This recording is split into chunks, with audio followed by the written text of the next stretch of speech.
A Nascent Kaleidoscope. Chapter 1. I was in the middle of class when I couldn't help but just stare at the ceiling. People talking around me. I heard my teacher lecture about something irrelevant, but my mind was completely unfocused. Even as everyone got up and left, I was still stuck in a daze. It felt like I had foreign thoughts in my head. I don't know when it started, sometime recently, but I would catch myself thinking of something I had no idea about, in too vivid a recollection to think them mere daydreams. Was I going crazy? I knew what schizophrenia was, but didn't that come on gradually, not just out of the blue? Maybe I took some really bad drugs, without knowing?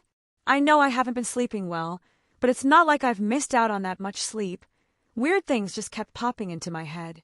What did vampires have to do with anything? And it didn't stop there. Why did an image of a red moon keep showing up as well? Shimoda-san. My thoughts were broken as I heard someone call my name, only for my expression to darken as I saw the person. Kaicho. I answered automatically. Sauna Shirtorai, the student council president. She basically ran the school, and everyone knew it. Hell, there were times when she could convince the principal of certain matters. There were rumors that her parents actually owned the entire thing. But why did something about her suddenly feel off? I just ignored the funny feeling I had in the back of my head and pushed down all these strange images that sprang up. I need to speak with you, Shimoda-san. Please follow me to my office. With a sigh, I gestured for her to lead the way. I don't really know what this about, but generally people don't like being called to her office. It wasn't exactly far, but for some reason I felt a bit of unease with every step I took, though that could be attributed to my current mental state.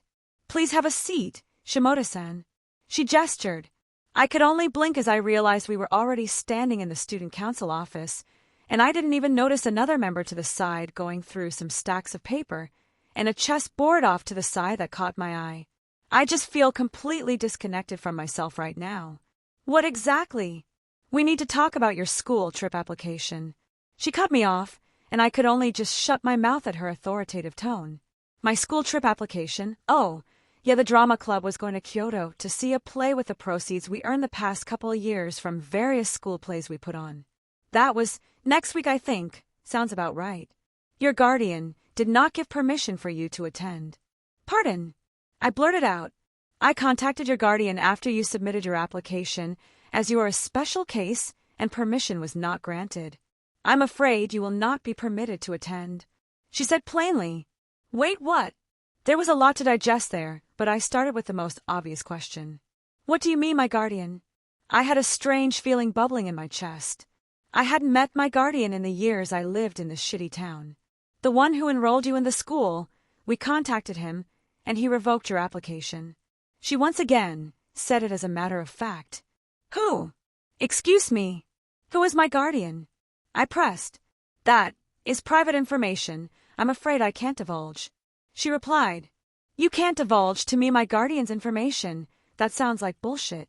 Shimoda-san, I advise you to watch your language. She narrowed her eyes. Regardless, you will not be attending the Kyoto trip with your club. As the vice director of the drama club, you're not allowing me to go. The decision is not mine. My hands are tied. I'm sorry, Shimoda-san. Her reply didn't sound very convincing. Whatever. I spit out, gritting my teeth and balling my fists. I spent a lot of time with my club working hard to raise the money for this trip, and suddenly it was all shot to hell. Shimoda-san. I didn't want to hear anymore. I didn't want to lose my temper, so I just got up and left. Thankfully, the school day was over, so I didn't have to sit around here anymore. I was supposed to go to my club after class, but fuck it. I'm in no mood nor mental state to deal with any of this right now. I just grabbed my stuff and headed home. I was angry, even as I walked through the door and threw my stuff on the table. I wasn't worried as I let out a shout of frustration. It's not like anyone was here to scold me. All alone in this empty house. I had a caretaker that would come every once in a while. I think it's been about a month since her last visit, where she merely walked inside, took note of things, and made sure I was still living before leaving again. The contemptuous gaze she always gave me was very memorable. I was under the assumption that she worked for my father, my illustrious guardian that Sauna mentioned earlier. That fact that she dressed as a maid gave that theory more credence. After my mother passed away, I was suddenly whisked away here and set up with a living place, and my needs taken care of. I don't even have a name to go with his non-existent face. I've never met the man, nor do I have even the inkling to anymore. Fuck him. He wasn't there when Mother was passing. He doesn't get to be a part of my life. Hence tied my ass. I was looking forward to that trip for a long time. I love the theater. It was one of the few things my mother and I did together as a child. We weren't exactly wealthy, but any stretch of the imagination, money was extremely tight, so she would often find some activities that were cheap or free. Finding theater groups that had free admission was something we did several times. No, her hands are tied unless you're a pervert with a dragon in his soul. The idiot and his friends literally break not just school rules but the fucking law, yet she sweeps it all away. Hell, most the school thinks him, and his group are blackmailing her in some way, even if that is a load of bollocks. Fuck off, Citri. I just snorted at her voice, still echoing in my mind again. Wait, what? Where did that come from? A dragon. And her name is Shurtorai. I just sat down, rubbing my temples in confusion. Fuck me. I am not in good shape at the moment. Where is all this nonsense coming from? I leaned back in the chair I found myself in, staring at the ceiling again. It was easier to focus on my anger than on anything else. I didn't even want to go to Kuo Academy. Stupid acceptation letter came after I was denied at another school in the next town over. Kuo Academy was one of the most exclusive private schools in the prefect, but I had my eyes set elsewhere. Now that I think about it, why wasn't I accepted where I wanted? Kuo Academy is objectively better, but it hasn't been a co-ed school for long, which is why I didn't want to go there. I didn't know if there would be any weird favoritisms towards the female population. Considering I got into the better school, why wasn't I considered for the others? I sent out several applications, but all of them were denied. No.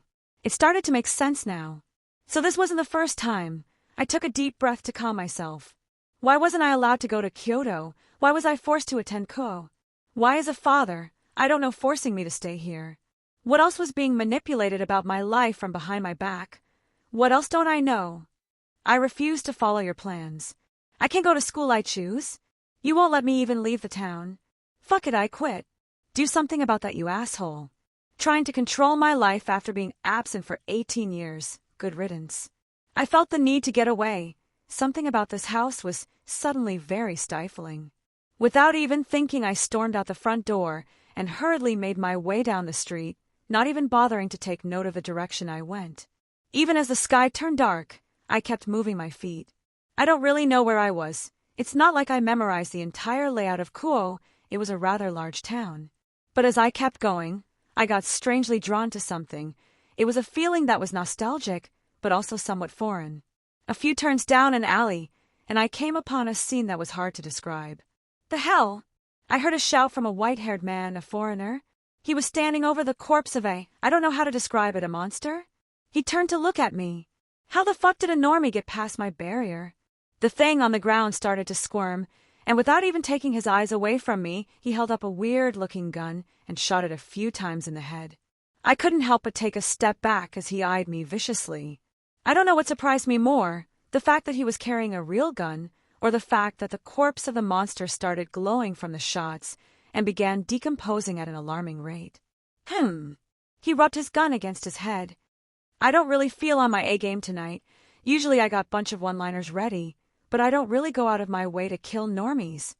He shrugged, and after a blink, he was no longer standing a few dozen yards in front of me, but was at my side and a buzzing sound next to my ear. Is that a fucking lightsaber? I know what you're thinking. Is this a fucking lightsaber? Wait, what? And the answer is a bit of a letdown. Just know that George Lucas is one litigious motherfucker. And now, he stopped, the lightsaber pushed against my skin slightly, and I felt an almost unbearable pain permeate my body. And just like that, Father Freed is reeling to go for round 2. I couldn't hear him. I fell to the ground, clutching the small wound on my neck. The pain left quickly, but the after-effects left me almost breathless. Was I screaming for a few moments there? I couldn't even focus properly. Whatever that lightsaber did messed me up. Thought you were some fucking normie, but looks like you some devil bitch. My night just got a lot fucking better. The other bastard stray didn't even say anything when I cut it up, just screamed like a cunt, but you look all put together still. He smiled wide, clearly out of his mind. I heard what he said, but it basically passed through one ear and out the other. I only had one thought in my mind. Was I going to die? He started swinging his sword all over the place, cutting up a nearby wall and looking at me with his strange smile. I don't want to die. As a sword of light hovered above me, I felt something indescribable. It was like a dam in my head that had been slowly leaking had collapsed. I let out a scream I had been holding in, clutching my head. The world around me seemed to disappear. The only thing left were a multitude of colors that I could only describe as a kaleidoscope. Chapter 2. As the cascading colors faded from my vision, I noticed the familiar ceiling of my home. Even without getting up, my hands started to roam my body, making sure I was still in one piece. There was light peeking through the windows already. Had I fallen asleep? Was it all a dream? I brought my hand up to my neck, where there was a faint burning sensation. My stomach dropped as I realized where it was from. Memories of a previous self had flooded my mind. There was no thunderous awakening. The heavens didn't part to bestow this enlightenment upon me. There were no earth-shattering effects that came with my newfound wisdom. I simply remembered a life before this one. Last night, the high-stress situation was more or less a catalyst. A lot of questions I had previously were now answered. Standing up and looking in the mirror, I couldn't help but run my hand through my hair. My red hair that I inherited from my father. I do truly look like him. I touched my neck again. There was no scar, but the phantom sensation was still there. Holy power, practically poison to my kind. I'll need to be careful in future. Who even am I? My feeling towards my father didn't change, even after knowing who he was now. These newfound memories, I could close my eyes and see the progression of this world line. Secrets became my domain. I now knew things I couldn't possibly have known previously. I stretched my back slightly and felt something I hadn't in 18 years of my life. 2 bat-like wings exploded out behind me. What a refreshing feeling. Wings, how comical. They in no way allowed for the physical sensation of flight. They were almost frail-like in their aesthetic, but their power didn't come from their manifestation. They were more conceptual in nature than physical. I have wings, therefore I can fly. It's the same with angels, and a lot of other races that have wings. Shifting through my memories, and there were quite a bit to look at. I was apparently a half-devil. It explained why I was just now realizing I had wings in the first place, even though normal devils come into them as children. They were magical, and previously I had such a pitiable amount of magic, be it magical energy, or the devil's equivalent of demonic energy, that they simply couldn't manifest. Was it perhaps because of my magic circuits? No magical energy would leak out from my being because of a pseudo-magical organ, so I was thought of as almost a cripple. I sat down and hummed to myself for a moment. Half-devils in general were looked down on. They usually got the short end of the stick when compared to normal devils. Considering most half-devils came from a human parent, they usually inherited the talent, or rather the lack thereof, from them. No noticeable activation of my bloodline, nor magical energy on the surface. I guess there was no surprise that I was tossed to the side. Even as I rationalized my situation, it didn't abate my anger. Maybe if they dug any deeper, they would have discovered my magic circuits? No, it didn't matter. They chose to not be a part of my life, so I don't care about that side of my family. I've been alone for a while now. I'll just keep trudging on as I am. Though I was curious about my bloodline, even as I tried, I couldn't find anything but the tiniest speck of the exalted power of destruction that my bloodline boasts about. I couldn't even bring it to the surface. What a shame. It would have been a wonderful boon. It made my feel just ever so much weaker. I was almost killed by a psycho-exorcist. Oh, how the mighty have fallen. I was lucky I activated my magic out of habit. I've lived in this house enough that I was able to overturn space and pop into my bedroom on pure instinct using the kaleidoscope. I feel so weak, and I hate it. It went beyond just almost being killed like that. I was pushing away my anxiety about almost dying, but there was more to it. I didn't feel in control of my life. I hated it. I didn't want to be this me anymore. Takao Shimoda, that was my name. The name my mother gave to me, but I couldn't be this person anymore. Even as I thought my own name, it seems like the older memories were taking precedence. Family names come first in Japanese society, and I was starting to think in Western terms. How strange. I didn't even notice until now.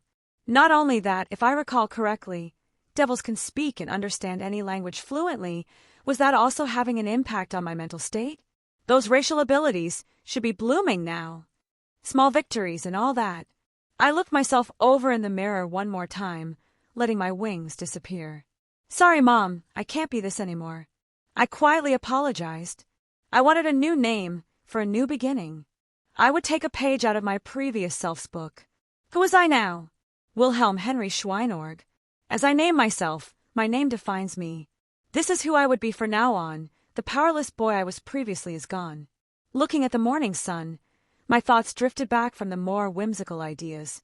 What was I going to do in the immediate time frame? Hell, what even time was it right now? I moved my hands around my pockets and couldn't even find my phone. Did I seriously leave my house last night without my phone? I don't know what I was thinking. Well, I wasn't in my right mind if I were to be honest. I think a lot of stuff just all came boiling to the surface, and I had a small episode. Having more context to look at my life now, I wouldn't get so caught up in myself like previously. Going downstairs, it was sitting on the table. Oof. School started an hour ago, whatever. I'm done with that nonsense anyways. My attitude didn't change much. I still didn't care to go back under the thumb of people I don't like. Sona Citri. She was probably just following orders from her sister or my father. Still, fuck them. What to do. I need some things to get started. My circuits weren't even properly open yet. Only a few were forced to activate last night, which allowed me to run away. I need materials, But right now I am limited. I don't possess my favored mystic code. My jeweled sword, the beauty that went into its creation. How dearly do I miss it right now. It helped me channel the infinite power that I could draw from parallel worlds. It was an amazing tool to overcome many of the limitations that magic circuits imposed. Not to mention, it did a lot of the heavy lifting with calculations. Despite what people may think, I can't just rip open a portal and jump from one world line to the next. Last night was a fluke that I doubt I could do consciously without prior preparations. Having to calculate the trajectory of the planet in relation to the stars to determine a fixed point in space, while also considering both the Y and Z axis. That was barely even scratching the surface. My beautiful old sword could do that in moments. Bleh. Now though, I would have to rely on the meager amount of mana I can channel myself and do all the calculations by hand, lest I overstep my own bodily means and accidentally kill myself. But I can manage until I find some materials to craft myself something capable of synergizing with my magic. I have no delusions about making something on the same level as my old sword. I would need to find my way back to my previous dimension to even begin that endeavor. No, I would just need something to propel me over the limitations of my current body. I have some meager funds available, an allowance provided by my caretakers. A good plan of action, but there was one important question that needed answering before I departed. What exactly do I wear? I seemed to inherit my previous self's tastes in fashion, and I couldn't help but cringe at my current attire. I wasn't even sure I had any clothing that could meet my standards, and I lacked the funds to properly address my current grievances.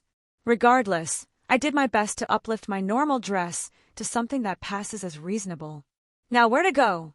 Someone my age may just dart right towards the nearest shopping center, but my current needs require something a bit more unique. Perhaps there is one boon for living this far east. The residents of this country place a bit more truth into the old ways. That is to say, they have a healthy appreciation for legends, myths, and traditions. Even in a more modern town like this, there are places that sell the stranger variety of goods. I could vaguely recall a district that had things like antique shops and traditional medicines. That would be as good a place as any to begin. On the eastern side of town, where more shops and stalls pop up, usually the stranger side of commerce appears here. Not to say that I found some mystical treasure trove. The vast majority of things here are knickknacks or scams. It was like a tourist trap without the touristy part. I could see hawkers trying to sell their miracle cures that came from various animal body parts. Or people shouted on the corners about warding away evil spirits with such and such charms. Though there was one truth about this area that made me feel relaxed. I could feel some mystical elements in the air, perhaps not any blatant displays, but more the presence of thicker mana. More mystery, if that is even an applicable term for this world line. Though contextually speaking it should be about the same regardless. Even with the high concentration of magical energy that permeates this world, such things were easy to sense when you were close. My eyes darted around. A content smile plastered my face as I noticed many things I had to stop myself from impulse buying. A few gems hidden among the trash in the area, but nothing that would immediately help my circumstances. I had a decent amount of pocket change readily available, an amount I had saved up over the course of a decade or so. If my math was correct, it should be about 347 pounds, or roughly 37,000 yen. My mind still defaults to pounds, the years spent in London taking precedence. I wonder if that nifty little food card is present in this world? I usually visited it every time I returned to the clock tower, only being a few minutes' walk from the entrance. Thoughts for later. My eye caught a nice little prize in the corner, a woman selling various ginseng. I looked over a handful of them, admiring the health and age. Thankfully, I had a couple circuits open, enough to cast a few minor cantrips such as structural analysis. While I couldn't immediately know all the information of what I was looking at, I could more or less estimate the age of these herbs within a couple decades. Most were less than 20 years old, but one stood out. The woman didn't even bat an eye as I picked it out of the basket. She clearly didn't know its worth. She probably thought I was a sucker, but I kept a straight face as I paid a decent price. 100 years or so ginseng was worth its weight in gold or more. Those years of learning Eastern magics was paying off already. There were several concoctions I could brew that would help forage my body with readily available ingredients, and older ginseng being the hardest to procure. Even those old stuffy magi in the tower knew that a healthy mind resides in a healthy body. While my body wasn't exactly in bad condition, I was a bit of a shut-in teenager. I could stand to be in better physical shape. A good find regardless, and something that probably made this trip worth it. Wandering around a fair bit more, I stumbled upon an antique shop. A creaky door met a small bell at the top to alert the owner that I entered. He only gave me an inquisitive eye as I nodded in his direction. I suppose a young man would be a rare sight for his shop, especially this time of day. I'm glad I took the effort to all tease appear somewhat well-kept as opposed to a normal student. In that small exchange, I didn't sense any magical capabilities from him, something easy to discover with a little flaring of mana in the immediate vicinity. That being said, I could immediately sense several objects in the shop pulse with slight waves of magical energy as I did so. My eyes drawn to an old revolver inside a case. This thing was extremely out of place. Besides being a gun in Japan, it had a very strange design and what looked like Aztec, no, Mayan, sigils carved into it. There didn't appear to be a way to even dislodge the chamber to add bullets. No wonder he was able to put it on display. My attempts to structural grasp it was met with resistance. Some kind of anti-scrying spells attached on. The magic of this world was much more ambiguous. Attaching an anti-scrying concept probably fought against my spell as it did something similar. I could probably brute force through the protections, but I had no idea what the outcome would be. But, regardless, I want it. If nothing else, my curiosity was piqued. Unfortunately, the price tag was a bit too steep for me. 85,000 yen. Sad day when my funds were so minuscule. There were some other odd items. A hair clip that protected against the weather. A goblet that would gradually duplicate mundane liquids over time if supplied with a steady stream of mana. A what? Who would make something like this? I stared at the strange object before remembering what world I lived in. The age and accessibility of magic had suddenly hit me, a bit of culture shock. A butter knife that can't cut anything. Just why? Probably a learning instrument for mystic codecraft, or even a gag gift. I was leaning towards the latter after observing its makeup. It was a bit too expertly made to be an apprentice's work. How wasteful, even if its outward design was beautifully done. Something like this would never be created back home. I could only sigh in resignation at how easy the magic users of this world had it. Well, technically, I am now one of their number, if a bit constrained by my circuits. I quickly pushed the knife out of my mind, lest I lament more than I already have. My eyes finally landed on a new prize. A hat and cane combo. The price tag made me frown. 20,000 yen for both. I noticed their quality immediately, Victorian era, and made with sterner materials than what laid on the surface. The price was worth it from what I gleaned from the items, not to mention they fit my tastes. See anything that caught your eye? I snapped out of my thoughts as the owner stood next to me. Yes, I'm curious about this cane and hat. The older man just nodded, picking them up to inspect them. If I recall correctly, they were owned by an old stage magician who moonlit as a thief back in London, England, roughly 200 years ago. I mentally nodded. That was about the time frame I concluded. Anything interesting about the original owner? The man looked thoughtful for a moment. Supposedly, the magician got caught after robbing a museum and stealing a rather priceless gem, but when the authorities caught him, the gem was nowhere to be found. I reached my hand over and ran my finder along the cane, pulsing a little bit of mana and casting a minor alteration. Unfortunately, it seems as though the cane has become rusted. The old man raises an eyebrow and picks up the old item, desperately trying to pull the pieces apart. I held back a small smile. It wasn't just a cane, it was a cane sword. I slightly altered the mechanism to stop it from pulling out. So it seems. The shopkeep gave up and set it down. I don't mind getting it fixed later, so how about 18,000 yen for the pair? I inquired. Very well, I'll ring you up at the counter. Maybe I should feel bad about cheating the man out of a couple thousand yen?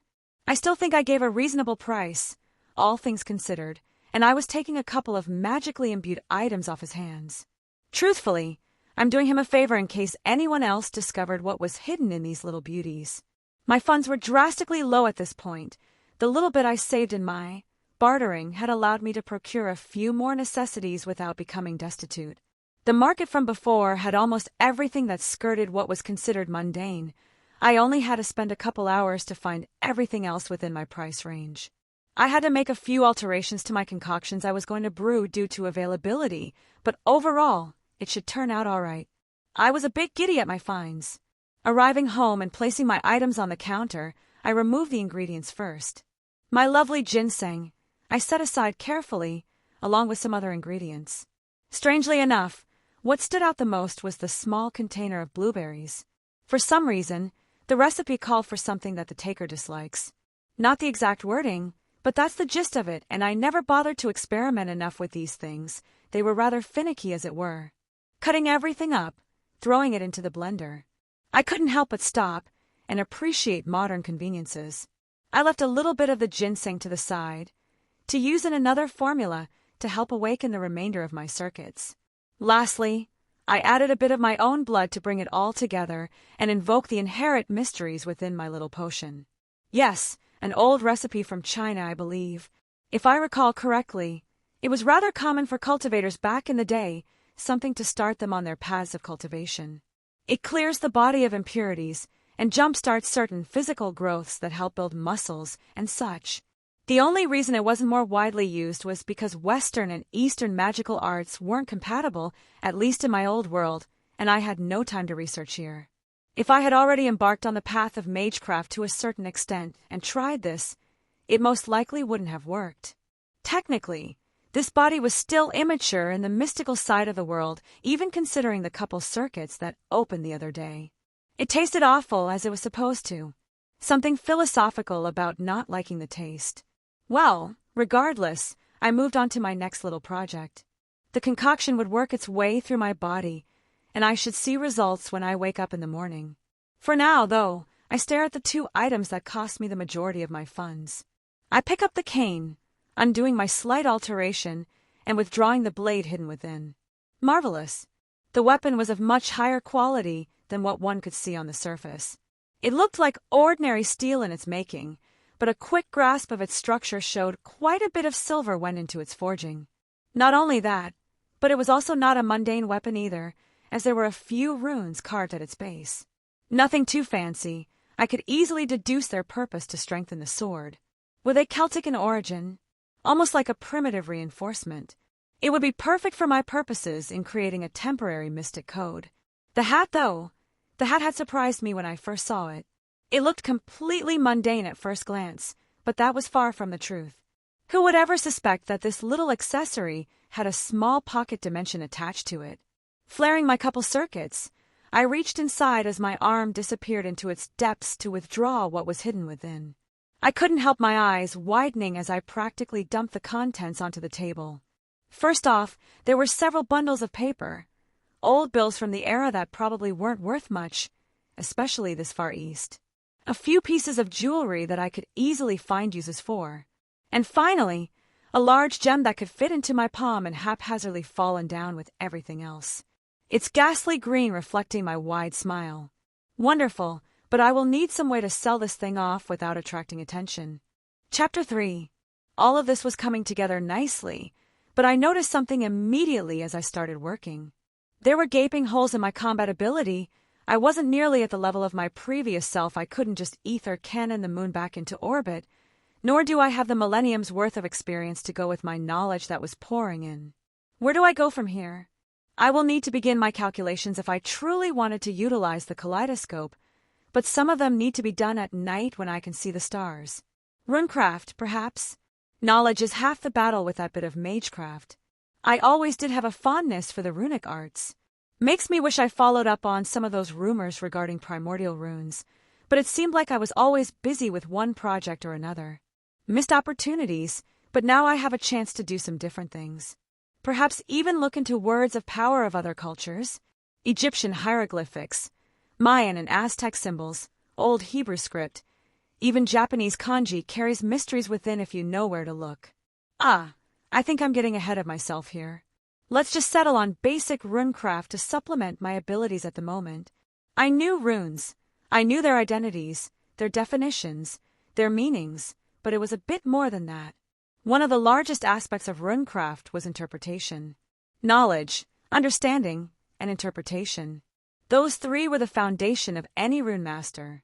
Runes were both extremely narrow and unbelievably broad in what they can do. A single rune can only do so much, but with runic sentences, a simple string of 3 runes could have thousands of different effects.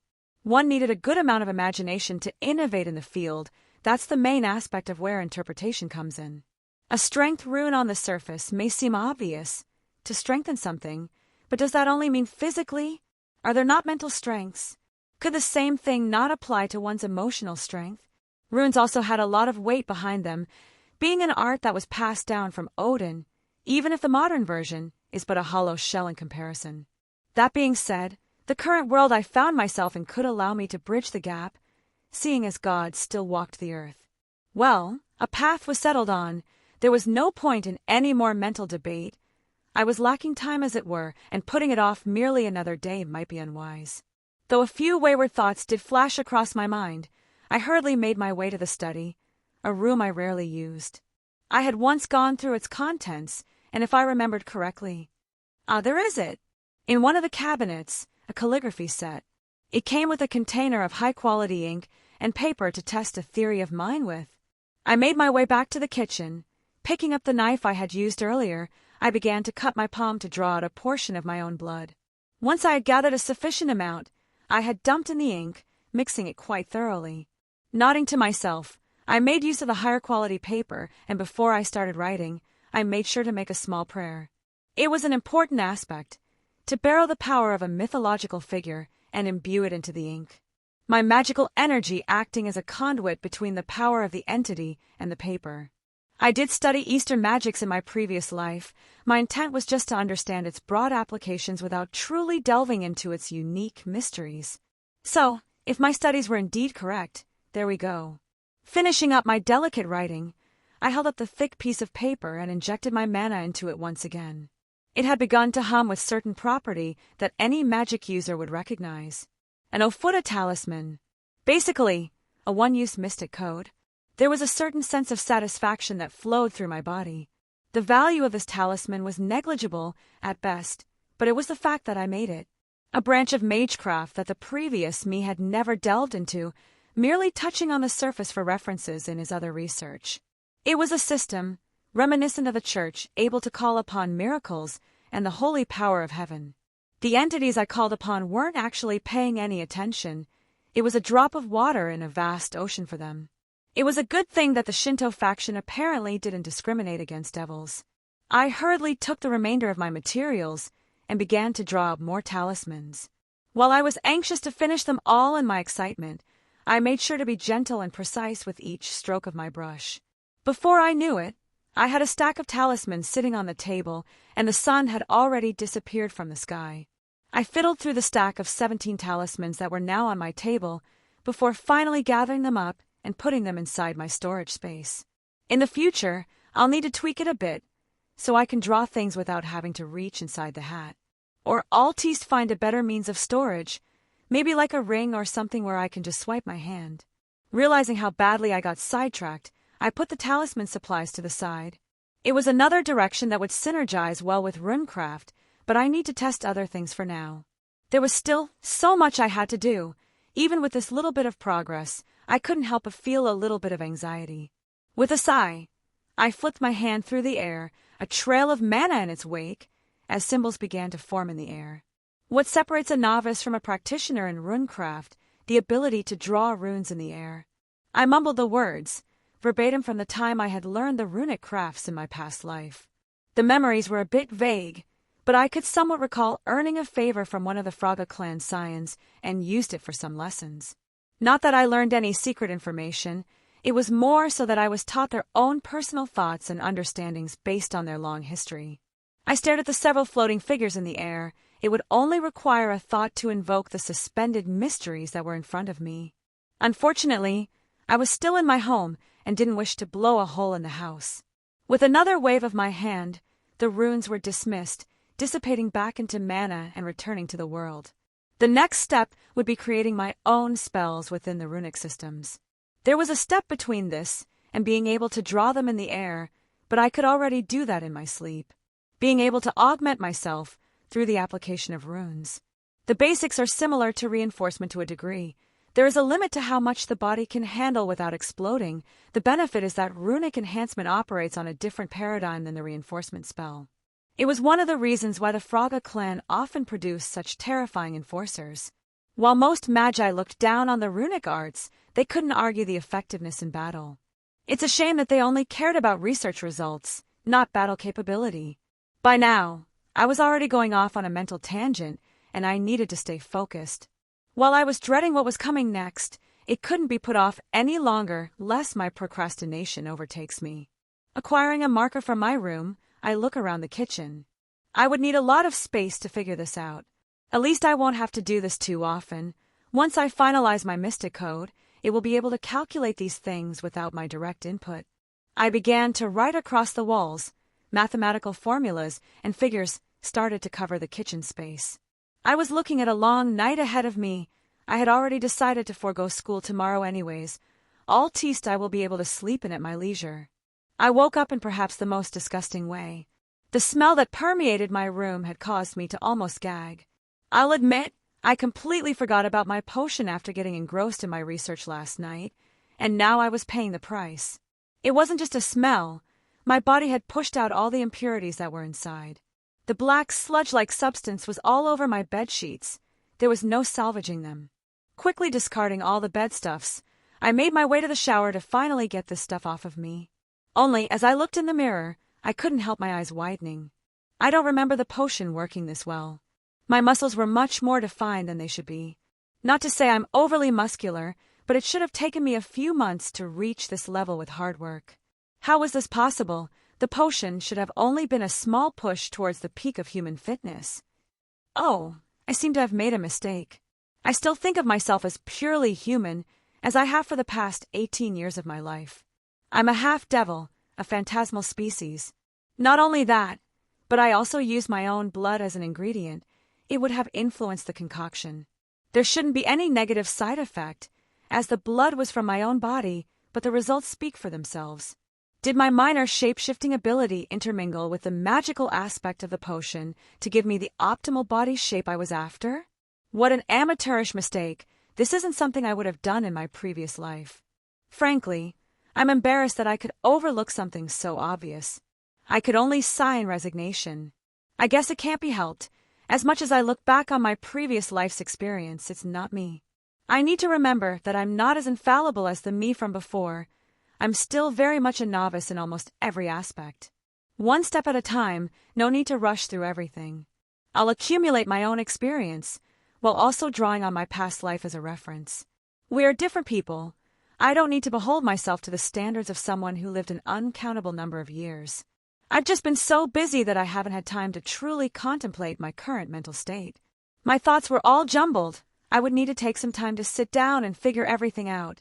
Unfortunately, I'm on a rather tight schedule. My thoughts were interrupted as my stomach grumbled in agitation. I had completely forgotten to even eat a meal last night. I guess I'll have to make myself breakfast then. I'm oddly in the mood for something of the Western variety. Another thing I've inherited, I suppose. My other self didn't dislike Eastern food by any means, but he preferred his own country's cuisine. Not that I could blame him. Almost everyone is partial to their homeland's food. I didn't stop my practice even if I was doing something as mundane as cooking. As I searched the cabinets for what I need, I was turning off and on my circuits.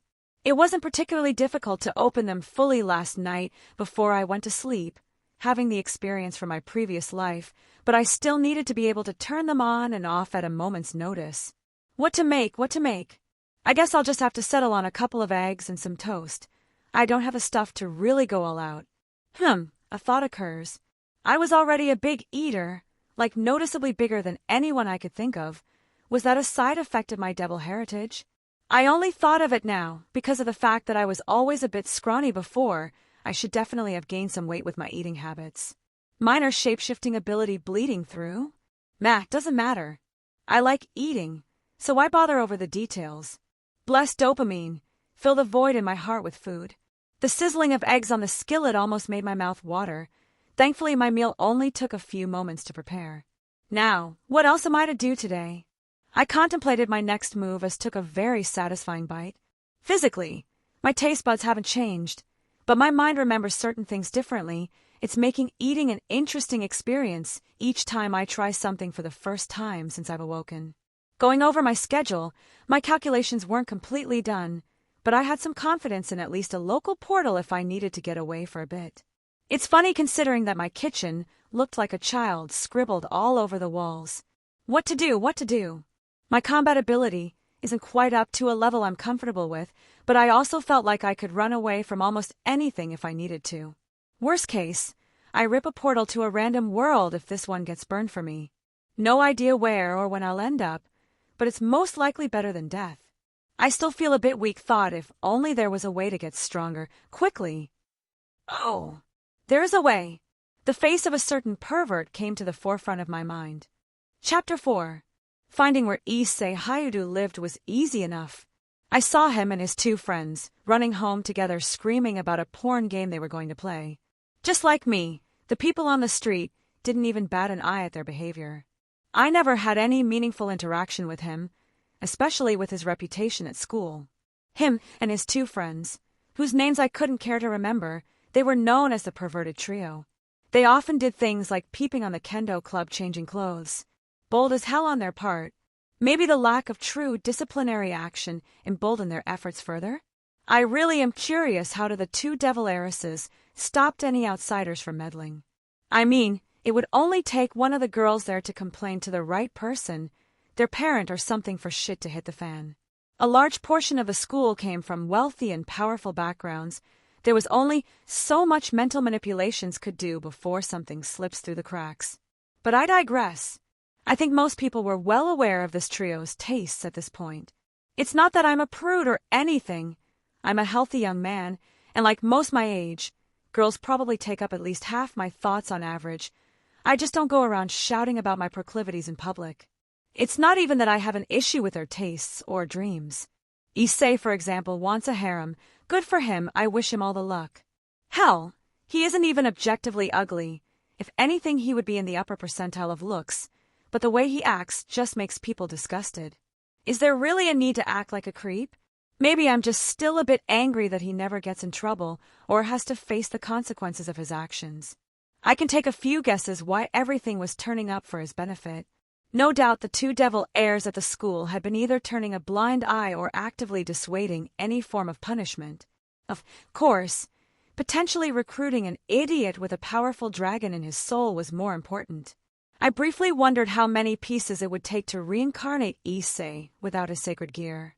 I didn't know how to feel about the whole system that devils use to reincarnate other species into their own. I've always been an advocate for humanity. Even if my previous life I stood on humanity's side against what went bump in the night. Literal chess pieces that turn other species into devils, aptly named evil pieces. It was comical to think about, only made funnier by the fact that they were a masterwork of magical engineering. A king in their peerage of chess pieces. My thoughts briefly drifted towards Sona, then to the other devil heir at the school. I never had any contact with her, not that I'm complaining. Rias Gremory, my aunt. I'm curious why she never bothered to even meet me.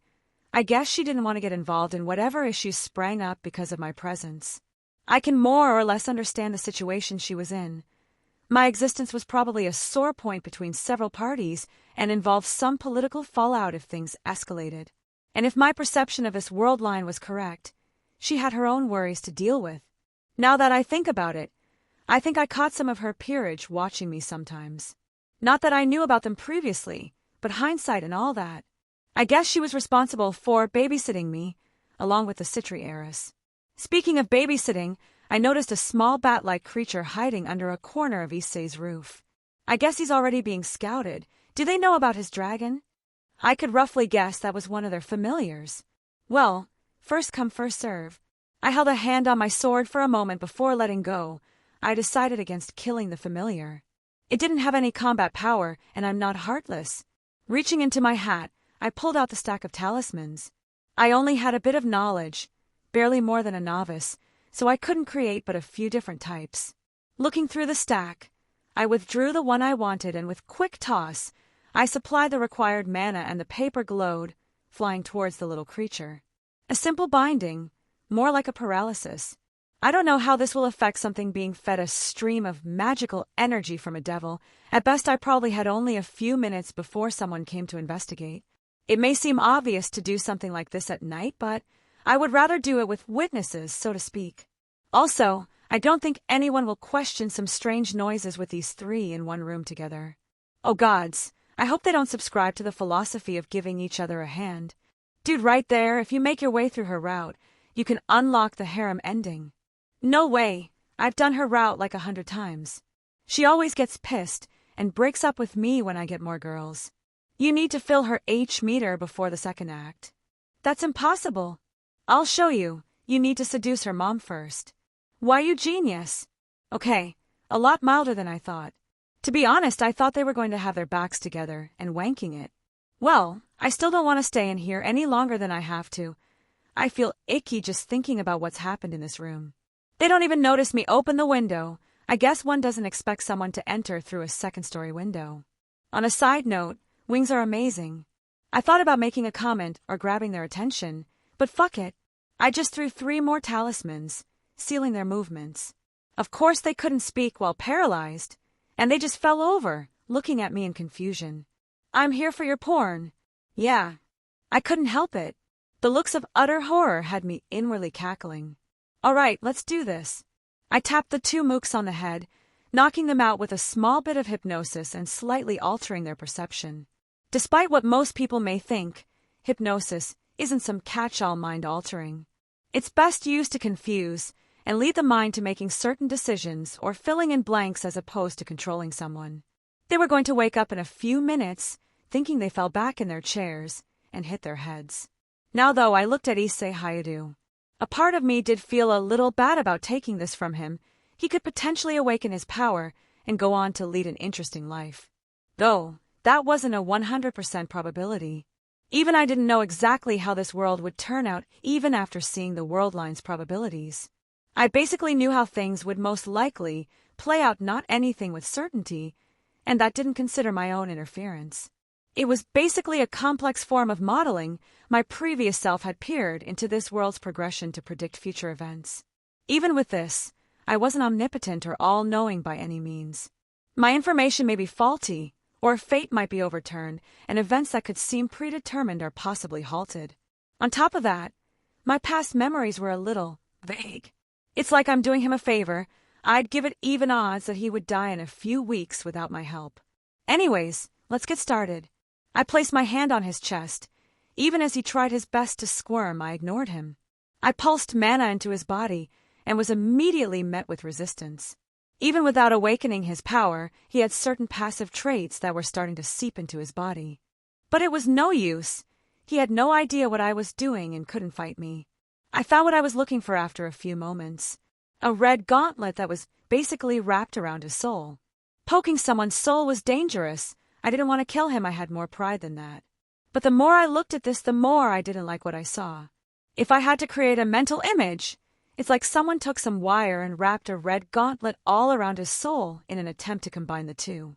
I could only hope this was unintentional, and knowing some secrets of the world, I could guess that this wasn't as thorough as the system that distributed these powers was supposed to be. A certain side effect won the system not operating efficiently, perhaps? No wonder most hosts die when someone tries to extract such a thing. I'm sure they just yank away the outside power and the soul gets mutilated in response. Then again, when has anyone tried to nicely steal one of these things? They probably intentionally did the equivalent of a smash and grab. Whatever, I'm better than them. I started to unravel the wires that were binding the gauntlet to the pervert's soul. It wasn't difficult, just a bit tedious, and I had a lot of experience messing with people's souls. The previously me wasn't a psycho, but he also didn't have qualms about using any resources, such as idiots who try to mess with him in his research. Issei's body started to shine as I pulled the object and materialized it into the physical plane of existence. Beautiful. Well, I just quickly shoved it into my own chest. No point in pussyfooting around. Better skedaddle before any unwanted guests arrive. Well, Issei, let's make sure you have a good dream at least. I flicked his forehead and gave him something to distract him from a few gaps in his memories. He'll wake up fine in a few minutes. In fact, he'll probably be better than fine. I think this thing probably left behind a dragon aspect that would start to awaken. With a shrug, I started destroying any evidence, and removing my talismans, I quickly left the scene. Sneaking back home was a bit of rush. I didn't think anyone was following me, but it was fun to pretend regardless. I also felt my confidence soar after getting this little trinket. A sacred gear. An item of power created by the God from the Bible to give humanity a form of protection from the supernatural. They usually seal powerful entities inside, so the host can make use of their acolytes. Honestly, their strength was comparable to that of noble phantasms. They are part of a system that follows newly born souls and reincarnates with them. This one in particular, the boosted gear, it was one of several Longinus series, meaning they were potential god killers. A powerful item that could be devastating in the right hands. It housed the soul of Gotch, the Welsh dragon. Hello! I paused, hearing the foreign voice in my head. Hello! This is new. For me as well. I realized who the voice belonged to immediately. You got some interesting things in here. Thanks. I cleared my throat. So, I didn't expect you to wake up. Already thought I would have to do something about that later. Taking me out of my host was enough of a shock to wake me up prematurely. Ah, you saw that. I hope he isn't angry. I haven't decided yet. Oh, you can hear me. Of course you can. You're in my soul. Well, you are interesting. Though, I don't particularly like being stolen from my rightful host. That's understandable. But there was a good chance you would have been nicked by a fallen angel with abandonment issues if I hadn't come along. I could sense him doing the equivalent of narrowing his eyes. Do you think I didn't look through your memories? There was also a fairly high chance my host would have gone on to become someone powerful and even defeat my rival. A pay dragon. I countered. I could physically hear him wince. Touché. Do you dislike me as your host? I asked. I didn't really know his preferences. You wouldn't be the worst one I've had. The opposite, actually. You have a lot of potential. He conceded. After a few moments of silence, he spoke up again. I am curious about what you're going to do from here. If nothing else, your life will be a fun drama. I couldn't help but frown. I was about to retort, but he cut me off. Don't get all mopey on me, let me finish. Whatever you did, you jiggled me around enough that some restraints are a bit loosened. That doesn't sound good. All I got was a snort in response as he continued. I'm unsealed from my fake twice-critical state, but I can force myself back down to those restrictions. I'll give you a trial period. Well, this is going better than I was expecting. I'll take it. Okay, I can work with that.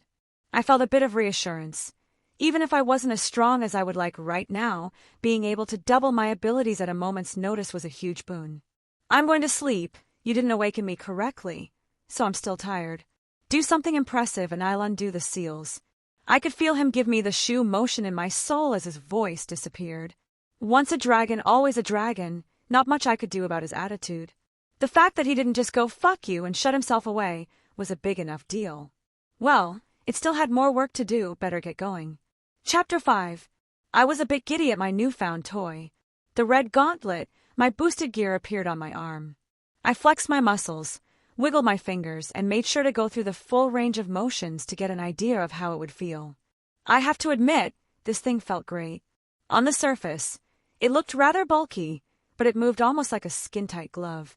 Its weight wasn't anything worth mentioning, yet I knew it was unbelievably durable. If nothing else, it would make a great shield. A part of me dearly wanted to test out its more esoteric abilities, but I was still keeping a low profile. I didn't know if throwing around dragon-based powers would draw any attention I didn't want. Once the initial excitement ran out, I did put it away back into my soul. A comforting feeling knowing that it would be hard for most people to disarm me. Hee hee. That was bad, and you should feel bad. Go to sleep, you stupid dragon. My joke was great. Anyways, I still had things I needed to take care of before I started doing anything of importance. I still haven't finished my calculations for my magic. Glancing at the walls filled up with my scribbles and formulas, I was thankful that most of this would only have to be done once. Sure, I would have to do some more calculations when I went to different world lines, but at that point I could basically cut and paste the majority of this to fit me needs. At least until I can overcome this problem with sufficient equipment. Still though, I just couldn't help but groan at the work I still needed done. It's not like I enjoyed sitting here for hours and hours doing math. I could still do some other stuff while I focused on my annoying formulas. I still had some leftover ink mixed with my blood. I could recycle it, so to speak. I withdrew my cane blade from my hat and once again reminded myself to find a better storage method. There wasn't much I could do with this thing. The materials of its crafting only made it slightly better than to use nothing as a magical foci. I could do a primitive method of soaking the weapon in my mana-infused blood. It would somewhat increase the competency of my casting through the sword. The ink actually came in handy here. I would need to make a note of this for the future. The method was a bit simple, if not stupid, but it was a good for an emergency, or if someone is severely lacking in resources. 10 tricks and tips for a stranded magus. Well, most competent magi knew the power of blood. It didn't have much staying power as other materials, but what it lacked in continued use and throughput, it made up for in availability and ease of application. I just made a makeshift container out of paper and tinfoil and let my blade soak for a few hours. There was the idea to maybe carve some more runes onto the weapon, but I scrapped that for now.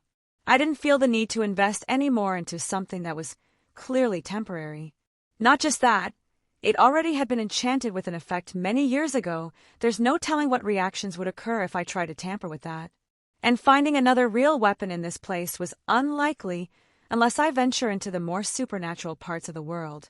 I looked at the time on my phone and saw it was getting late again. After another few moments of grumbling, I decided to get to work. I couldn't just procrastinate for the entire night. I lifted my head with a yawn, realizing I had fallen asleep on the table. I felt my back pop a few times as I stretched. Sleeping in such a position made me feel all stiff. My mind immediately traced where I left off last night in my calculations. With an exasperated sigh, I threw the nearby marker at the wall. Stupid math wasn't being cooperative. I hit a bit of a mental wall with my formulas, and I was starting to get aggravated. Maybe I just needed to get away from it for a while. I lost track of how many hours I had actually been working through it, probably about 14, when all was said and done. I wanted to make something for breakfast, but I remembered I didn't have much left and I haven't gone to the store in several days. I do have some shitty stuff like some quick microwave ramens for an emergency. The sound of someone knocking on my door drew my attention away from my cupboards. Who the devil could be knocking at my door so early in the morning? Shimoda-san, a familiar voice greeted me as I opened the door. I blink at her for a moment. No soliciting. I go to shut the door, but a foot catches it. I just sighed as I opened it again. What do you want, Shirtorai? I thought I would have a couple more days before I got bothered. Was I caught in the act yesterday, or is this just coincidence? You've been absent from school for several days now. I'm authorized by your guardian to check up on you in case of emergency. She explains. More babysitting duties. I should have expected this. Well, as you can see, I'm in perfect health. Goodbye. Take a hint. I was about to close the door again, but I felt something tingle at the back of my head. Did this bitch just try to fucking hypnotize me?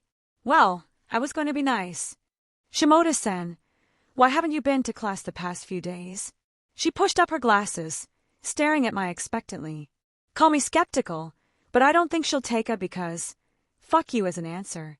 You've caught me. I've seemed to develop an odd ailment, and it makes it awkward to attend class. You see, whenever I see a girl with glasses, my pants just get really tight. I saw her eyes widen and her mouth slightly open. I guess this came out of left field for her. I've always been rather soft-spoken and mostly polite. I have decided to live the life of a hermit from now on. Goodbye, Shirtorai. I slammed the door and locked it. I snickered as I went for my stuff, not even bothering to give her my full attention as she apparently opened my door, even though it was locked. Oh my, breaking and entering, what would the rest of the school say? What's gotten into you, Shimoda? She eyed me with a bit of skepticism, and she dropped some of the formalities. What is all of this?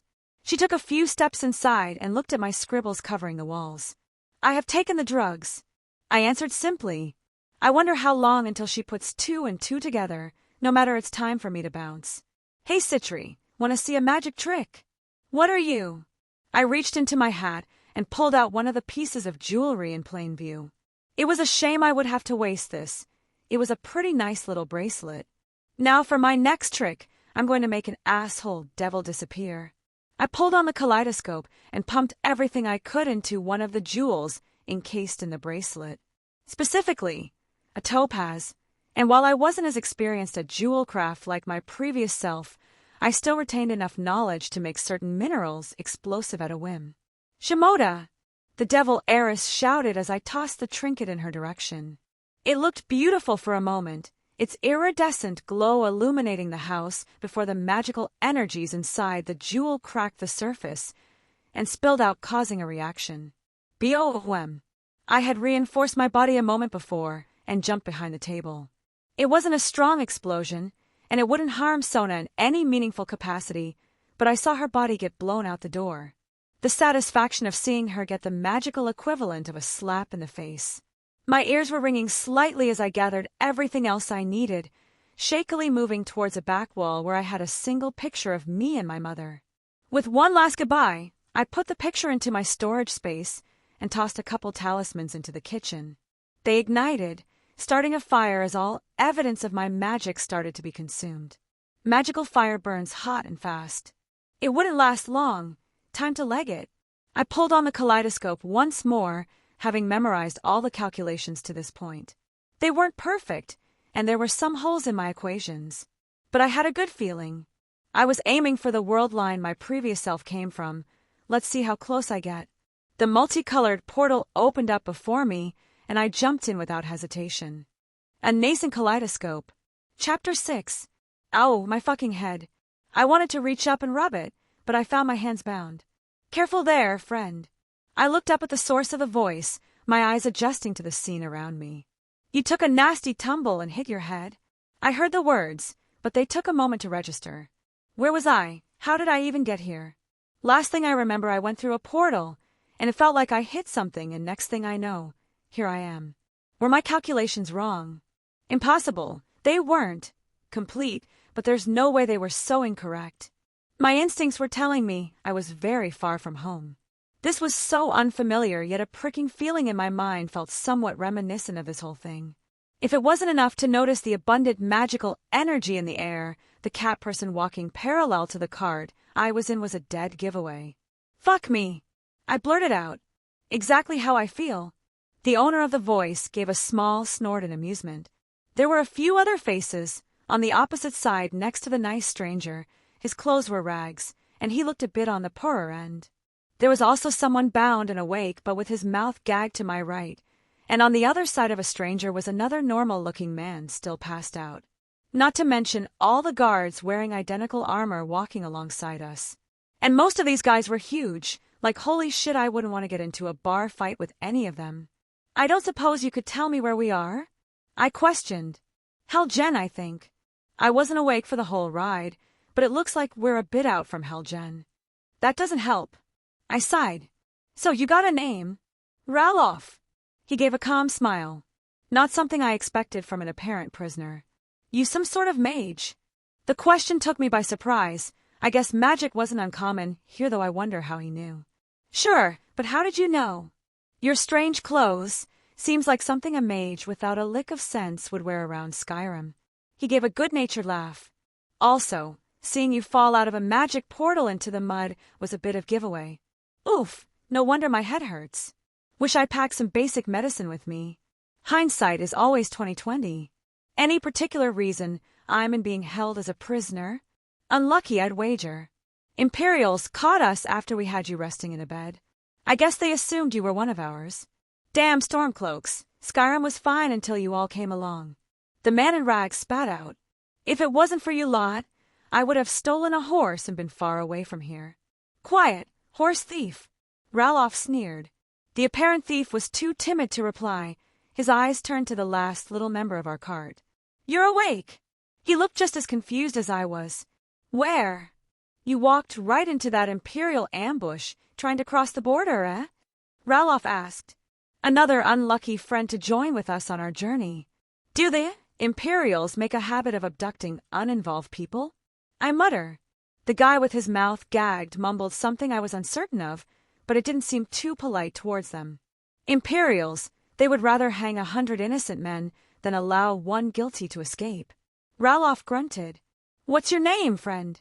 He turned towards the newcomer. Thorum. He gave a blunt reply. A fine Nord name. Ralof nodded. What about you, horse thief? Why do you care? The horse thief spat. We're all brothers and sisters in binds. Now, thief. He answered, but just shook his head when the thief looked away. Ralof turned towards me. Wilhelm, you can call me Will. I did like the way it rolled off the tongue, introducing myself with my new name for the first time. Ralof was about to say something, but the thief cut him off. You, mage. You can get us out of here. We shouldn't even be here. Use your magic or something. Yes, why don't you just keep shouting about my magic? It's not like there are guards surrounding us. I rolled my eyes, but I did hear the driver of the cart chuckle. It wasn't just me who noticed. I saw Ralof and Thorum both are the guards who had their hands on their weapons. I guess they were ready if I did anything. Hell, Jen, this place brings back memories. I was sweet on a girl here. She used to make mead using juniper berries. Ralof looked oddly relaxed despite everything. I've never had juniper berries before. I mused. I think I was a bit of a glutton because that somehow took precedence over the fact that I was bound. What do they taste like? They're nice and fruity with a little bit of a piney aftertaste. They're best used to bake when a little underripe. It was Thorum who answered. He leaned back and looked up into the air. My mother used to make pastries with them. I would help her when I was a lad. Why are you all so calm? The Imperials are taking us to one of their dungeons. Who knows what's going to happen? The horse thief raised his voice, looking at the last member of our motley crew who hasn't spoken. And who are you supposed to be? He was just lashing out at anything right now. Well, everyone handles stressful situations differently. Watch your tongue. That's Ulfric Stormcloak, true king of Skyrim. Ralof had a surprising growl in his voice, making the thief cower again. No. Not a no-no. It can't be you. That means. Oh, divines, Mara, Debella, Kinnereth, Akatosh, save me. The man started to panic. Where are they taking us? I don't know where we're going, but Sovngarde awaits. I kind of just tuned out the rest of the ramblings. I didn't want to hear the thief start crying to his gods. I found some interesting information, though. Also, he was a decent distraction. I could see the guards just turning away or getting annoyed at the commotion. It was one of those things you cringed at, making it hard to keep watching. I activated my circuits, using a small bit of alteration on my bindings. I gave Ralof a small wink when he noticed my circuits light up under my skin. I could just see him raise an eyebrow in a small nod. Thorum looked like he held back a small smile and looked away. Well, it looks like I could count on these two at least. Ulfric wasn't really paying attention. He seemed like the kind of person who would have his head up his own ass. Whatever. By the way, what happened to my hat? Black. About ya big. Ralof used the cart bench in his hands to gesture the size. I just nodded at the description. You were clutching it tight when we dragged you back to camp. It's probably with the supplies that the Imperials confiscated a few carts ahead. I need to get closer. My circuits were still on. I pulsed mana into the cart to get me a mental image of the structure. I focused on the left wheels. In particular, they looked to be a bit weathered. It wasn't difficult to destroy them with a botched reinforcement, only a bit mana-intensive. The further my magical energy was pushed away from my body, the harder it was to shape and control. There were a few surprised shouts as the cart tipped over. Divines, damn it! The person driving the cart cursed, flopping out of his seat. The sight was somewhat amusing. His armor was probably making his tumble a bit awkward. I took a step out, catching myself from falling. Everyone stop! Another commanding voice shouted. Prisoners, don't move! There was a woman on a horse calmly trotting over. Several guards began to draw their weapons. Some more shouting and cursing. I tried to look as innocent as possible. Ralof took my K and just took a step back, holding his hands up in surrender. Some guards stepped forward, but they seemed a bit calmed by our lack of desire to initiate conflict. Oi, can we just stand to the side? This kid next to me is making me nervous with his weapon drawn. He looked even younger than me. When did these Imperials start recruiting? His hand was shaking as he held his sword. I doubt he's ever been in a fight in his life. A more senior-looking man walked over, pushing me to the back, behind the now-down cart. Get over there and stay still. I was next to Ralof now. I met his eyes and looked down.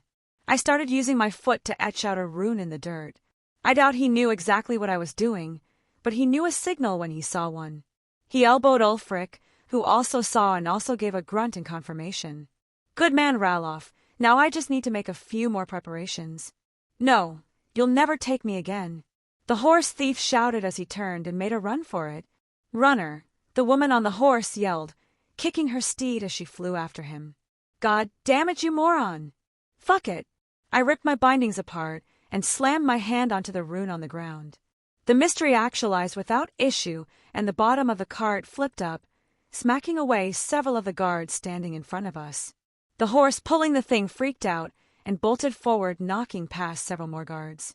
The nearest to me just looked at the scene, dumbfounded as I punched him in the face and stole his sword. My bindings, quick! Ralof shouted. Don't need to tell me twice. I cut through his bindings with ease. Take it, I said, tossing him the stolen weapon. Out of the corner of my eye, I saw Thorum headbutt another guard before stealing his weapon. As if on K, the other carts started to rebel as well, attacking guards even with their hands bound.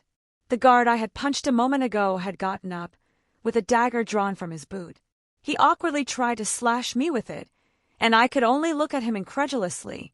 Such a small blade was a stabbing weapon, dumbass. I reinforced my body, this time giving a good knock to his noggin. I saw his eyes roll back and his dagger drop to the ground. Rally with the others or scatter? I questioned. Help our comrades. The more we have scattered, the more chance we have to escape. Their base isn't that far, reinforcements would be here soon. It was Ulfric who spoke. Works for me. Thorum grunted. He waved a mace in one hand, testing its weight. Where did that even come from? I thought they were only using swords. Whatever, let's do this. I flicked my hand, igniting a few runes in the air, nothing more than a few cantrips that shot towards a couple guards. Some other prisoners nodded at me as I ran past. For Skyrim, a few of them shouted. I just ignored the cries and slipped by the more preoccupied guards. There were a couple that took a swing at me, but my magically increased reaction speed was easily able to overcome their clumsy attacks. A few hits in spots without armor, and they went down hard. A lot of these guys seemed remarkably untrained. The only immediate threat, I looked forward. There were a couple with bows, sniping away at the front. I saw a few allies fall with arrows pieced into their bellies. I twirled the dagger I had nicked from the down guard a few moments ago and used my reinforced strength to throw it at one of the archers. And contrary to my expectations, throwing a dagger is not easy. The handle ended up slamming into his head. I could hear the ringing of metal where it hit his helmet from here.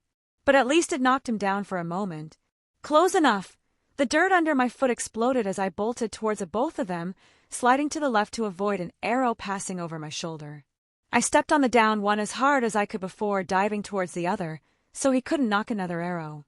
He tried to draw his melee weapon, but I was quick to start laying into his head with an elbow. Reinforcement isn't something a run of a mill guard could handle. Well done, my friend. A hand clasped me on the shoulder. I saw Ralof looking proud behind me. Were these really the men who beat you? I was skeptical on how they got captured in the first place. No, we fought the real soldiers. These are the ones they just parade around town. The sons and daughters of politicians and wealthy families. I see. Let them pretend to be soldiers and bask in the glory of capturing prisoners without the risk of real combat, so their parents don't get upset. Though I saw a few battle-hardened warriors among them. Ulfric walked up as well, giving a grunt of acknowledgement. A few of his men were limping over, and a few more looked bloodied. Not many survived, but it was better than going to the gallows, or whatever was going to happen to them. We need to go, the supposed king stated. Grab what you can without being weighed down. I looked at the cart full of goods and found my hat. Was it lucky they didn't toss it away? I guess its novelty made them curious. I doubt there's another like it in this world. Where will you go, my friend? Ralof asked. No idea. I didn't exactly come here on purpose. Though, I wouldn't mind any suggestions. He seemed a bit trustworthy. If you can, head to Rift 10. The man answered after a moment. It's full of scum and thieves, but it's also a good place to hide for outsiders. The guards will take bribes without batting an eye, and you can buy almost anything you need. He flipped open a small chest full of coins on the cart. I've been there before. Thorum walked over. Look for Brynjolf. He owes me a favor. Should be part of the Thieves' Guild if he hasn't turned up in a ditch somewhere. We need to get moving, Ulfric urged. I don't doubt that some Imperial coward ran away during the fight and is getting help. Ralof nodded. It's a shame we have to leave. So much of us here. He picked up an axe and tied it to his belt before grabbing a handful of potatoes from a box on the cart and putting them in his pocket. I'll burn it before I leave. I waved him off, earning a nod of thanks. I guess this is where we part. Good luck. And you, my friend. Ralof gave me one last look before he and Ulfric took into the nearby forest. The other Stormcloaks went in other directions as they scattered into the distance. What about you, Thorum? I asked. He scratched his head for a moment in thought. I'll head to Whiterun. I hear the Jarl there is neutral, and I always wanted to join the Companions. I don't know what the Companions are, but I wish you luck. I held out my hand that he grabbed in acknowledgement. He gave one last smile before grabbing some supplies and heading out. It would indeed be a shame to leave. So much of his stuff here. There was a small chest filled with gold and jewels, a couple crates of weapons, and even a few that looked magical in nature. Not to mention the food. I was curious what it tastes like in this world. I just shrugged and started emptying a lot of it into my hat. I didn't take everything. The pocket dimension wasn't particularly large. I did withdraw a talisman and slap it on the cart. At the very least, a lot of the food would burn up. As I was about to pick a direction to run in, a thought crossed my mind. Where the fuck is Rift 10? Chapter 7. Welcome, welcome. I heard the shopkeep excitedly shout as I opened the door. Greetings. I gave a curt reply. I was getting a bit of a slimy feeling from him. He looked normal enough. Nothing inhuman about his appearance. Not that I had anything against non-humans, just an observation. He gave me a once-over. I would have assumed he would be displeased by my current state of dress. My clothes were a bit torn and ruffled and perhaps even dirty. But I guess under all of that they were something he hasn't seen before. Well, might as well play off that. As you can see, I'm in need of some supplies. I gestured to my own unkempt appearance. I had arrived in town last night, having flown away yesterday to avoid any pursuers. Everything was basically closed, so I just shacked up in the nearby stables to get a few hours of sleep. I saw an inn, but there were a few guards walking around and I didn't want any potential issues. Of course! He laughed happily. The Riverwood Trader has everything you need, especially for someone who's new to the Skyrim life. That obvious, huh? I gave a good-natured smile. I wondered if he would try to scam me. It's practically a rite of passage for foreigners. I remember my first time traveling Skyrim before settling down. I was lucky enough to get an old Nord to give me some advice. Once you get the respect of the locals, everything seems to get much smoother, especially for Imperials like you and me. Well, I got the coin if you got the supplies. I'm apparently an Imperial. Good to know. Wonderful. He clasped his hands. I run the best general store in the province. Just tell me what you need. I thought for a moment, and my eyes were drawn to a strange golden claw on the counter. Curious-looking thing. Well, Some clothes would be appreciated. He lowered his head under the counter, pulling up 2 stacks of clothing. Let's see here. I got some run-of-the-mill tunics, nothing too fancy. And I also have a set of finer clothing if you're interested. I stepped forward to inspect them. They were about what one would assume considering the technological level of this place. I ran my hand through the higher-end trousers and tunic. The material would be acceptable, but holding it up to my chest, the design made me want to vomit. Is this the fashion around here for the wealthy? He just shrugged. I don't keep up with those trends. That's my sister's department, and she convinced me to buy these a few months back. They are not to my tastes. That was the politest way I could say it. I'll just take the basics for now. He nodded, reaching under the counter again. You're going to need some good boots as well. The Skyrim terrain is a bit treacherous if you're out exploring. I felt the material and just nodded. Boots were boots. There wasn't much to say about them. Let's see. I rubbed my chin thoughtfully, taking a look at the shelves around us. What about these? I picked a red-looking potion off the shelf. It's always good to carry a few health potions for an emergency. I felt my breath hitch at the nonchalant way he described the alchemic creation. Was the mystical side of the world so open here that health potions were something easily acquired by the mundane? It's not that equivalent couldn't be found in my old world, but the ingredients were hard to come by and almost extinct. Did I hit the jackpot? How many do you have in stock? Last I counted, 7 potions of minor healing. I'll take them all. I didn't even ask the price. I should be quite wealthy if some of the tags I saw around the shop were accurate. Apparently the gold coins I acquired are the default currency here. Do you have any other types of potions? Well, if you asked any town around us, they may have said no. He put an elbow on the table, giving me a prideful grin. It's a good thing you came to me. He hefted a large crate from under the counter, carefully setting them down. Nords don't really like anything beyond a simple health potion, so I've been sitting on this stock for the right buyer. Well, their loss. I muttered, picking up a small red vial. It looked like a health potion. Similar properties, perhaps? A regeneration potion. Not as quick as a health potion. So many people don't really like them. But they're better for blood loss or a bunch of smaller wounds. He stated, shifted through the various containers. Let's see here. A strength potion, that's always good in a pinch. A water-breathing potion. I doubt anyone would want to swim in these freezing waters, but another thing that's nice to have. A few stamina and magica potions. They should still be good, though they don't last as long as health potions. Magica potions. I quickly grabbed one of the blue containers on the counter he set to the side, inspecting the contents. This was filled with magical energy. Is this supposed to restore magical energy to someone? If so, I could make so much money selling these back home. Not everyone is like me, able to pull on the kaleidoscope to refill my reserves.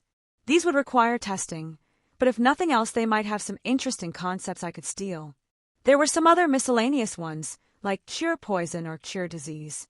But frankly, I'll take them all. The shopkeep just blinked at me. I don't want to be rude, but can you? I turned my hat upside down.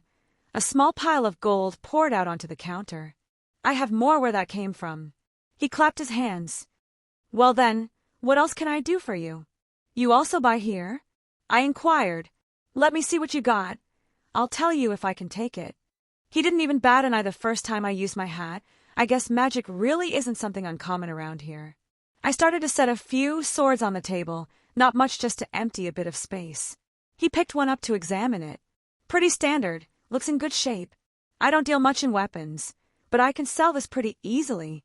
I'll give you 30 septims each. Not quite sure if that's good or not, but they were basically taking up space, and hey, I now know the name of his currency. Besides, I still have my cane sword, which is much better than ordinary iron. What about this? I set a large, green emerald on the table. It was the one that I had originally found inside the hat when I bought it. Divines. He whispers, picking it up. Where did you? He muttered again, inspecting the jewel. Yeah, I was guessing that even a couple 100 years ago, the people from Earth could sculpt jewels better than anyone here. Interested? Of course. He cleared his throat. I mean, yes. How much would you like for it? Let's knock off the price of the goods first. So, an even trade, the stuff for your jewel. He eyed me. Oh no, that's just the first step. We still need to talk about how many septims you are paying after that. Nice try, but I could guess this jewel was worth much more than that. You want me to tie up all my coin and goods in single jewel? He frowned, crossing his arms. What if I get robbed? The best I can do is maybe a few more items added on in a straight trade. I don't really need anything else. How about some spell books? He smiled, and just like that we both knew he had me. I was not unhappy with my exchange, but I felt like I got played a bit. Did I tilt my hand when I looked confused at the potions? Was that when he knew I was novice in his eyes? It's not like I needed the gold. I still have a hefty amount, it's just. I like having more. I was able to finagle some more goods from him, even if he fought me every step of the way. I have no doubt that the jewel would be making him a huge profit. I just didn't want to go through the effort of selling it through the proper channels. Also got some information while I was at it. He gave me a very basic map of Skyrim, along with a heads up that a cart would be coming by tomorrow, and I could buy a ride to Rift 10 for a small fee. Not only that, apparently some soldiers came by last night, but the guards drove them away. I don't really understand the political structure of this place, but apparently the Jarl that oversees Riverwood is neutral or something, and he has enough clout to tell them to bugger off. So, I had some time to kill. I was sitting at a table in the inn next door. They had some decent drinks. I wasn't expecting much from the meat here, but damn was I surprised. I would definitely need to grab some before I left this world. Laid out on the table were the spell books that were mentioned. This world. They have some interesting ideas on magic, and I could thoroughly reap the benefits of such open learning. From what I was told, these were mainly just basic spells along with one adept spell. Lesser Ward, a small barrier that blocks attacks. Nothing too crazy, but its application was insane. It was elementally neutral, so anyone could use it. The effort in its casting was a bit meh, but I could experiment to make it a worthwhile spell. Oak Flesh, a strengthening spell that can overlap with my reinforcement. It leans more towards defense, but it does have a physical power application as well. Always good to have additional strengthening abilities. Instead of applying an enhancement through my body, it sort of envelopes my body in its effect.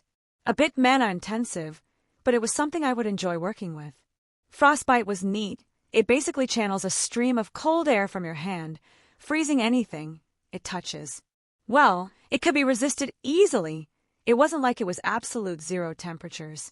But still, an interesting spell. I would love to dissect it for further study. There was even a basic healing spell, aptly named Healing. This had been a good find. While the effects were apparently less than a basic regeneration potion, having a healing spell so easily applicable was a huge boon.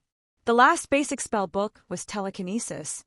A bit of a surprise there. The equivalent in my old home was a guarded secret by several families. Not something unattainable, but it was such a useful spell that those who had it guarded it did so fiercely. The real gem was the adept spell book, named Distort. From what I understand about the magical system here, so far, it's a spell that falls under the illusion school. Aptly named, I suppose, since the spell is a basic physical illusion application. Basically, I can make illusions that appear real on the surface, though any interference will break them. A useful spell, and I'm quite happy with my purchase. I'll need to find more books like these and add to my repertoire.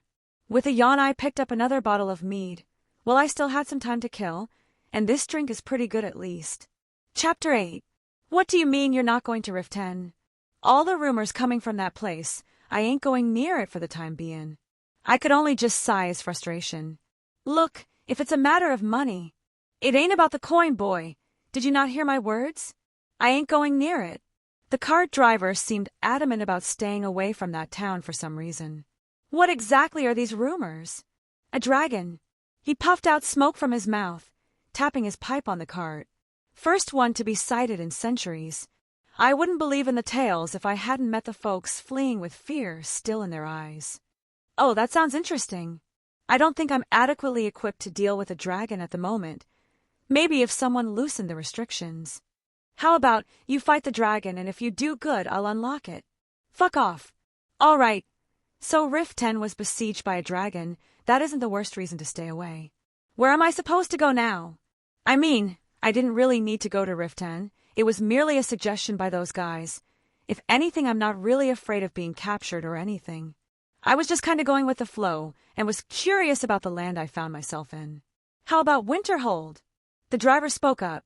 Sounds cold. What exactly is worth it there? The college. You look like the learning sorts. He shrugged. A college, you say? Okay, my interest was piqued. I wonder what I could learn there. I just don't expect the townsfolk to give you a good time. They don't like the mages very much. Mages. A college for mages. A magical learning institute. Sweet Christ. You, sir, have just earned a bonus. Take me to Winterhold. I heard him chuckle, adjusting himself in his seat. Climb aboard. It'll take about a day to reach there. Oh, joy, riding in a wooden cart for a day. My butt would be sore tomorrow, but it would be worth it, I guess. Well, at least it would give me time to think. I had a lot on my mind right now. Like, how the hell did I even end up here? This isn't a parallel world of Earth. If I'm not mistaken, this is a completely alternate dimension, separated from the world line my magic should be able to access. I know for a damn fact that my calculations weren't that imprecise. I should have at least landed on a line that housed the spirit of Gaia. Something went wrong. Something I did wrong. I know that my previous self had some knowledge of the world I was born in. Otherwise, I wouldn't have the memories of the world line's progression model in my head. What did I feel when I left? Almost like I hit something. If I had to explain it, I was practically a fly being smacked by a car. No, that isn't quite right. That would imply I hit something moving in the normal sense. I basically smacked into a wall and got knocked off course. But what wall would there be? Think, idiot, think. I just smacked my head in frustration. What was I missing? Ha, idiot is right. Not helping drag. I thought you were asleep. I was too curious about your memories, so I couldn't go back to sleep. Been watching them for a few days now. Joy, does that mean you have some insight to my current issue? Let me see, what race are you? Human half-devil. What does that have to do with anything?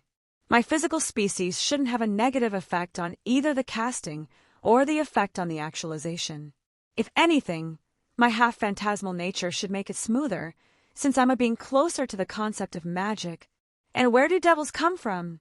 I mean their parents, but if you mean in a more philosophical sense, their demonic origins can be traced to the negative cumulations of dreams, desires, and human imagination, all catalyzed with the advent of the God of the Bible. Good and evil, yin and yang, one exists so the other must exist to balance it out as a cosmic rule. Every culture, every pantheon has their own good and evil, though the terms can be more muddled. The Asgardians and the giants of Jotunheim and Muspelheim. Olympians with their Titan counterparts and the various giants that exist in their cultures too. Asuras and Devas of the Indian pantheons, the Yukai of the Shinto factions with the Yamata no Orochi, the Sumerian gods and the children of Tiamat. Hell even. I paused, blinking in realization. Thought you missed the point there, but you came back around. I'm a fucking idiot, I face-palmed. I didn't take into account all the secondary realms still attached to the world. To put it into perspective, if the world was a house in the middle of the forest, it would be surrounded with trees. Trying to run into a single direction, in a straight line, you would smack into a tree. The trees being secondary realms, like Olympus, Hell, Heaven, Asgard, Takamagara, etc. Whereas my previous world basically had all the trees cut down, the forest only had a few sparse trees left because the age of gods had come and gone. So, I smacked into another realm and got blown off course, and somehow stepped out of the world line I was accustomed to. Okay, nothing I can't solve. I can find my way back easily enough. Well, that solves that mystery. Truthfully, it would only take a few minor modifications to my calculations, if they were complete. I'll need to finish them proper at some point. Now that I think about it, I can probably find the stuff to make my mystic code here. No doubt there's going to be some interesting materials I can find. Well, this trip wouldn't be wasted. It's not like I'm under any kind of time restraints, the opposite in fact. I'm free. No responsibilities, no one controlling my life. I can go wherever the wind takes me. Speaking of wind, the scene here is breathtaking. I was bitching about the ride earlier, but once we started going, what a sight. Oi, old man, want a drink? I was laying down in the back of the cart, watching the snowflakes fall from the sky. It had gotten rather cold as we started going north. Luckily, I had some stuff packed away inside my storage space for the cold weather when I grabbed practically everything I could from that cart of confiscated goods earlier. "What is that, Black Briar?" he hollered. Well, the man knows his drink. Yup, got some honey brew too if you want that. None of that pisswater stuff.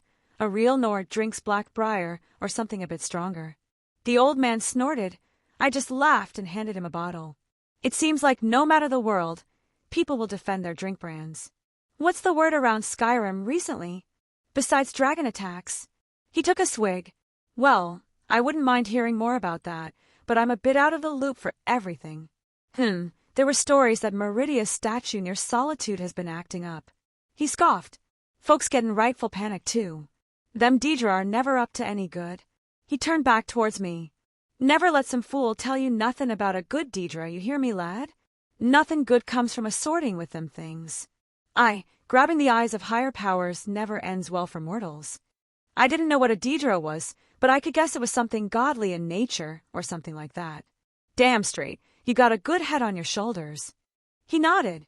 I also hear the war is heating up after old Frick escaped some Imperial ambush or something. Heard they had him bound and ready for the block, only to escape from right under their noses. Got them Imperials up in a frenzy trying to look less foolish to the masses. What? It's only been like 3 days. How? At least there was no mention of associates or anything, geez. Well, I wouldn't be surprised if this man was spreading half these rumors. He sure travels enough to do so. He started talking about some other nonsense, but I didn't really pay much attention. I think he was rambling about some elves or something. Frankly, I think I would have fallen asleep if the lights in the distance didn't draw my attention. "Looks like we're here," the old man said. As we got closer, I could see the swaying of torches. The snow made it kind of hard to make out, but the outline of buildings started to come into view. Welcome to Winterhold. It was a town, to be expected from what I saw of Riverwood yesterday, but a bit in the distance I saw it. A massive stone structure connected by a small bridge. Beautiful. The College of Winterhold. Halt, outsiders. My attention was taken by one of the guards coming towards us. State your business. I was going to check out the college.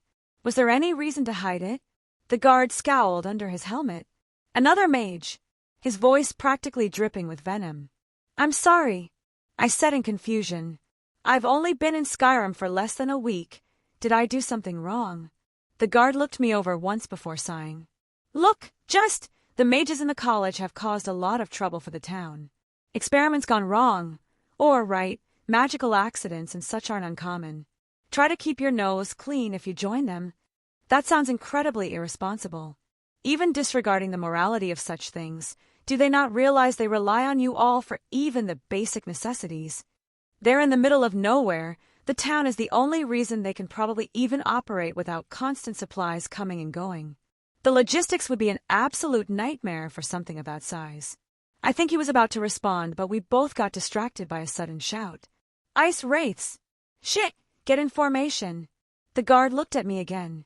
"Some assistance would be appreciated, mage." Well, I wouldn't mind helping fix the disconnect between the mages and mundane folk here, especially if I'm going to spend any extended time at the college. I nodded, following behind. They make a quick shield wall at the town gates. I didn't know what an ice wraith was, but it looked like some kind of elemental mixed with a scaled sea creature. The old man had hurried into town good. I didn't want to have to worry about him. He was good to me. They all looked nervous. Even I felt a certain chill as a few dozen of those things approached. I quickly grabbed my sword out of my hat and drew it from its sheath.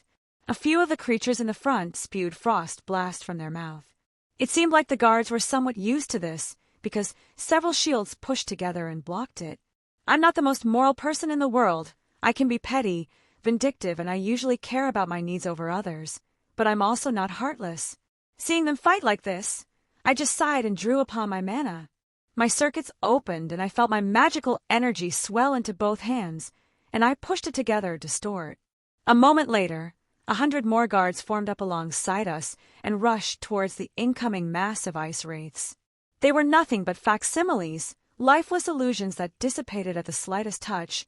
I was concerned that the snowstorm would break them before they could do anything, so I overloaded the spell a bit. I was taking several guesses here.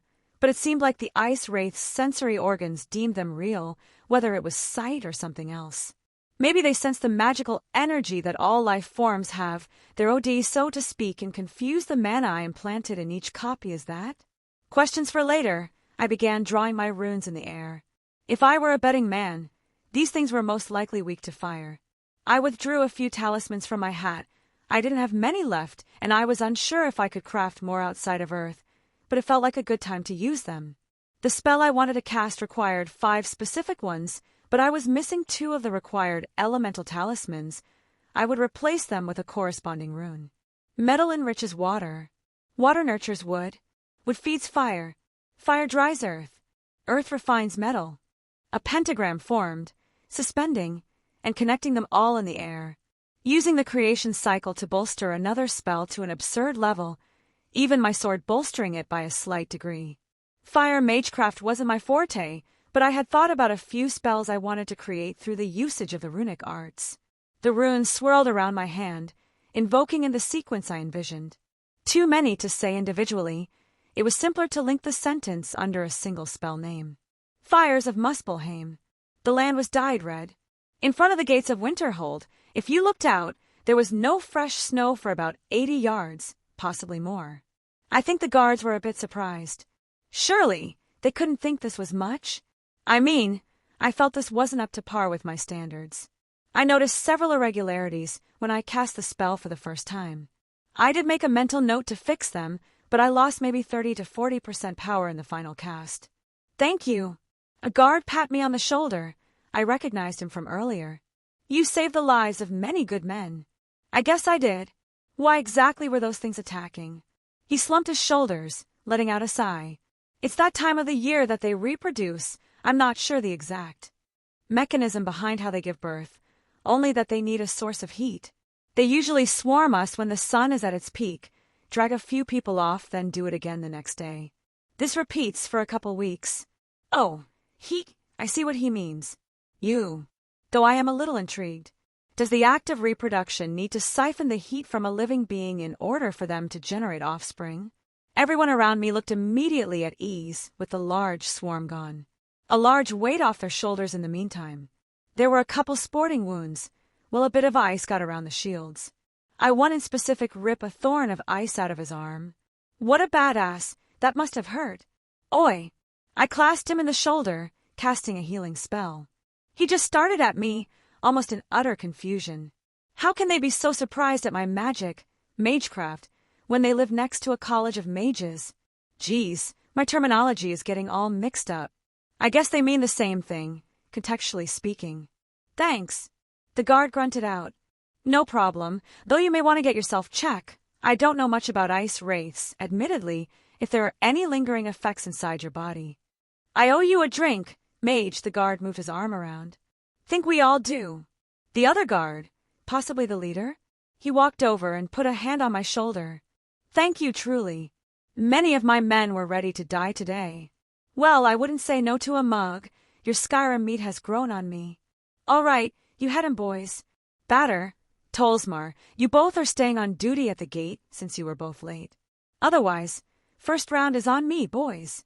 There was some good-natured cheering. My name is Svord, and if anyone gives you problems in Winterhold, tell them my name. He practically dragged me off towards the tavern, his posse of armed guards following along, laughing and jeering. It was not unpleasant, seeing everyone make way as we pushed open the doors of what I presumed was the tavern. The locals greeted the guards happily. I guess they would have an applied interest in the guards returning back victorious. Dagger! Svord exclaimed to a man behind the counter. Svord, it's good to see you made it. How were the... Every guard alive and accounted for. You can thank my new friend here. He laughed happily, clasping my shoulder. A mage! Dagger eyed me skeptically. You from the college, lad? I came here wanting to check it out, saw they needed a hand. I shrugged. Just did what anyone would do. I took a quick glance around. The old cart driver was chatting up a woman in the corner. She looked about his age. He saw me out of the corner of his eye. I gave him a nod and smile. Aye, he's a good one. The college would do good to add him to their number. Svord added, Now! He clapped his hands. I promised a round for everyone, and Svord doesn't go back on his word. The place erupted in cheers. It was really lively. I wasn't used to getting this kind of attention when people all gave me acknowledgement and such. But it wasn't an uncomfortable feeling. What'll you get, lad? The hero gets the first drink. Dagger. I've only had a few drinks from Skyrim so far. Blackbriar, Honningbrew. What else you got for me? I sat at the counter. Svord and Dagger shared a look, a smile showing on their faces. Let's get you a true Nord drink. He poured out a bottle I didn't recognize into a large mug. All right, lad, we won't laugh if you can't handle something a bit stronger than the milk you're used to. At least not too much. Svord slapped my back. Oh, is that a challenge? I eyed him. He crossed his arms, staring at me, a grin on his face. This is a man's drink, son. I took the hat off my head, reaching inside to grab a handful of coins and slammed them on the table. The ball's on this lad, eh? Svord snorted in amusement. We were gathering a little show. He pulled out a few coins and matched me. Bottoms up. I took swig, eyeing Svord as I downed the entire thing in one drink. Granted, a bit of it spilled out onto my shirt, and I almost coughed it back up when it first went down my throat, but I slammed the empty mug on the counter. Tasted like piss mixed with honey. I coughed slightly, meeting the silence of the crowd. Fuck it, give me another. There were whoops and laughter as Svord pat my shoulder. Well done, lad. He laughed happily. You earned this. He pushed the gold towards me. All right, just keep the drinks flowing. I waved my hand around the room, pushing both piles of gold towards Dagger. More cheers and thanks were shouted my way. It was a wonderful feeling. Chapter 9. Wake up! I felt a prodding in my shoulder. I was still drowsy, and my head was killing me. Wake! Up! I heard and felt it again. I groggily lifted my head up to look at the person poking me. He was not a race I had seen before. An elf of some sort. The people weren't freaking out, so I was assuming that his species wasn't uncommon. The fuck do you want? He was dressed well. Too well. He had a permanent look on his face that screamed, I'm better than you. How uncouth. Not that I expected any more from a two-bit mage. He scoffed. What time was it? I don't think it was noon yet. Maybe early morning. I fell asleep at the counter. That's a bit embarrassing. It didn't look like the owner minded, though. I think I paid him enough as it was. I think we were celebrating far into the night. Even as I looked around, there appeared to be a few more people passed out here and there. I guess this wasn't an uncommon occurrence. My eyes focused back on the man who had been poking and insulting me.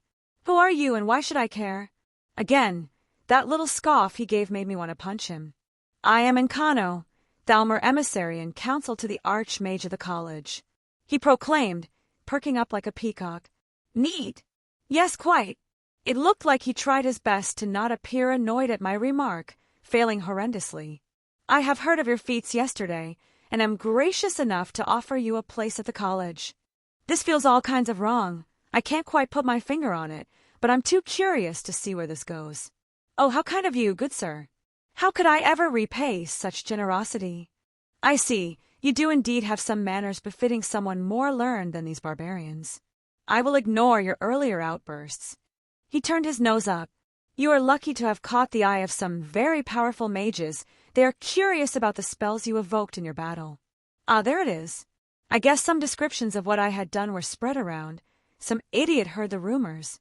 I guess my foreign magic would be interesting to those who devote themselves to the magical studies. You said your name was Encano? I wanted to make sure. Indeed. He nodded, clearly pleased with himself for some reason. Good. I didn't want to get your name wrong. That would just be embarrassing. I cleared my throat, drawing a bit of attention on myself. Go fuck yourself, Encano. Trying to learn my mysteries? Do I look like I was born yesterday? If this was the clock tower, he would have been killed trying this shit on someone else. There was some snicker and laughter around the room. I saw Dagger try his best to hold back his own laugh. I just tipped my hat at the man and smirked. Why you? He exclaimed in surprise. How dare you? I think I saw his hands light up, ready to cast a spell. Only, the sound of steel being drawn from its sheath filled the room. It looked like several guards had woken up from their naps and were all pointing blades at Encano. He paused, looking at me, then looking over the room. The magical energy he gathered had dissipated and he just scoffed. I expected nothing less from such uncivilized barbarians. says the idiot that was about to invoke a spell in the middle of a tavern. A fire spell in a building made of wood? Do you need a lesson on what happens to wood when it catches fire? He narrowed his eyes. No wonder the Thalmor are needed in Skyrim. Truly you all need a strong, guiding hand. I didn't really get the gist of what he was saying, but the guards around me were enraged, for lack of a better term. The looks on their faces, I could only admire their control as they clenched their weapons. But I drank with them last night, sort of built a bond with them. Is it weird that I felt annoyed because they were insulted? You wanted to cast magic? Let's step outside then, you and me. I stood up, looking him in the eyes. Oh, you wish to duel me? He looked on at me with disdain. I haven't the time to waste with the riffraff. I'll give you the knowledge of my spells if you win. I cut him off. I knew what he was doing, didn't really care either. He paused looking at me before smiling. Is this the part where you make a demand of me if you win? He waved his hand nonchalantly. Go ahead, demand whatever nonsensical thing you wish if a miracle occurs. Your clothes. The whole room was silent. Pardon.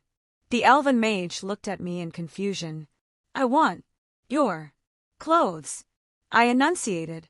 You will walk back to the college, buck-ass naked when I win. This was twofold. First, I wanted to humiliate him. I already felt that there would be no common ground between us, and he was utterly insufferable. Second, I actually wanted his clothes. They looked high quality, and I thought I could take them to a tailor and maybe use their materials for something to my tastes. He snorted, holding back his anger. You will rue the day you angered me. He stomped out of the inn. I just followed after him, along with the entirety of the tavern who came to watch the show. He at least had the good sense to walk outside of town to avoid any collateral damage in the immediate vicinity. The townsfolk started lining up, more than were in the tavern. I guess news travels fast here. I think I saw Sword give me a thumbs up in the back.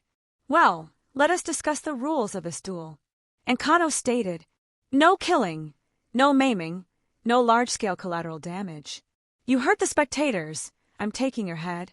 He seemed like the kind of person who would accidentally cast too powerful a spell near people he disliked. Fine, your terms are accepted. Shall we have someone give a countdown, or would you like to make the first move? He said arrogantly. I just raised an eyebrow. I withdrew my sword cane from my hat and unsheathed it. How uncivilized, a mage wielding a sword. He rolled his eyes, summoning a staff from somewhere. I wasn't really paying attention. I shall be magnanimous. Feel free to cast your spell. I shall not respond until you are finished. Should I just run up and stab him? Nah, I got a better idea. Oh, this is going to be good. I just smirked after hearing Drag. Leveling my sword at him, spell circles began to envelope the blade. The dimensional refraction phenomenon, an aspect of the kaleidoscope that allows me to pull an infinite amount of magical energy from parallel worlds. The circles thrummed with power, collecting and condensing the mana, ready for use. Ether cannon. My sword shuddered. I briefly panicked that it would explode at the power.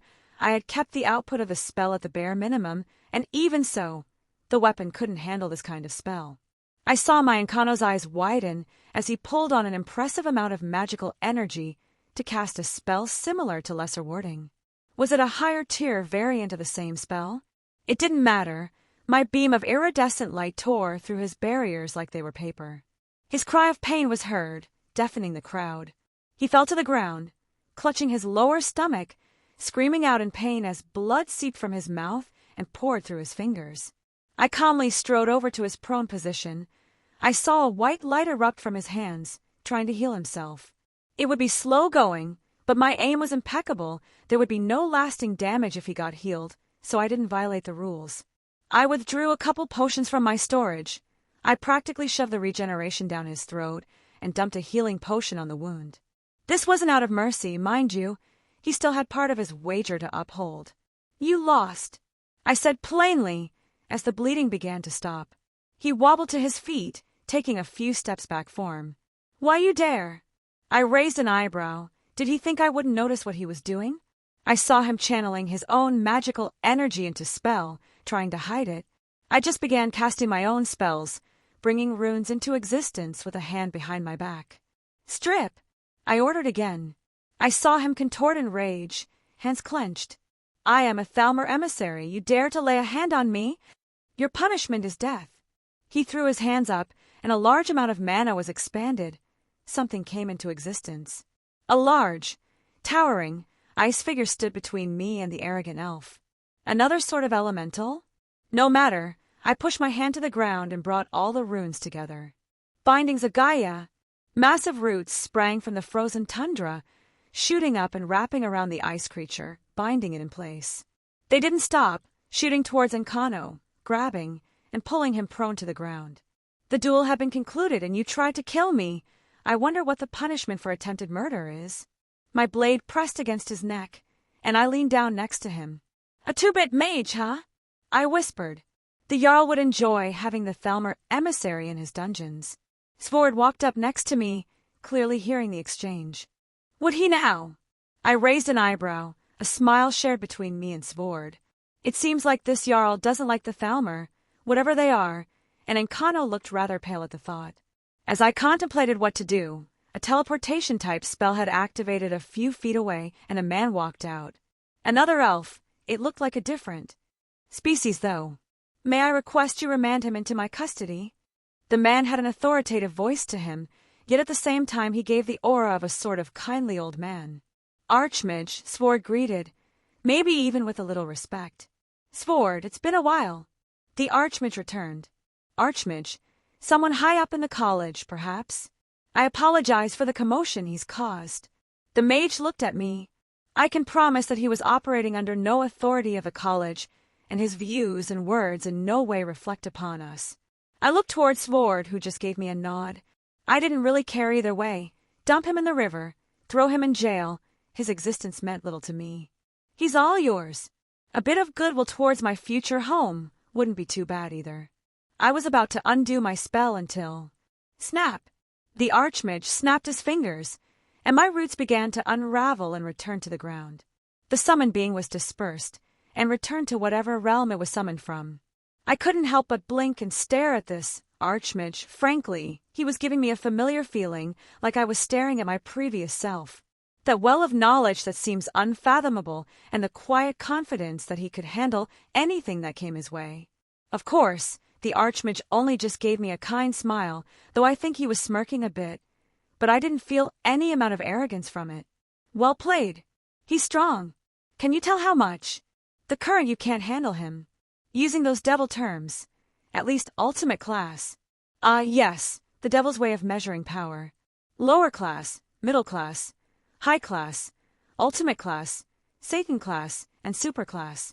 Godly beings tend to be operating at a minimum of Satan-class power, usually in the realm of what is referred to as superclass.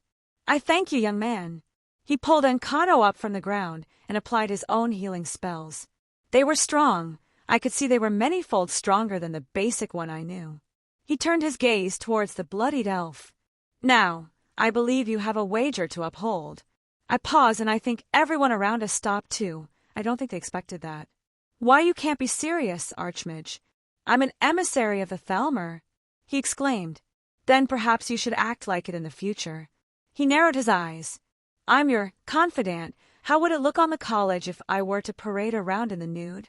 Oh, it will look very poorly on us. Can you tell that already? He conceded, but power began to swell up, and his eyes glowed faintly. But it would forever taint our pride if we didn't uphold our own agreements and were known as untrustworthy. Do I make myself clear? You know, it didn't feel like a play, or just making a scene to save face. It seemed genuine on the surface, and I usually trusted my instincts with such things. He kept spouting nonsense about being an emissary. No doubt there would be political fallout if he died, even if he was the one at fault. I could concede that point, which was why the Archmage was probably thanking me. Even Svord was willing to allow the Archmage to take him, and his own men appeared to loathe the man. I really need to learn the political situations of this land. The Thalmor emissary shuddered, sweating profusely under the Archmage's gaze. Of course. He spit out as he began undressing and tossing his clothes on the ground. He was shivering as each layer was taken off, and he began to put his hands on his underwear, but I decided to stop him. That's enough, I stated, earning their attention. I don't think anyone wants to see that. Indeed, The Archmage smiled in amusement. Make your way back to the college in Kano. We will be having words later about your assumption of power over the college's decisions. Oof. Sounds like someone was going to get a spanking. And you had best be properly clothed by the time I return. No one spoke as the elf began his walk of shame. Truthfully, I expected a lot of laughter and jeering, but I think the townspeople were just too stunned to say anything. The Archmage once again turned towards me. You are an interesting young man. He flicked his wrist, and a parchment appeared in his hand. I would hate for us to be called liars, while Encano did not have the authority to do so. I would like to officially extend this invitation to join the college. I grabbed the parchment, opening it up to read. This just says, he can join with your signature. I deadpanned. Did you think it was difficult to join the college? There is only the basic requirement to be able to cast a few beginner spells, and the guard would let you in. He laughed, flexing his hand and disappearing from the spot. Only the distortion of magical energy, leaving a tell sign that he had teleported away. What just happened? I asked Sword. That would be Archmage Savos Aran, head of the college. He seemed. Frankly, I didn't know the word to use. What was the combination of powerful, quirky, funny, scary, grandfatherly? Oh. Eccentric. Aren't all mages? Sword chuckled. But he is respected. Really? I thought everyone here hated mages. Yes, that should tell you something. He pat my shoulder and walked back towards town. I picked up the clothes off the ground. Now let's see if I can find a tailor. Chapter 10. I was staring over the side of a cliff at the edge of Winterhold. I could see houses, buildings, and all kinds of infrastructure poking out of the side of the mountain, all the way down to the gorge below. Not only that, but I could also see the bridge into the college. It didn't look like it should be standing, let alone being used. What did they call it? The Great Collapse. I got the Cliff Notes version of what happened, but seeing it still like this was something else. Apparently, the relationship between the college and the town was already rather strained when it occurred, only for the people to blame the college once again when the incident did happen, though from what I could tell they didn't do it. It was tragic, but nothing I could do about it. It seems like everyone had already picked up and carried on. The town had started expanding again in the other direction. I could still see houses being built when the snowstorms weren't as bad. Does my devil biology give me some resistance against weather? I could only guess, so considering I'm lightly layered compared to the people who live here. I looked up at the sun in the sky. It was hard to get a concept of time here, especially when the sun barely peeked through the snowy air, but I could guess it was mid-afternoon, leaning toward sunset. I had just been walking around town for a few hours, getting acquainted with it. Basically, I needed to kill some time. It seems like she should be close to done. I twirled my hat and put it on my head. I guess I'll go check in with the tailor again. The guards gave me nods as I passed. I seemed to develop a sort of rampart with the town. It was nice. The place wasn't too big. Probably a few hundred people, all in all. Small enough that everyone knew everyone, and news traveled faster than the speed of light. I walked up to the tailor's shop, pushing the door open. I wasn't surprised at the scene of needles hovering in the air, moving every which way on a piece of fabric. Yvette, I greet. Well, the older woman smiled. It was a good idea to get to know your tailor. Anyone who takes pride in their clothing would tell you as much. I sat in a nearby chair. I didn't want to disturb her too much. To be honest, we weren't too acquainted, only having met earlier this morning when I put in my order, but we hit it off decently well. She was curious about the clothing I described, and I even used some parchment for some sketches. The most surprising thing was her application of magic. She was using telekinesis to move the needles all about as she worked through the seams. It was one of the reasons she could pump out quality work so quickly. If it were anyone else, this would have probably taken days, if not over a week, to accomplish. She told me a mage had been sweet on her in her youth, teaching her a few spells. Basic cantrips, and what not, but perfect for someone who is running a business. She could light a fire, heat water, freeze food. Things of that nature. This should about do it. She moved her hands away, admiring her work. What do you think? I walked over, standing beside her. Amazing. I can't believe how well this turned out from my horrible sketches and explanations. Truly, you are an artist. My praise was genuine. It was astonishing how well this turned out. I mean, I could tell the materials weren't the same as what I was used to back home, but it looked phenomenal. I took the clothes into the back room to change. She had already gotten my measurements before. She was quite thorough with that as well, especially around my groin area. Not that I dislike older women, if it were any other time. Unfortunately, I had wanted to get to the college as quickly as I could. I zipped up my pants, having donated the clothes from my previous world as additional material. She was quite perplexed by the little mechanism until I showed her how it worked. Suffice to say, she's really curious to where I acquired such a thing. The buttons on my shirt were nice, decorated, but classy. No uncomfortable tightness anywhere. It was just the perfect size. Of course, I made sure everything was nice and tidy as I tucked in my shirt. And lastly, I put on the vest, or waistcoat, depending on where you live. I ran my hands down the fabric, making sure there are no loose seams or snags anywhere. No, it was all perfect. The last piece, and probably the easiest for her to make, a black tie to go along with everything. I had briefly considered a white tie, but it looked best as black against my white vest along with my black shirt. There was a mirror here, though not to the standards I was used to. The glass was milky and hard to see, but I could make out my figure enough to like what I saw. Finally, adjusting my tie up and putting my hat on my head, I walked out of the room, meeting the eyes of Yvette. Oh my, if I were 10 years younger. Yeah, I looked good. The clothes make the man and all that. It was a nice confidence boost as well. My only regret, she didn't have enough material to make the jacket. I set a large stack of gold on the counter. Will this cover everything? That is way too much. She stuttered, staring at the pile. I wonder if this is too little, actually. I adjusted my tie slightly, making sure it was straight. Yes, I'm a clothes snob. I find it physically annoying to wear something so unsightly as I was before. With this much, I'll be able to order some higher quality fabrics from the next caravan. She muttered. I stopped in my tracks and turned to her, a thought crossing my mind. I set another stack of coins on the counter, earning her surprise. Then I will request your services in the future. I want a few more outfits, and I hope you can get the stuff soon. Of course, she said pridefully. I'll take care of all your tailoring needs. Well then, now that I'm properly dressed, it's time to visit the college.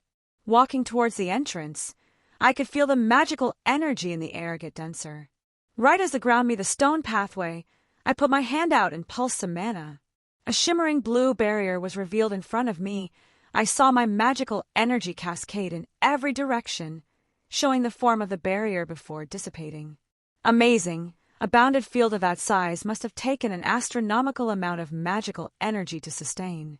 I hesitantly stepped through.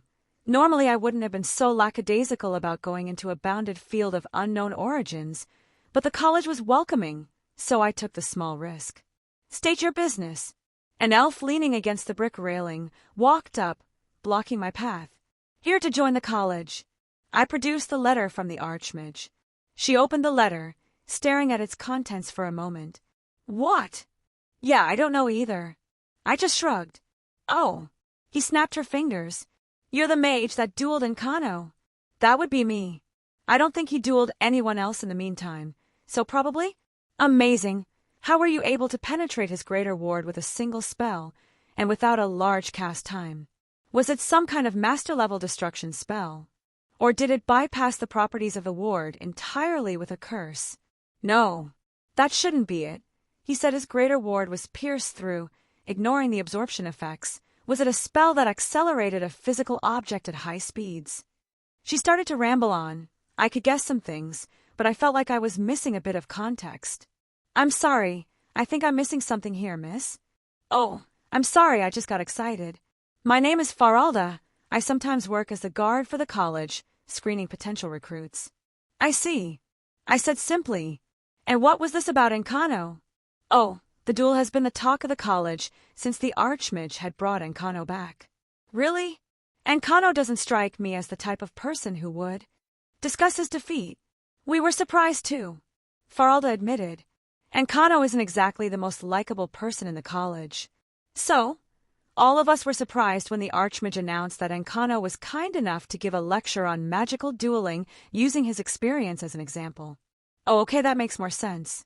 I could only imagine Encano's face with the Archmage standing there, making him give a very detailed explanation on how he was defeated. I mean, it wasn't just because I took him down in one shot. There were several variables that led to me defeating him with such ease. His arrogance was probably the highest factor. He sat there and let me cast a spell at him. He acknowledged that he didn't know about my magic and still let me set the pace. Gods, I could imagine the whole lecture, and Kano having to thoroughly describe the entire thing in detail, then the Archmage going, "Okay, class, what did Kano do wrong here?" And the arrogant elf having to stand there and let a bunch of mages below his skill level criticize him. Even the Archmage said he didn't know what spell you used. Faralda looked at me expectantly. "It's a secret." I gave a smile. "Worth a shot." She mumbled, "All right, go ahead. I'll look you up once you get settled. I wouldn't mind exchanging pointers." As I approached closer to the college, and noticed the temperature getting noticeably warmer, there wasn't even any snow on the walkway the further I went. An effect of the bounded field around the college. That was my first assumption, and considering the sheer amount of magical energy being pumped around here, it wasn't probably far off. I noticed several wells along the walkway. They looked like small openings to the nearby ley lines. They pushed out so much magical energy that it was visible to the naked eye. Incredible. I knew this whole trip was going to be worth it. Hell, falling into this world was worth it just for this. The things I could learn here, I was excited just imagining it. The path led to a sort of rotunda that circled around, leading to several towers, all before the large doors of the main building. There were mages all around. Some were casting spells, some were just chatting happily, or reading a book on a bench. I got barely spared a glance. Everyone was deep in their own studies or experiments. It reminded me heavily of the clock tower, if a bit more whimsical in nature. Pushing the doors open, I was greeted with the faces of about a dozen mages, gathering in a circle with an older man in the middle. "Greetings." The older man stepped out of the group, walking over with a smile on his face. "You appear to be a new face," he said, giving me a once-over. "Indeed, I just joined today. Or I will hope to be joining. I'm not entirely sure on the process." "No problem. You've basically joined once you pass the threshold. We just need to get you squared away with lodging and a schedule of when classes are." He nodded. "For now, though, what about joining our lesson? It's for beginners, but a refresher is always a good idea." "That would be lovely, thank you." Did he know I wasn't a beginner? Well, I guess the term is subjective here. I wasn't familiar with their magic in depth yet. "All right, everyone. It seems like we got one more student, Mr." He looked at me. "Wilhelm Henry Schweinorg. I look forward to learning alongside all of you." I introduced myself. "Wonderful." The older mage smiled. "We were just going over the lesser warding spell and how to apply it in a practical situation." I stood to the back. It seemed like everyone here were a bit younger than me, probably by about 3 to 4 years. Most people think of lesser ward as a wall. He pushed out the spell in front of him with an ease that was impressive. He no doubt had much experience under his belt, which it may seem like on the outside, but such thinking is incorrect. Yes, it is a protection. It stops spells from reaching you, but understanding how it works is just as important as knowing how to cast it. Our spells are directly tied to our imagination and willpower. If we force the spell into such narrow understanding, its abilities are greatly weakened. The wall becomes brittle and easily demolished. Was lesser ward the basics here? There was a greater version of the spell. Were they the bread and butter of defensive spellcasting? He looked around the room. I guess he wanted to see if anyone understood. Maybe this was a bit too advanced to talk about the concepts behind spellcasting.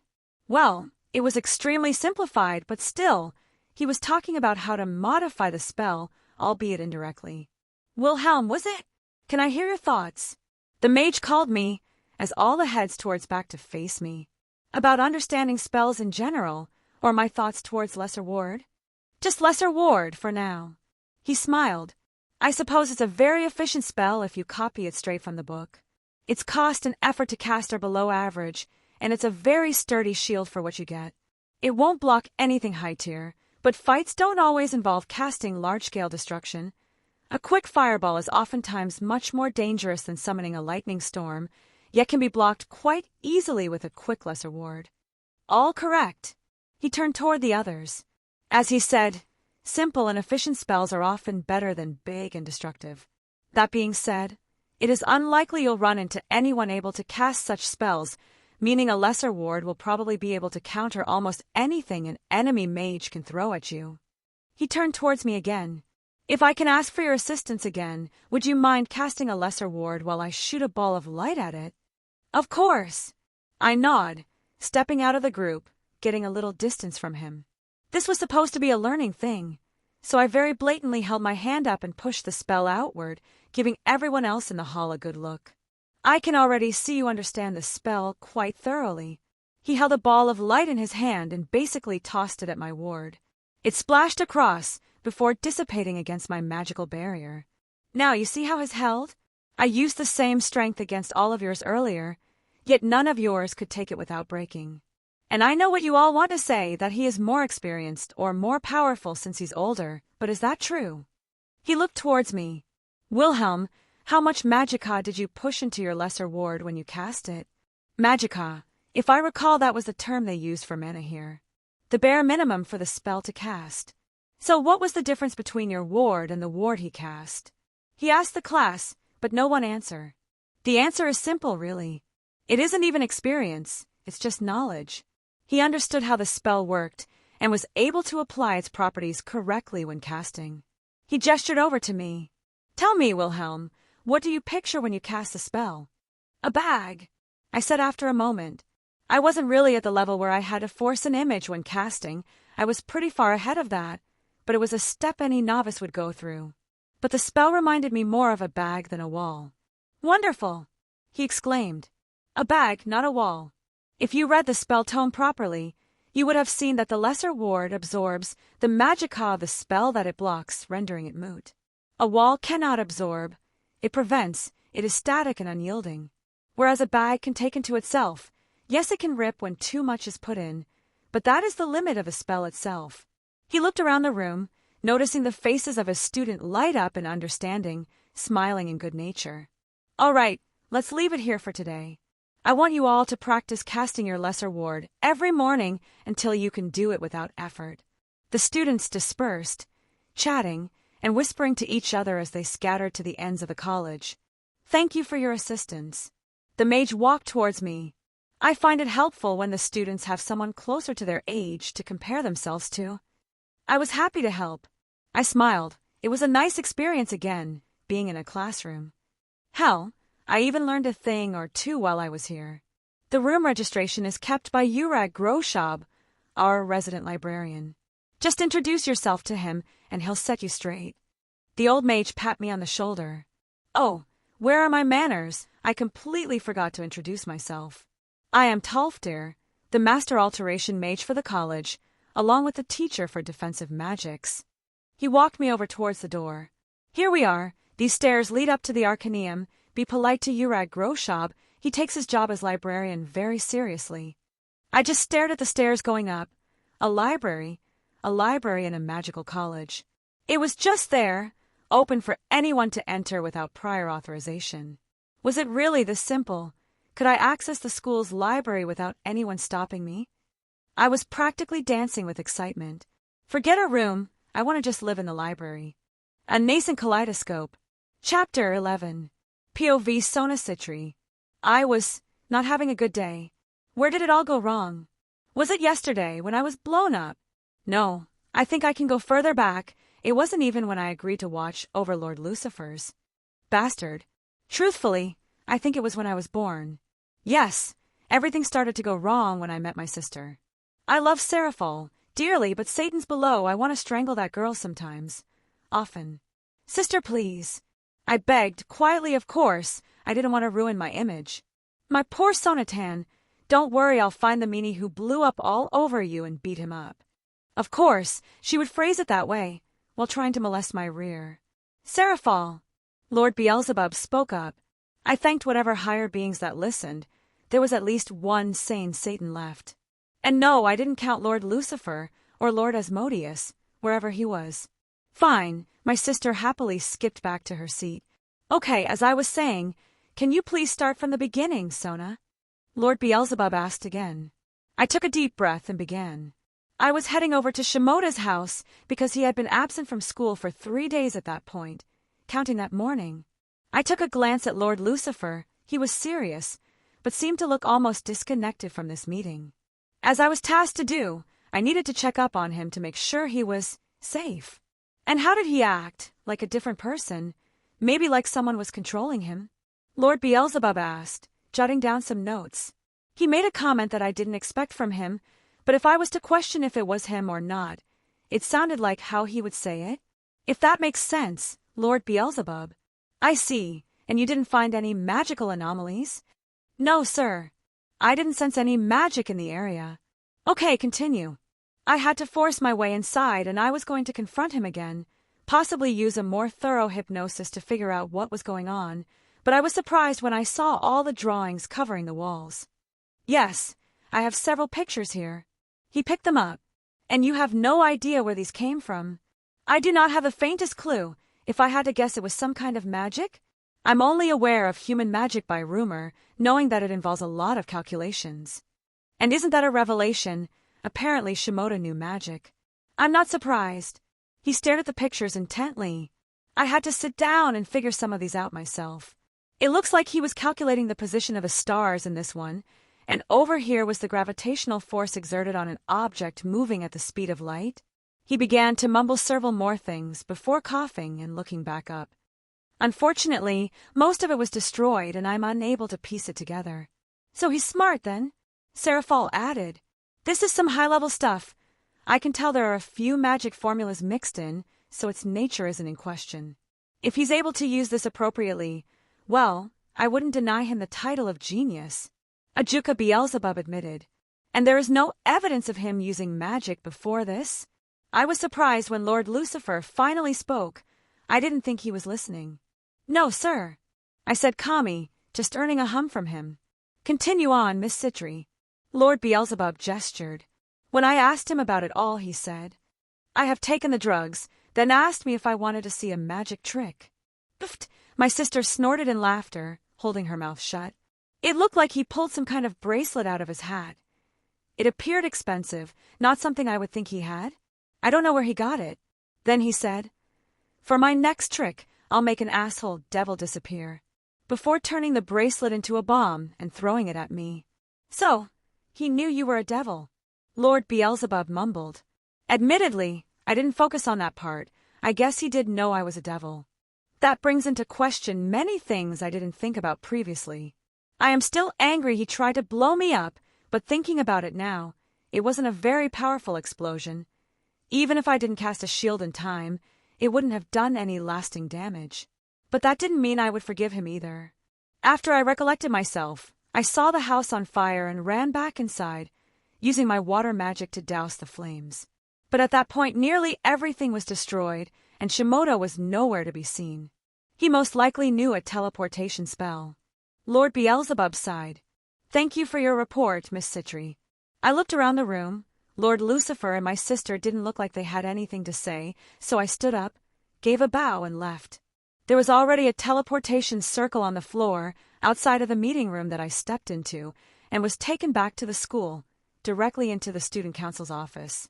The burst of light died down, and I saw Rias pacing around the room. Rias, I questioned. Sona. She hugged me. I guess this whole thing had been a bit stressful on her as well. Well, it wasn't like she was reaching for my butt. I didn't mind returning the hug. Rias, are you okay? Yeah. She waved off my concerns, walking over to the couch and plopping into the seat. How did it go? I already told you everything that happened. They didn't really express their thoughts either. I just shrugged. This wasn't something I could really interfere with, nor could I add any insight. Rias groaned. How was my brother? I paused, not knowing how I should answer. Rias was Surzek's Lucifer's sister, but was I supposed to speak ill of Lord Lucifer to his own sister? He seemed distant. My red-haired friend sighed, mumbling something about her stupid brother. Of course, she said curtly.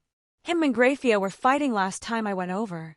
It was hard to separate political issues from friendship when both our siblings were part of the ruling body, but at this point in our relationship, it wasn't difficult to know when something was meant just for us. What happened? You know, she got mad at him when he finally told her about Takao. There was a big fight and everything. I think Mom took Millie Cassin for a week or so. Graphia and Lucifer's story is well known. It's rare for them to love each other so much that Lord Lucifer didn't get a harem. Rhea smiled slightly. Graphia wouldn't mind if brother had a harem. I think she was more pissed that he hid his son from her rather than finding out that he had sex with some other woman. There might also be a little jealousy from how hard they had to try to have their child, and he accidentally had one with a human. That did fit in what I knew about the strongest queen, Graphia Lucifuge. Then there was the fact that he pushed the responsibilities onto her, too. I don't think he once even checked up on Takao. It was Graphia that had to tell Millicast that he had a brother in the first place. Rias let out a groan in frustration. I love my brother, but he never was really good at being a father. I think Graphia does most of the parenting as it is. I can see how that would anger Graphia. It seemed like Lord Lucifer just wanted to put him out of sight and out of mind, even if others had to look after him. I could understand a bit. It would be difficult if the old Satan faction found out that the strongest devil had a bastard that didn't have any power.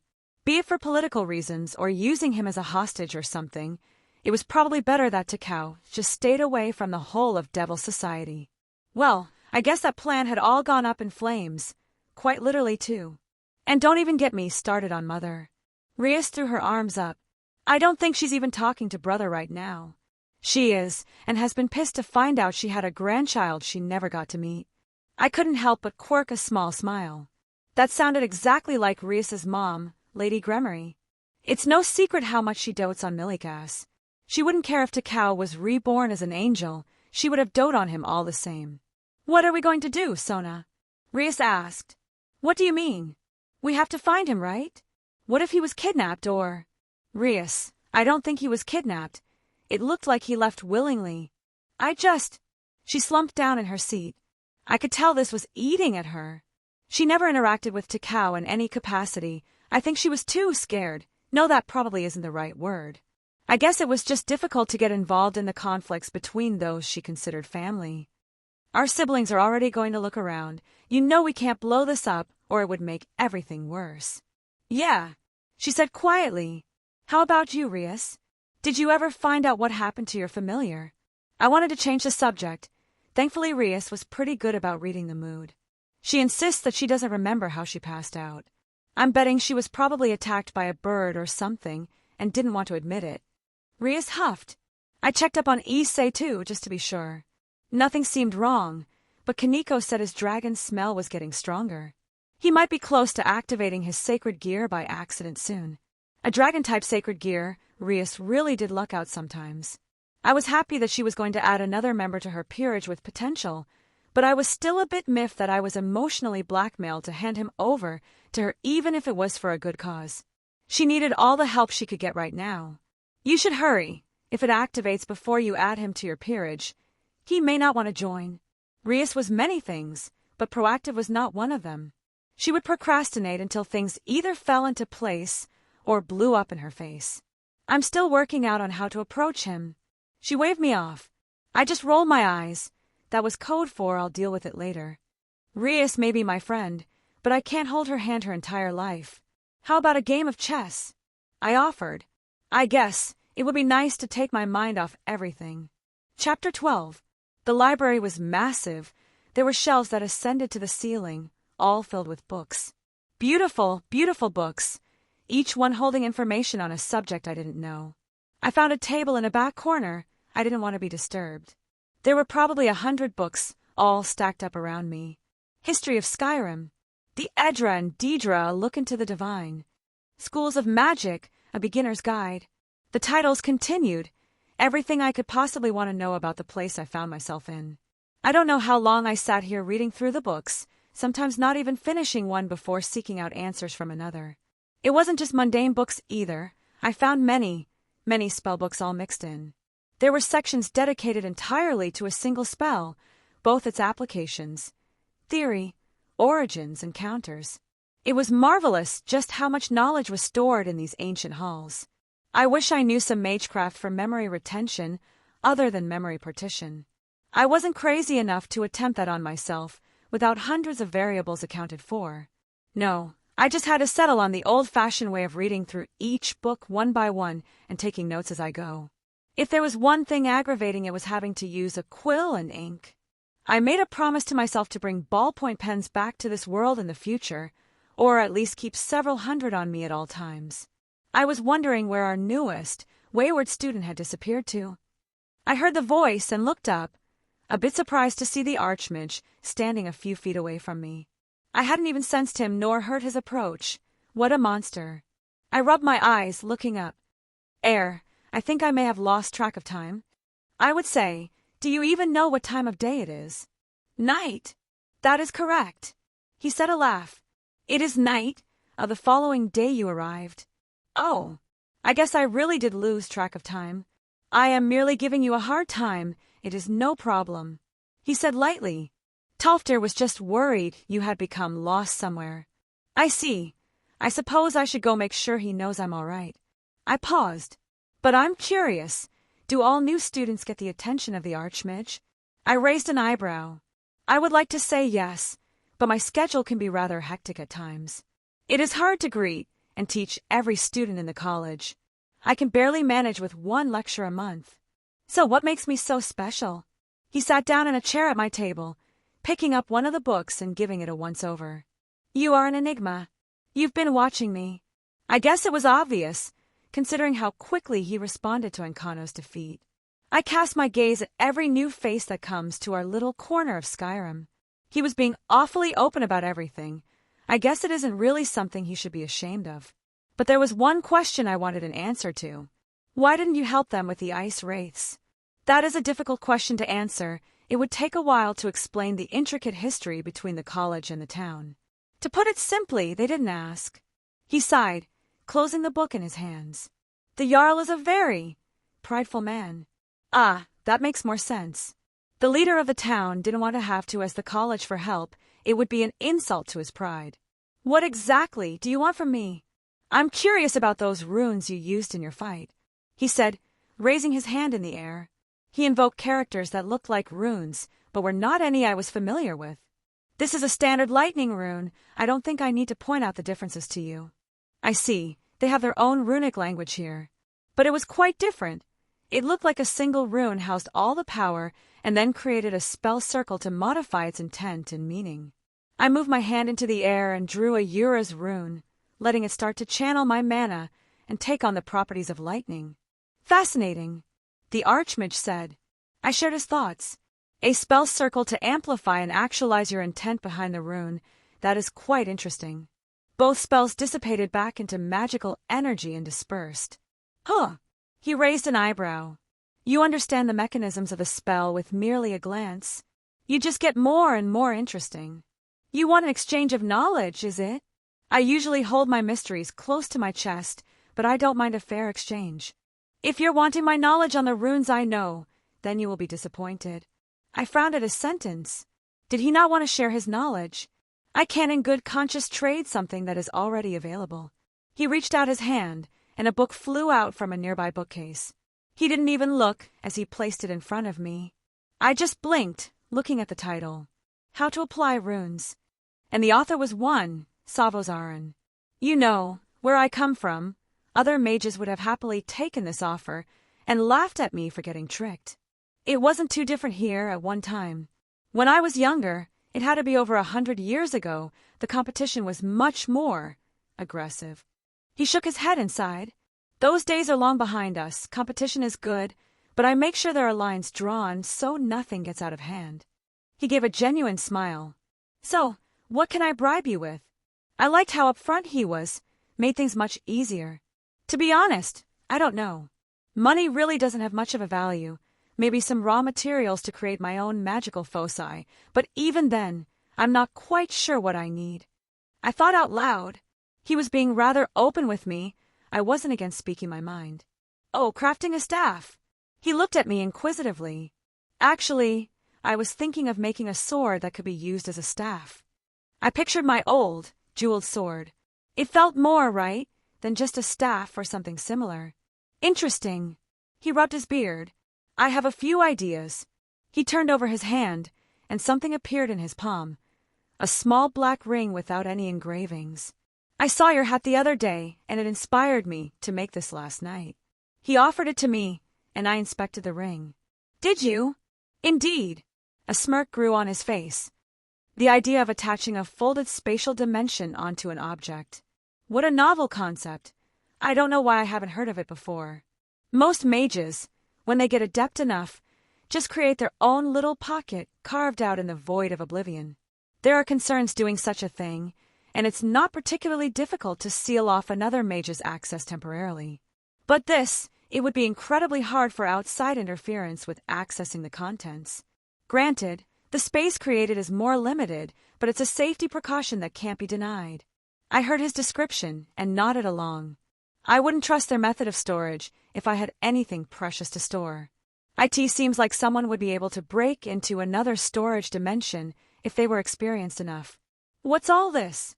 I asked in confusion as I peered into the ring, looking at the space inside. Did you think my offer was only the ring? I added in all sorts of materials. There should be enough to figure out what you want to do. There were many ores inside that I didn't recognize, along with many other items I had no idea what to do with. Wait, how did you already have this prepared? I didn't. I just put that together now. One I keep forgetting. This whole college is probably his workshop. I doubt there is anything that goes on that he doesn't know about, nor anything he can't meddle in. You are one scary old man. Why, thank you. He took my compliment with grace. You're not even here right now, are you? I looked at him, truly looked at him, and something fell off. His smile grew wide. Interesting. Explain to me how I'm not here and I'll give you something good. I thought for a moment, looking him over. A thought projection, overlaid with a physical illusion using the college as an anchor. No, that isn't right. The magical energy, the magica that permeates the entire college. If I had to guess, I would say the source flows through somewhere close to your body, the wellspring, so to speak.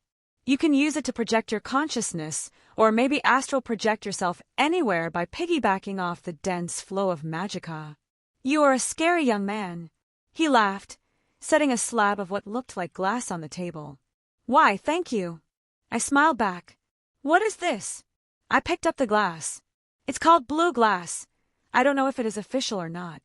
Its counterpart, green glass, or just glass, is a material used in making glass armaments. I take it this is rare. I peered at it closely, channeling a bit of my mana inside. Unbelievably so. That is all I've found in the past decade when I first heard of it. Interesting. The material practically ate my mana as if it was starving. This would make a wonderful material for crafting. And the term glass seemed like a bit of misnomer, just holding it in my hand. I could tell this wouldn't lose out to steel and toughness. Is the college against students leaving for extended periods of time? I felt like I now had a goal to strive towards. The image of my sword was starting to come into focus. We like all our initiates to be able to defend themselves, otherwise we don't really restrict their freedoms. Most students don't leave for journeys until their later years, but I guess your circumstances is a bit out of the norm, he said with a good-natured chuckle. But perhaps there is a better avenue for you. I'm guessing you haven't had a chance to see our job board yet. Yeah.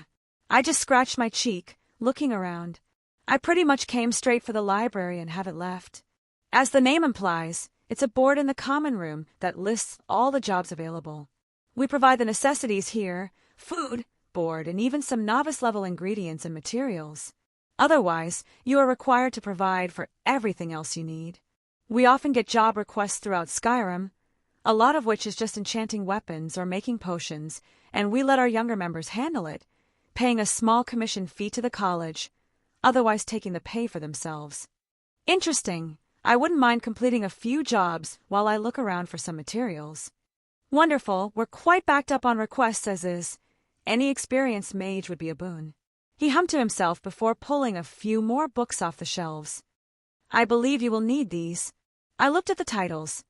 Enchanting for Novices, Herbalist's Guide to Skyrim, Mixing Ingredients, a Potion Master's Memoir. Well then, I guess there's no point in hiding my ignorance.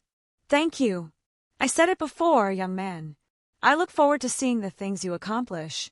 He withdrew an apple from somewhere and brought forth a knife from the same place. He cut a piece off, putting it in his mouth while setting the rest on the table. Make sure you eat. He gave me a wink, chewing on the fruit. You were here the entire time, weren't you? Or did he replace this projection with his real body when I wasn't paying attention? Who knows? He chuckled, walking away. Once again, well played. I'll write down some notes and send them to you, I said to the empty area, but I'm almost entirely sure he heard me. Chapter 13. I happily bit into the apple as I put the books away. Urag, or is it Urag Groshub? Is it all one name? Well, I'm just going to keep calling him Urag in my head. Urag just gave me a grunt when he walked by. From my interactions with the man so far, that is the highest of praises this he can give. I did read, skim a book on the races found in this world. An orc or Orizimer, how interesting. They were made out to be berserks, not in the insulting sense, but the warrior type. I guess it's rare for an orc to pursue the path of a mage, especially to find one running a library. Well, one thing was for sure, I don't think anyone would have any idea about messing around with his books. Cleaning everything up, all that was left was my notes on runes that I was going to hand over to the Archmage. It was already gone when I took my eyes off it, but I expected that. You won't get one over on me again. Well, my debt has been paid. What should I do now? I did have a schedule for lectures, but nothing interesting was coming up in the next few days. Though, next week the enchanting master was going to do a live demonstration. I was looking forward to that. Well, to the job board it is. It was a lovely night. Even if I hadn't slept in over a day, I still felt really refreshed. I think devils can operate on less sleep, so that is a boon to me as well. Also, does my minor shape-shifting counteract things like poor hygiene? I knew some small spells to deal with such issues in a pinch, but even after a couple days, I didn't feel particularly icky. Still though, I felt like a bath would be welcome. I fiddled with my new storage ring. It was truly a good piece, just seeing this up close. I knew that the enchanting practices of this world would be a benefit to me. The terminology wasn't a one-to-one transfer from what I knew, but the mystic code crafters back home did similar things. And these materials were very interesting as well. I didn't recognize any of them. No doubt they were all native to this dimension. I would have to grab a book on metallurgy when I have the chance. Oh, Tolfdir, I called out, seeing the older mage walking down the path. Hello, Wilhelm. I see you've managed to escape from the confines of the library. He gave a small laugh. Ah, yes, I said awkwardly. I seem to have lost track of time. It is no problem, my boy. He patted me on the shoulder. I wish more students had the same issue. It's hard enough to get them to study through the tomes when I assign specific work. All the young ones these days just want to get straight to throwing fireballs. Well, to be fair, I remember doing that as well when I was young. I think we all did. The Archmage was kind enough to point me towards some specific fields of study. I was actually just going over to the job board, so I could get some things done while I gather materials outside. Well, I don't think anyone would say no to another hand with those. We have a few that are starting to get impatient. He scratched his chin and thought, I don't think I need to question your ability either. I believe Encano will vouch for your magical prowess in combat. His lips curled up slightly. Geez, Encano must really be hated. Tolfdir comes off as someone who doesn't dislike anyone and always happy to help, yet even he is willing to take a jab at Encano. I have a few moments before I need to head to my next lecture. Why don't I show you where everything is? I would appreciate it. I thanked the old mage. He was a really kind man. I actually didn't really know where the common room was. I was guessing it was connected to the living quarters. He led me towards the rotunda. In the corner, there was a door that led to the tower on the left side. It was large, going both up and down many levels. Here we are. He gestured. I looked around. There were a few bookcases, some chairs and tables, even some students quietly reading to themselves. Quite cozy, if nothing else. And this is the job board. It's nothing extravagant, but it gets the job done. He smiled brightly at his own joke. It brought a small smile to my face, too. The job board was overflowing. I could see why they needed a hand. I guess their services are never in low demand. Any jobs I can't take, or is it all fair game? You will have to bring it up with Sergius Tyrannus. He overlooks all jobs and requests for the college. I heard my name. A man walked over. He was also on the older side, an imperial, bald and wearing standard mage robes. Ah, yes, here we are. Wilhelm, meet our resident master enchant, Sergius Tyrannus. It's a pleasure. I look forward to your lecture next week. I held out my hand and he grabbed it without any fanfare. It's always good to see new blood in the college. So, what can I do for you both? I was just going to take a job or two while I go out for a bit. I spoke. I wanted to know if there were any stringent requirements on what I could pick. As long as you're able to accomplish the jobs, I won't make any unnecessary demands. He came off as a no-nonsense kind of guy, straight to the point and didn't mince his words. I turned towards a board. I saw one that stood out the most. After hearing about this and seeing it here, my interest is piqued. I tore it from the board, still looking for another. I saw an older one, a bit ruffled in the corner, and saw who commissioned it and where I was required to go, while I could choose worse places. Taking it as well, I handed them towards Sergius. An enchanting request by the companions over in Whiterun. He eyed me, then looked back towards the paper. There is a reason this one has gone undone for so long, even if the companions are famous throughout Skyrim. They tend to not be very friendly towards mages, the quintessential Nord, if you will. I got a friend who went to Whiterun and wanted to join he companions. I want to see how he's doing. I explained. I see. Well, the requirements are just basic enchanting, nothing a novice can't do. Nord, especially the companions, don't like anything over the basics. They'll want sharpening, durability, and anti-rusting, maybe a few other requests, but they shouldn't vary much. I think I can handle that. I can just read the enchanting book on the way there. As for this one is a bit more complicated. You aren't the first to take this request. We had an adept mage give up this request halfway through, saying that a powerful necromancer had taken up residence under the statue of Meridia, which is why it has been acting up. He gave me an inspecting look. Are you sure you can handle this? I'm confident in my combat ability. He just shrugged. I guess it wasn't his job to dissuade people from taking jobs. He also left this. He flipped his hand over, and I could tell he pulled on his own personal space to pull out an object. It was a crystal-life object, spherical in nature with many flat sides. He said it was a key, not explaining anything else. Oh, and before I forget, the materials for the enchanting job, which will be deducted from your earnings when you return. He handed me a small bag. I just put all the stuff into my ring. Well, if there's nothing else, I want to get these jobs done as soon as possible. I wasn't even brown-nosing before. I really want to listen to his lecture on enchanting next week. I'll make a note of your departure. There aren't any time limits, but don't dawdle. He walked away, seemingly content with everything. Make sure you have plenty of supplies. Tolfter looked slightly concerned. Potions, magicka, and healing are a must. A good stamina potion if you need to run away. Maybe even a few scrolls. He rambled on, but his intentions were appreciated. Don't worry, I'll make sure I'm properly prepared before engaging an unknown mage. I smiled. Yes, of course. I'm sure you are no stranger to the more dangerous side of our profession. He just nodded, and I couldn't help but wonder what he'd heard about me. I mean, I only showed off a lackluster duel between me and Encano. That couldn't mean much. I guess there were also the ice wraiths. Maybe the Archmage said some things I didn't know about. He said his goodbyes and walked off towards class, but my attention was turned elsewhere. Are you going to skulk forever? I called out, taking a few steps out of the common room. I saw an elf, a boss mare, I believe. There were many kinds of elves here, and it was almost hard to keep track. I noticed him trailing me from the time I had met up with Tolfter. Greetings, friend. He gave me a strange look. I couldn't help but overhear that you were searching for some materials. Ah, that's what this is about. He must be trying to make some coin off me.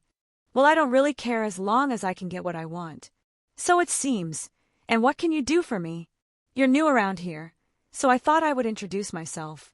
You see, I'm someone who can acquire things, maybe even of a dubious nature.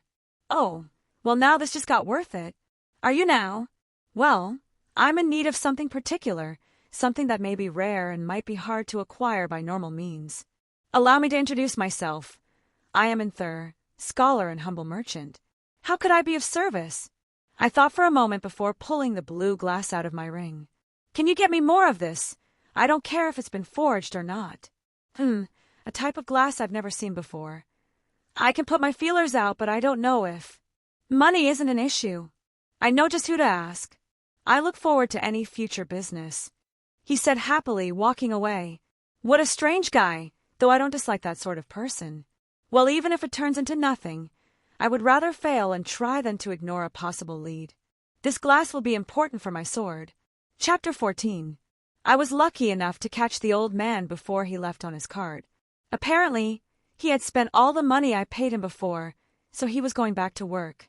That was his life. He would take travelers here and there, then shack up in the latest tavern, spend all his coin and do it all over again. I can't really blame him either. That sounded like an easygoing life. It wasn't very hard to convince him to go to Whiterun. Originally, he was going to Windhelm, but a bit of gold changes his plans easy enough. Though we did pass by and I saw it at a distance. I would like to check it out at some point. That being said, I did take a note of how much gold I had left, about a couple thousand septims, the currency they use here. 1 gold meaning 1 septim, obviously. I wasn't quite sure how much gold I would need. I met that weird guy earlier and he was searching his sources for any blue glass. And gods know how much that is going to cost, and I was also on the lookout for any other materials that caught my eye. Well, I just pushed such thoughts to the side for now and cracked open one of my books. It would take a little more than half a day to reach Whiterun, so I may as well learn the basics of enchanting here. The text was a bit dry, but there seemed to be a lot of similarities between this and what I was used to. Even runes made another appearance, albeit not in the form I was familiar with.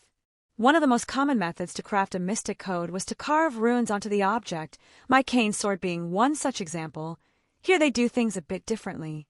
Runes are carved onto an enchanting table and then used to imbue an object with their concepts as opposed to being used directly. It made the enchantment somewhat weaker than what I compared to my memories, but it made it so almost anyone could pick up the craft without much trouble. What an interesting method. I'll have to do experiments with this when I get back home. One of the key ingredients, a soul stone. On the surface, this thing seemed repulsive. I wasn't against using things as materials to further my own goals, but even I wouldn't take someone's soul and use it for crafting. Normally. Anyways, these were a bit different than what I expected on the surface. The name was apt. They house souls, but not anything sapient. These stones absorb the souls of defeated foes like rabbits, deers, bears, things of that nature. And it didn't even consume the soul to use. They acted more like batteries than materials in of themselves. After being used, the souls would simply dissipate from the stone, returning to the natural cycle of the world without any harm done. The runes and enchanting table made use of the soul's power to both apply and even recharge enchantments on items. It was a simple, yet robust system they created. I was genuinely impressed at the ingenuity. The basics were easy enough to understand. I felt confident enough to put them to use later, but now I was curious about the next levels. Was it just more of the same, but harder enchantments, or were there other steps that needed to be taken? It was questions for later. I just wanted to finish this book for now, before arriving in Whiterun. "We're here, lad." I felt a hand lightly pat my shoulder. I opened my eyes and saw the old man standing over me. "Already? You were fast asleep there, didn't even wake up when I pulled into the stables." He laughed. "Now hurry up. I want to head to the tavern and I can't get going until I make sure my horses don't run, so that means you need to move." Yeah, you old drunk." There wasn't really any venom in his voice, just his personality. Didn't even realize I fell asleep. It was a nice little nap. I stretched my body as I took in the view. I could see a large building poking over the walls that surrounded the city. It was impressive for what they had to work with. The town in general looked a lot livelier than Winterhold, but it was also much warmer. "Greeting." I waved at the guards who were watching over the entrance. "I don't suppose I could ask for directions to the companions?" They both looked at each other before one stepped forward. "You looking to join the companions, son? Their annual recruitment ended 2 days ago." "Oh no, I'm just here for a job and to see if a friend of mine was able to make it." He shrugged, stepped to my side. "You see that path there?" He held out his hand, pointing towards the inner city. "You're gonna want to follow that path and you'll come to an open market. If you keep going and take a right, you'll see a building with an overturned boat on top. That's the Jorvasker, the companions' mead hall and residence. I appreciate your help. Here drinks are on me tonight." I handed him a few coins. "You're all right, lad." He slapped my shoulder and laughed. Always a good idea to be friendly with the resident law enforcement. It was a nice stroll through a little hamlet. Children were much more active here, and people just kept coming and going. Yeah, there were quite a few more people here, Many more shops and things to look at. I pulled out the job description that had more detailed instructions. So, I'm supposed to enchant some weapons for the companions, basically these super mercenaries that are like celebrities around here. To do that, the college actually has a contract with the local enchanter. It may seem odd that I would be using another person's enchanting station to enchant objects for a job in the city they preside, but it looked like the actual enchanter there is out of Skyrim for the next few years and his daughter is looking over the place. So, we just pay a small fee on an annual basis, and she lets us use the enchanting station when we come around. It saves time and money from the clients sending their items to us and potentially get backlogged that way. Honestly, the logistics just seem like a nightmare everywhere, but what can you do in this age? Finding the boat building wasn't hard. It was exactly as described, a building using a boat as a roof. Pretty neat. I don't know the history behind it, but all the same it looked important. I pushed the large doors open, walking inside. Most eyes in the building turned to me, but one in particular was familiar. Will! The voice of Thorum echoed out. Geez, man, if you look so excited to see me, I'll get embarrassed. Thorum. I greet the large man who came over and practically enveloped me in a hug.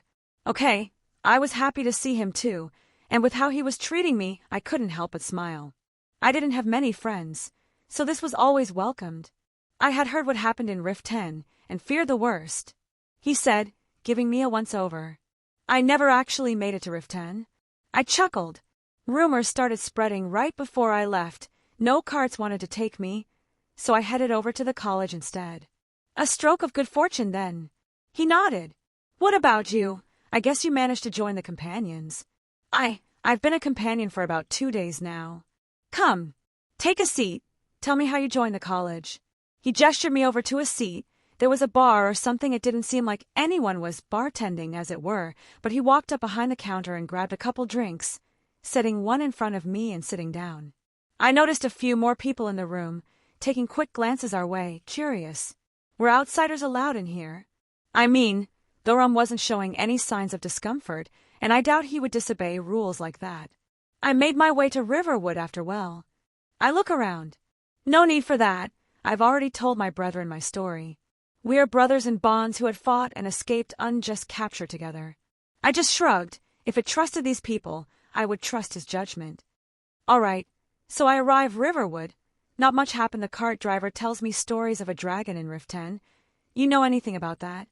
Yes, even Kodlak Whiteman, the harbinger of the companions, has been going to meetings with the Jarl to discuss this. He explained, shaking his head. Rift 10 was hit hard. Almost half the town was burned down before the beast flew away. They say that not even one warrior managed to pierce that dragon's black hide. I guess harbinger was some kind of leadership position. Well, he knew I wasn't from Skyrim, probably gave the full name and title for my benefit. The dragon bits were interesting too, seemed to align with what I knew about dragons. Dragons, crazy. Are the companions looking to get in on some dragon slaying?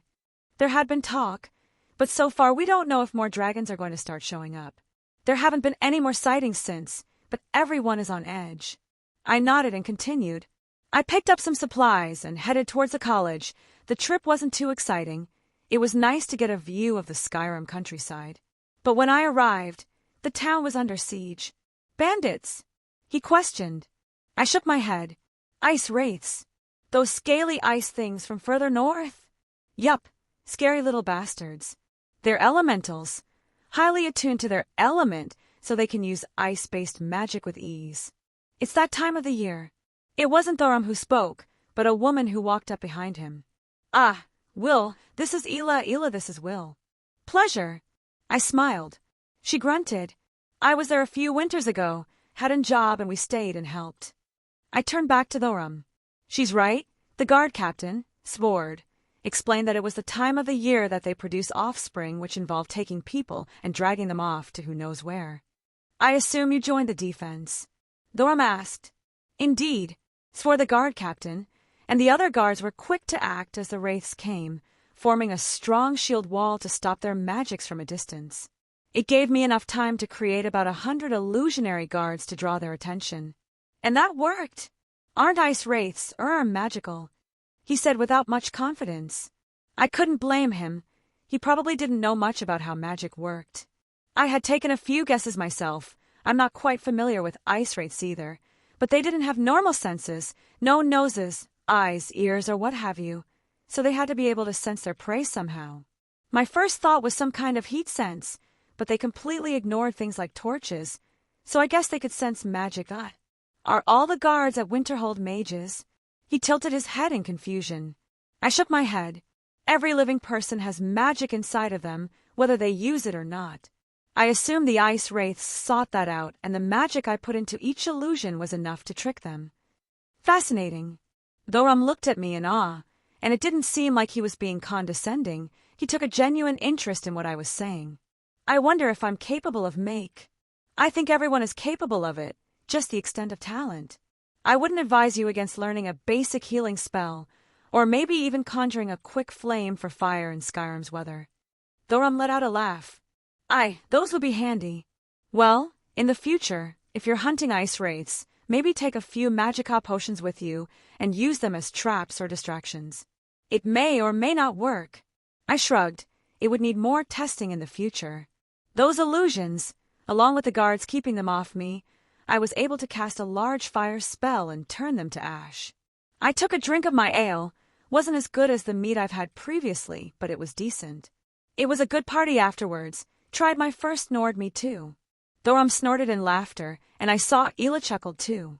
I guess we can't call your friend a milk drinker then. Ela slapped Thoram's shoulder. It was after the party that things got a bit more interesting as well. I get woken up by some arrogant ass who is interested in my spells. I scoffed. That's just wrong. You don't wake a man after drinking through a celebration. Yes, and Kano, the Thalmor emissary. I rolled my eyes. It was weird. As soon as I said that, the place got deathly quiet. Something wrong? You had a run-in with the Thalmor? Ela questioned. Geez, does everyone here hate the Thalmor? Just some pompous mage who couldn't go through a single sentence without using his status as a Thalmor emissary to make himself seem special. I looked around the room, and people were now paying a lot more attention. I'm still not very familiar with Skyrim. How hated are the Thalmor here? We don't get involved with politics. Ela stated. I guess she was meaning them as mercenaries. But we would happily join in any battle that was opposite the Thalmor. There were several cheers and whoops inside the room. Well, guess that answers that question. Screw it.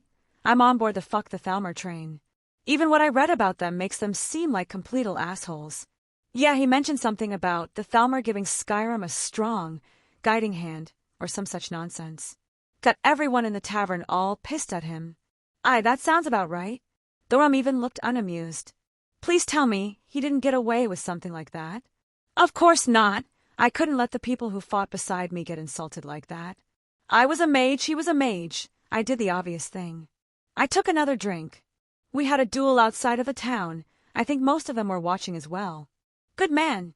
Thoram gave me a salute with his drink. I heard a few grunts of acknowledgement. Well, he gave me some nonsense like, cast your spell. I won't do anything until then. And to be honest, I really had to resist the urge to walk up and stab him with my sword. That got a reaction out of them. I saw Thoram crack up, holding back the drink he just took. But well, I had my own pride as a mage. I withdrew a coin from my ring and held it up. Put a hole in his stomach about that big. You should have killed him. I heard a gruff voice join up next to Ela. I was tempted, but we did put restrictions on the duel. No killing, maiming, or hurting spectators. I didn't want to taint my own honor. It was true. I had my pride. I wouldn't allow anyone to step on it. A few looked disappointed, but it got better. But what I didn't tell you is that we also put stakes on the outcome. They leaned in and I just smiled. I of course healed him up. I didn't want him to forego his end of the deal because of injuries. He had a long walk back to the college without any clothes. There was a small bit of silence as they processed before laughter erupted from the hall. I guess the Thalmor are really fucking hated if this gets everyone so happy. Then again, the Thalmor did outlaw the worship of one of the Nord's deities. That's all my adventuring for the past few days. What about you, Thoram? The man calmed down. Still a fit of giggles, though. My time hasn't been as exciting. I joined a couple days ago. It wasn't too difficult. The guard at the gate said the companions do an annual recruitment. Shouldn't there be more people here if it wasn't difficult? Well, Not every recruit is willing to punch a companion in the face after the first meeting. Ela mused. My jaw is still sore. The man next to Ela said, in a good-natured way, and looked at me. It was my turn for the recruitment this time around. I just insulted them all and wanted to see if any had that fire in their bellies. Thoram here is the only one who had the balls to do anything about it. Thoram chuckled. He insulted my mom, so of course I swung. He explained it was just a ruse, though. No hard feelings are kept. Thank you, brother. Thoram nodded. Oh, Farkas, this is Will this Farkas. It's good to meet a friend of Thoram's. He gave me a nod, especially one who put a Thalmor on his ass. Ah, that reminds me. While I did come here to check up on Thoram, I also took a job dealing with enchantments for the companions. Ela looked at me, and then to Farkas. I had forgotten about that. After the last one that came by, I thought the college was ignoring us. Sorry, I don't know anything about that. I shrugged. Scrawny little mage came in, acting like we should worship the ground he stepped on. Farkas grunted. I can guess how that went. And when he went back, probably told some bullshit story about you guys. I just sighed. While I doubt they were blameless, it seems like things just escalated on both ends. Well, I wouldn't mind doing the enchantments you lot need. If dragons are really going to be popping up, it's probably a good idea to get our weapons and armor in the best condition. Ela answered. It's just, we didn't expect anyone to come after a while. Several of the inner circle are still in a meeting with the Jarl. I don't mind waiting a day, or so. I'm in no hurry. I waved her off. I wanted to do some shopping and exploring anyways. Oh, why don't I show you around Whiterun? What are you looking for? Thoram looked happy at my comment. I was going to craft my own magical foci, but I'm not too familiar with specific metals and their properties, though maybe I should stop by the blacksmith in town and see what's what. Actually, Maida was a blacksmith. I know a thing or two if you need a hand. I just blinked looking at my friend. He really is a nice guy. I'm glad to be friends with him. Chapter 15. I started laying out various metals on the table, watching Thoram give each a keen eye, inspecting and moving on to the next. Okay, I think I recognize all of these. It's been a few years since I've heard my Dawes talks about metals. Any help is better than none. I replied. Let's see. He picked up the black, or that looked smooth to the touch. This is ebony, very expensive, and hard to get a hold of. I hear the orcs run most ebony mines in Skyrim, and they guard the stuff, and rarely sell to outsiders. I think my Dawes' word where ebony doesn't like magic. That went with what I knew. I had tried to push my magical energy into the ore and I felt heavy resistance. But that gave me another question. Does that mean magical resistance or immunity? Could I force enchantments on ebony with enough effort, or was it a complete lost cause? Would ebony also be something that could penetrate magic as well? I didn't want to hammer Thoram with these questions. I don't think he would know the magical applications of the metal. This here is orichalcum, a bit less rare than ebony, but more widely available. I think it's easier to enchant and use magic with, and a good hardy metal. The metal almost had a green tint to it, and readily accepted any mana. The thing that stood out the most was how efficiently it took in my magical energy. There would usually be waste, or runoff from trying to push magical energy into something, but this would gladly take it all. It wasn't the most conductive, but it was the least wasteful. There was the small issue that it tended to not want to let go of any magical energy it got, meaning using it purely as a catalyst for casting was detrimental. I would need something else added in to overcome this. Oh, this one I've seen once in my youth. He picked up the white-like ore and looked at it fondly. Moonstone ore. It's rarely found in Skyrim, but common in other parts of the world. It's probably the exact opposite of ebony. It is one of the best metals for mages, but its durability and strength are lacking. Interesting. I hadn't experimented with this one yet. I made a mental note to play around with the moonstone when I had time. Well, that answered pretty much all my questions. I can actually start thinking up my weapon now. I hummed thoughtfully. Now I'm just missing one ingredient. I don't suppose you've ever heard of blue glass? I asked, producing the small amount I had. He took the lump and gave it an inquisitive eye. Can't say I have. Looks like normal glass to me, just blue. Supposed to be much better. I just shrugged, putting it away again. Oh well, can't expect Thoram to solve all my problems. He's already been an amazing help. You could always ask Irland Greymane. He is considered the best smith in Skyrim. He also personally crafts the weapons for the companion. That's convenient. Is he around? Well, Thorum, you just keep surprising me. I heard he went out of town for something. Should be back in a few days. Thorum shook his head. Unfortunate, but what can you do? I shrugged. You think he would be up to forging the final piece if I gather anything? Money really wouldn't be an issue.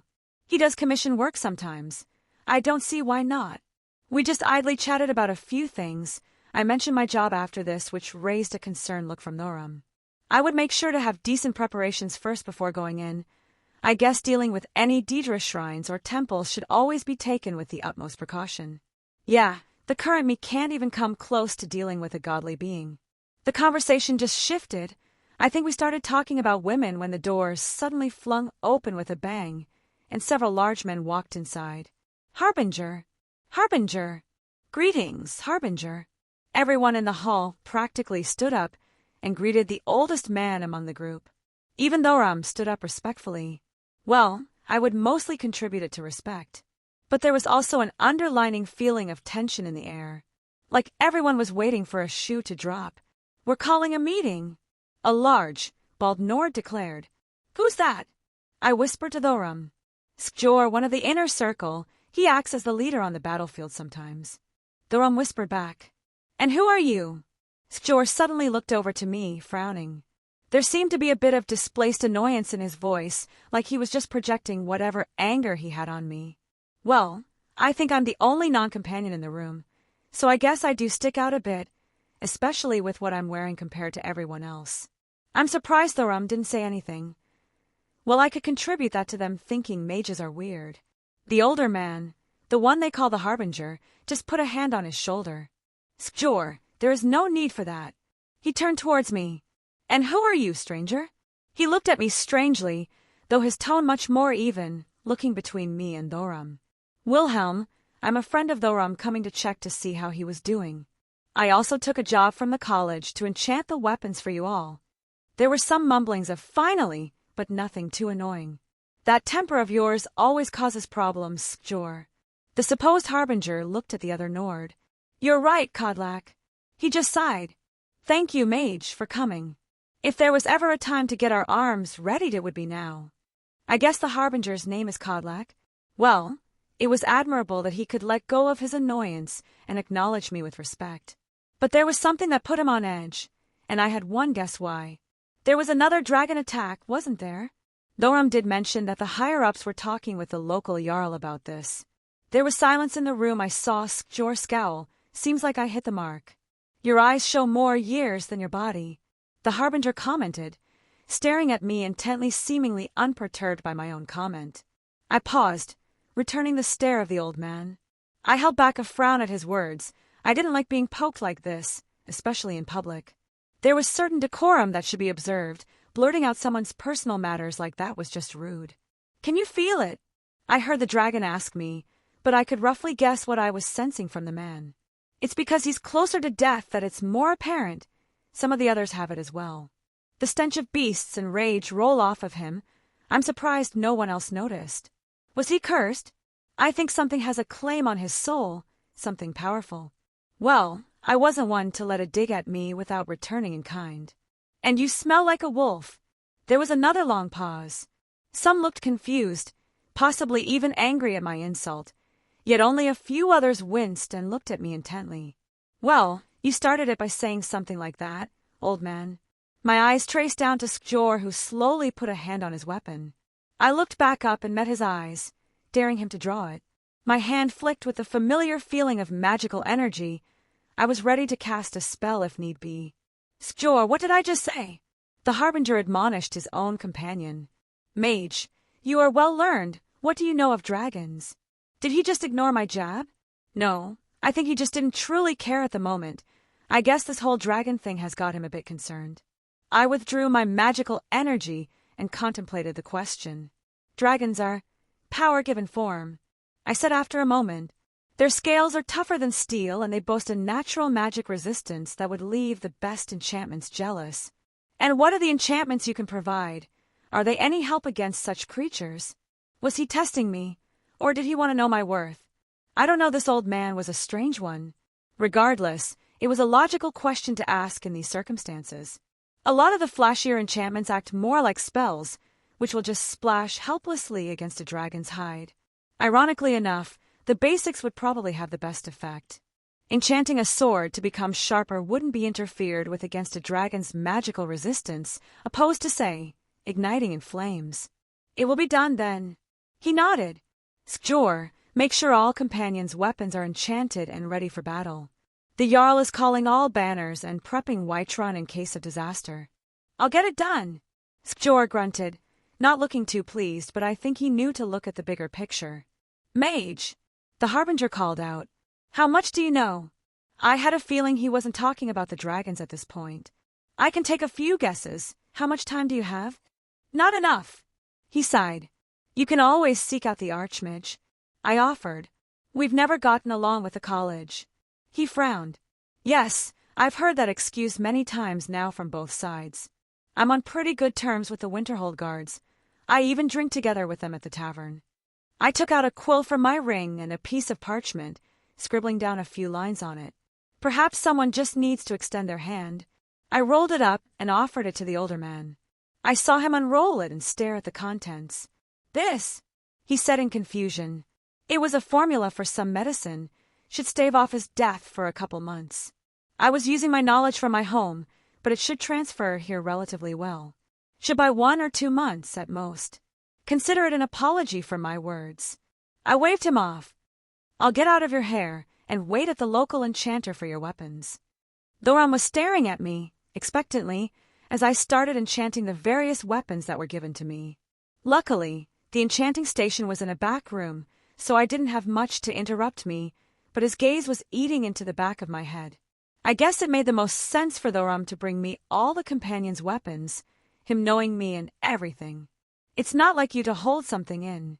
If I've done something you don't like, just say it. I picked up a sword. It felt different than regular steel, but I couldn't find anything specific that made it different.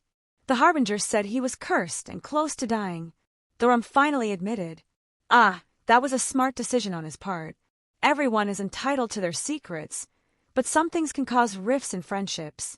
I honestly didn't expect him to say anything. Maybe I'm just cynical. Do you know what's wrong with him? There it is.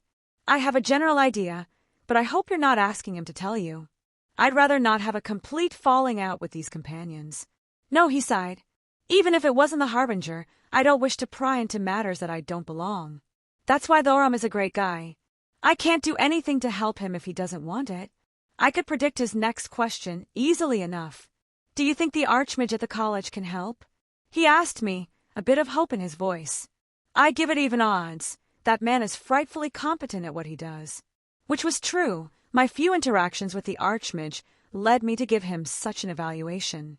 I don't doubt he would be a high-ranking member of the Clock Tower if he were back home. Not to mention the sheer vastness of knowledge the college has collected in its years. So, there's nothing I can do? Thoram asked, a bit disappointed. I was going to ask why he cared so much, but then I realized I had known Thoram for about the same amount of time Thoram had known the old man. Yet, I still developed a bond of friendship with him that would compel me to act to save his life, all the same. I'll tell you what, I'll make some inquiries when I get back to the college, see if I can speed anything up on the chance that the Harbinger listens to my advice. Thank you. Thoram blurted out immediately, giving a big, goofy smile. Just tell him to not overexert himself after he drinks the potions with the ingredient list I gave him. It only stimulates some latent potential in the body to give him sort of second wind. If he starts being active, it will drain it away faster. I'll make sure to pass on your words. He said happily. A Nascent Kaleidoscope. Chapter 16. I said my goodbyes to Thoram and departed at dawn. The old cart driver was waiting for me, having paid him for a few days to stay here. I had a second job to take care of. The enchantments on the companions' weapons only took the better part of a day, and I even had some supplies left. The pay was decent as well, a good chunk to add to my savings. Perhaps I should have handled the whole thing better. Well, I guess everything turned out well enough. It seemed like no one harbored any grudges against me. I probably bought a bunch of goodwill by giving that formula to the Harbinger. Well, let the pieces fall where they may. Still, though, that old man had some frighteningly perceptive eyes. Felt like he could see right through me in some capacity. The enchanting was a good experience as well. It gave me some inspiration for a few spells, using the runes of this land, that is. They create a spell circle around a single rune, modifying it to a certain extent to perform actions. It's like a runic sentence in practice. Now what if I could combine the two applications? Wait, I should deal with the first steps before jumping ahead. A thought popped into my head as I formed the magic in front of my hand. Instead of the native rune, I used the ones passed down by Odin. A single rune, a swallow, actualized and modified with the native variants to change its intent. The spell was brought forth, floating in the air in front of me. With a thought, a huge bolt of lightning was discharged, tearing apart a chunk of earth behind the carriage. What an oblivion! The old man shouted in surprise. Sorry, was testing something. I hurriedly shouted. A little warning next time. He mumbled in annoyance. I handed him a couple bottles of mead. He seemed content with that. It was a good spell, but the most interesting thing, the runic circle still persisted, and I knew I could use several more times before the mystery faded. The stored power was impressive. Maybe I could even overload it in a single burst or lower the output and keep it continuously firing over a long period. This had a lot of potential. It was only my first attempt. I knew I could modify them better for Very Juice. Now what do I call them? Tradition dictates I give them a sufficiently edgy name without coming off too ridiculous. I'll think of one later. I've never been very good with names. What do you think, Drake? Asking for my advice. I just shrugged. I didn't have any else to talk to about this stuff. You've been around a while and probably knowing a thing or two. True. It looks decent. Has potential, but I would never call it a trump card as it is now. I think you should focus on seeing how many of those runic circles you can create in a single moment. That aligns with my own thoughts. It would be good for clearing away a lot of bugs, maybe even a good pressuring spell. But against someone powerful, like say the Archmage, it wouldn't do any lasting damage. Who knows about in the future? It has potential. Never like those Norse guys, but they had some pretty decent magic. That was high praise from him.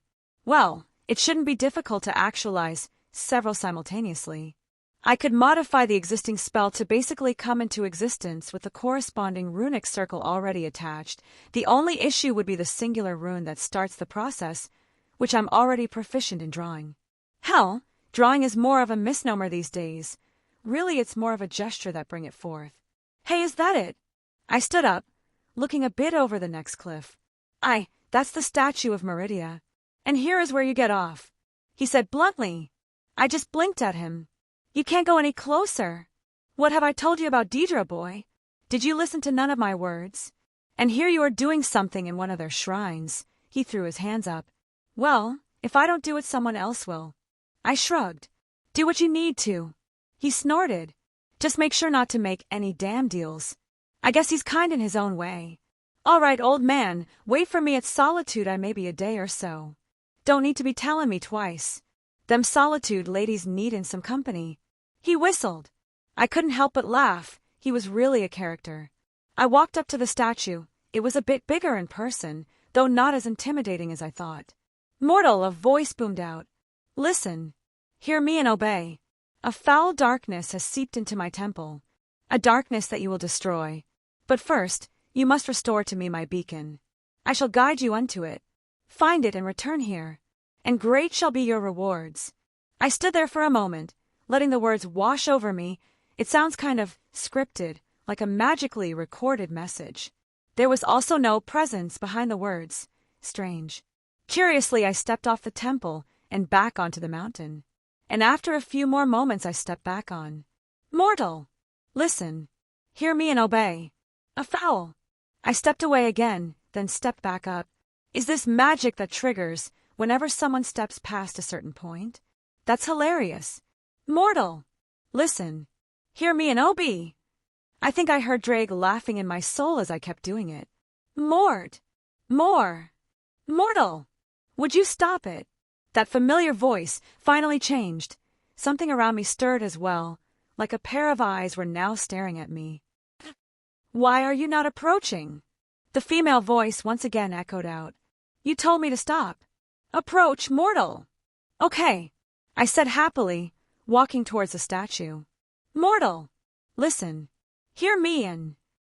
It wasn't me who cut it off that time, and I tried my best to hold back a laugh, though the voice was being ominously quiet. If it makes you feel better, I think you have a lovely voice. There was an awkward silence. I couldn't really blame her for the whole thing. I mean, why watch over the statue day in and day out? Why not just make a spell that automatically tells anyone approaching of what she needs? It was the efficient thing to do. How many people came here just to bugger off? It would be annoying to have to personally greet every random person that showed up. I think you need to work on your flirting.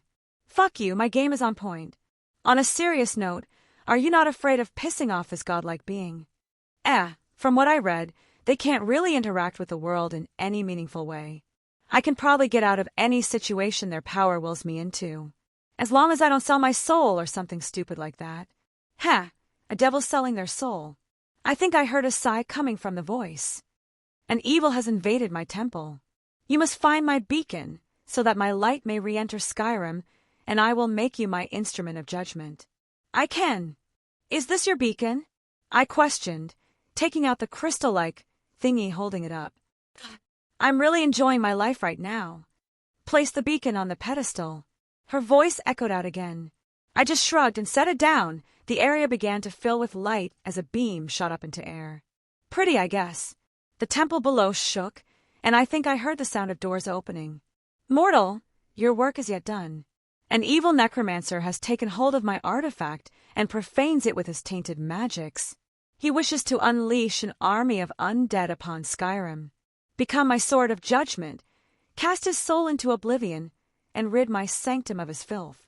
Well, I was promised rewards, and the job did specify this necromancer. I'll do it. I wasn't unprepared for this, regardless of how nonchalant I was acting. I had several healing potions, a couple magicka and stamina potions along with some miscellaneous stuff. I flicked my hand, drawing forth my cane and removed the sword from its sheath. Stepping down the stairs, I entered into the depths below. It was a bit deep, the stairs winding down until they opened up to a room with a beam of light shooting down. It was connecting to a crystal that looked really similar to the beacon I had left up top. If I had to guess, it looked like I was supposed to redirect this light using the mirrors in this place, for some reason. I walked towards the doors, they wouldn't budge, and I didn't see any keyholes. A magical trap-type lock then? Would the doors unlock when the light was correctly directed? But then, how did the necromancer get in, or did he arm the locks in the first place? Fuck it. I reinforced my body, cast an oak flesh on myself, and kicked the door open. To no one's surprises, it practically swung off its hinges, merely being wood in make and nothing else.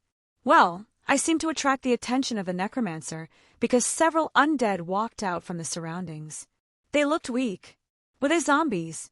Their eyes glowed slightly, and they carried themselves better than most low-level undead I was familiar with. Well, I always welcome targets.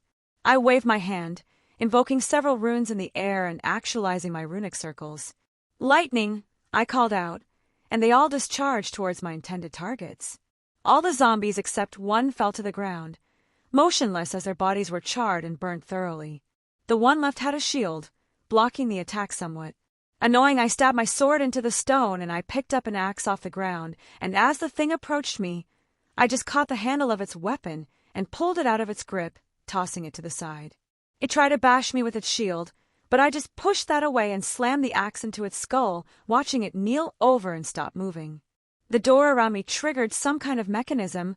Iron bars dropped in the doorways, blocking all exists as a bunch of specters appeared in the room. I don't know what type of ghosts they were, but they were pitch black and looked rather spooky. My circles discharged again, letting out a volley of lightning, taking several down. The spell had good power compared to continued use, but these would require a bit more oomph to disperse. Fireball. A simple aria was invoked as several balls of fire swirled around my hand and grew in size until they launched at a few more of these ghosts. I suppose this would be difficult if someone came in here only swinging normal steel. But a lot of this shit could be downed with magic without much effort. Then again, I guess the necromancer expected more Nords than anything. I saw another of those beacons. I was supposed to do something again. Whatever. I walked over to the iron bars and lifted them up. Even with reinforcement, it was a bit heavy, though they were probably pure iron, so that wasn't surprising. Well, nothing else really jumped out at me. There was another room, but I just kicked open that wooden door too, then made my way further inside. I see. My uninvited guest finally arrived. I heard a voice call out as I entered the inner sanctum.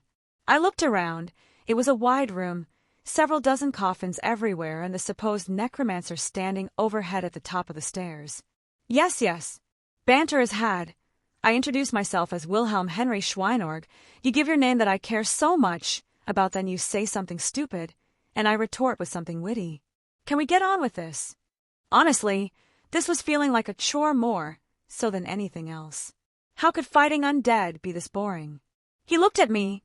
Annoyance flashed across his face as he raised his hand, and arcs of magical energy exploded out towards each coffin.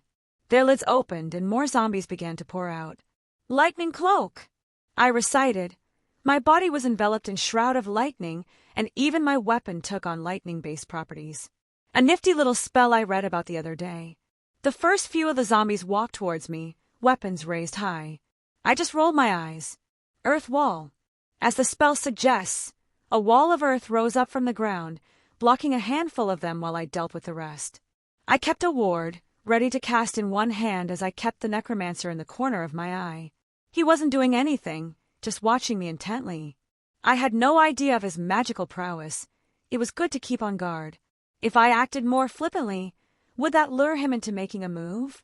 My sword swung through their desecrated remains with relative ease, both reinforced and crackling with lightning. These types of undead were nothing more than fodder. I don't see how these would be able to take over Skyrim. I grabbed another by the head. Spear. A large spear left my hand, carrying the zombie and impaling it to the nearby wall. Annoying, I said as I stabbed the last through the heart, discharging the remains of my lighting cloak inside it, letting the thing burn to a crisp. There were a few more on the other side of the wall. I began to draw a few runes in the air as the wall whittled away into regular earth devoid of my magical energy. Fires of Muspelheim. I invoked. The fires from the realm of giants spread out, enveloping the remaining zombies and burning them to ash. Without the creation cycle bolstering it like with the ice wraiths, it was a much more manageable size for this room I was in. That's not to say that the flame were any less intense. They raged and burned anything in their paths. Even the stones on the floor were scorched black. The only sounds left were coming from the necromancer, clapping his hands. Well done, you are better than that mage that came here before. I guess I'll show you my greatest creation. He snapped his fingers, and one last coffin at the top of the stairs opened. It walked out with haggard steps before adjusting itself. It was fully armored, and its eyes glowed with a perception that I didn't recognize in the previous undead. A single axe in one hand, I think it was made from ebony. It looked at me, and I felt something shiver down my back. Fasaroda! Chapter 17. Maybe it was instinct or just blind luck that I summoned the boosted gear and used it as a shield while applying all my short-term buffs. I was blown away, barely catching myself before slamming into the back wall. Practically all of my defenses failed, and even my boosted gear was pushed back. What the fuck? That was interesting. The fuck did it just do?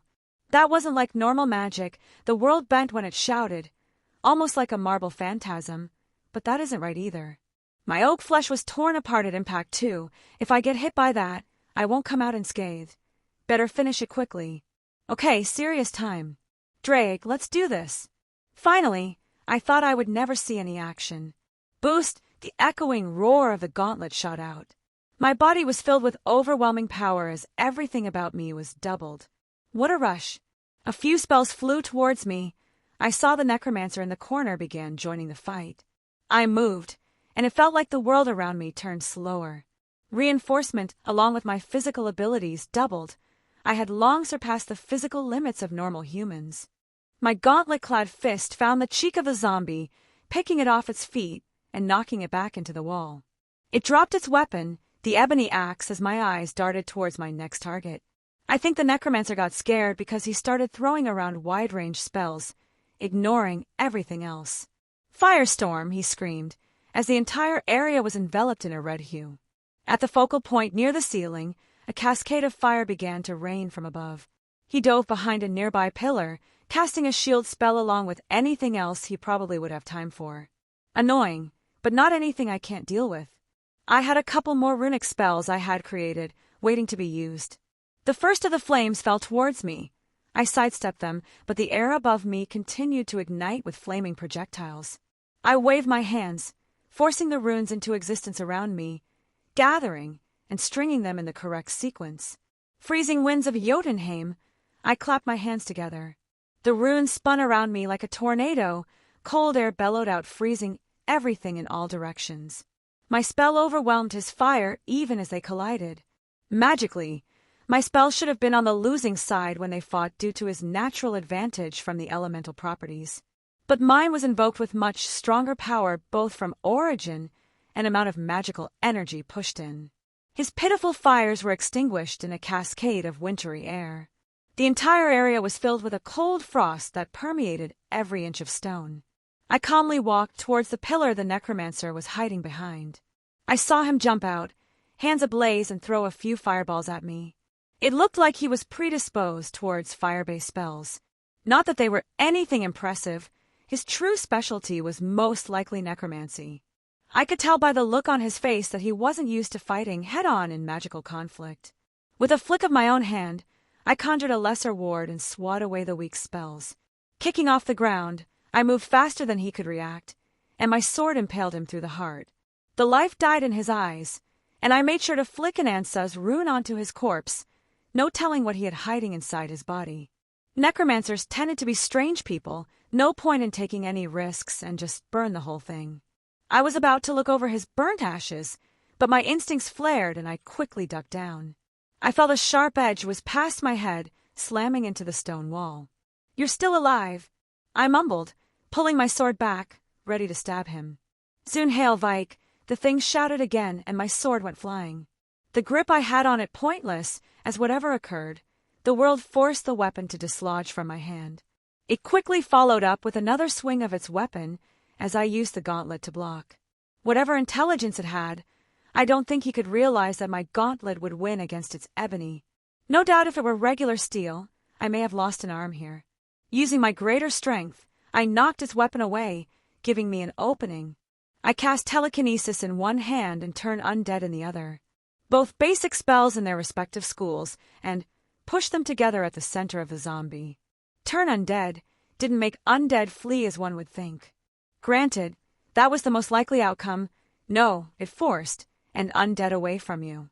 It was just the path of least resistance for the undead to walk away on its own feet to satisfy the underlying concepts of the spell. But combining with a telekinesis, I pulled the undead in, forcing it to fight against the turn undead spell. Like using a single finger to knock something away as opposed to flicking it with two fingers. The conflict only lasted a moment between my two spells, turn undead winning out with ease. The undead's stomach caved in.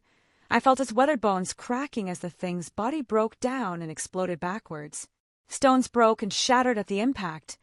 I saw pieces of its body get flown across the room, but even still, it still had a little bit of light in its eyes. I just shook my head. Rest in peace. I ignited the remains of its body, letting it turn to ash. Looking around the room, I felt like I could have handled that better. I never felt out of control, except that one moment where I forgot about the zombie and assumed it died. It's just, I can't help but keep comparing myself to the old me. The one who had lived for an uncountable number of years and went through many life or death situations. Yeah, even with the weird magic the zombie was using, I just didn't like how I handled it. I could only click my tongue with a mental promise to get some decent training in. Well, let's see what treasure is left behind. I of course took the ebony axe. From what I understand, it should be worth a good chunk of coin. There was a side room I opened up. Inside was a bed, table, and some containers, most notably a chest. Opening it up, I just stared, dumbfounded at it being filled with gold. Why was it filled with gold, besides the obvious I mean? I picked up a nearby journal, skimming over a few pages. He was apparently going to be raising an army to conquer Skyrim or some other nonsense. What did he need so much gold for? I highly doubt he would be paying his undead for their services. Probably. I had met weirder people in my memories. There were a few places marked on an ugly drawn map of the surrounding area. Were these graveyards? Okay, so he did have a plan and didn't expect to take over Skyrim with a handful of shitty undead. I reached for another book on the table, and I felt my body almost fall to the ground. I caught myself and took a few deep breaths. Careful there, the first time is the hardest. Shit, did not expect that. My boost had worn out, and my body returned to normal. I ached a tiny bit, moving in ways I shouldn't have been able to. It felt like I had just gone through a good workout. It should get easier the more you use it, and it will build up your strength in turn, so you can push your limits further. Interesting. Another thing I need to spend time training with. Obvious in hindsight, but it was good to experience it firsthand. I grabbed everything not bolted to the floor and threw it into my ring. If it could be sold, it was coming with me. All that was left, inside a sort of shrine, was the handle of a sword. There were engravings and remains of spells being cast all around it.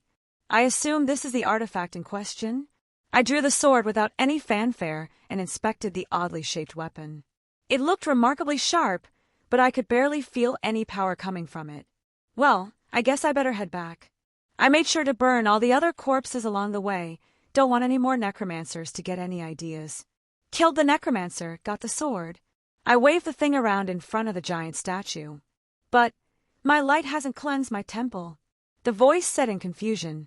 Oh, you mean those other beacon things? I just ignored those. Was I supposed to use those? Whoops. My light needs to cleanse the sword. I just shrugged and put the light inside the giant beam that was shooting up into the sky. The sword began to glow bright. A holy light enveloped it, and I felt something take hold of me and sweep me way up in the sky. Before I realized it, I was probably several miles up in the air, overlooking Skyrim, and there was a ball of light floating in front of me. Malkaron is vanquished. Skyrim's dead shall remain at rest as it should be. This is because of you. A new day is dawning, and you shall be its herald. Take the mighty Dawnbreaker, and with it purge corruption from the dark corners of the world. Wield it in my name, that my influence may grow. You want me to be your champion? I hazard a guess, and I guess the sword was called Dawnbreaker. Yes. She answered simple. The ball of light pulsed. What about my reward? Your reward. Was I not promised great rewards? I'm pretty sure it was repeated numerous times. You will wield my artifact, Dawnbreaker. She chose to ignore the latter part my comment. You mean the item that was the spoils of my battle after cleansing your temple. Something I would have gotten regardless. There was a bit of silence. I think she was contemplating what I said. But I was curious and reached out to poke the ball of light. Nothing happened, but I kept poking it. Was this a projection of sorts? I'm aware that these Daedra couldn't enter the world normally. They could only do something like this. But does this lead back to her realm? My academic mind was overwhelmed with curiosity, or that's how I rationalized it to myself. I followed the thread that linked to this little ball of light and touched on the kaleidoscope. I wouldn't really need any calculations. Using the thread as a sort of bridge, I opened a portal. I looked forward, and a woman on a throne staring back at me, completely dumbfounded. She radiated power, enough to make me freeze in place, but I was also overwhelmed by what I saw. Beautiful. She had bright blonde hair that flowed down past her shoulders, and glossy skin that was free from any blemishes. Blue robes that hugged every curve of her body, and long legs that my eyes refused to look away from. The robes were cut just high enough to see her legs in all their glory. Oh my. Did your heart just skip a beat? No comment. Sorry, wrong address. I quickly closed the portal, realizing what I had just done. That was stupid. Yup. This is going to blow up in your face. Oh, spectacularly. You. How did you just? You opened a portal to my realm of oblivion, how? Her voice carried her confusion, annoyance, and surprise. Portal? What portal?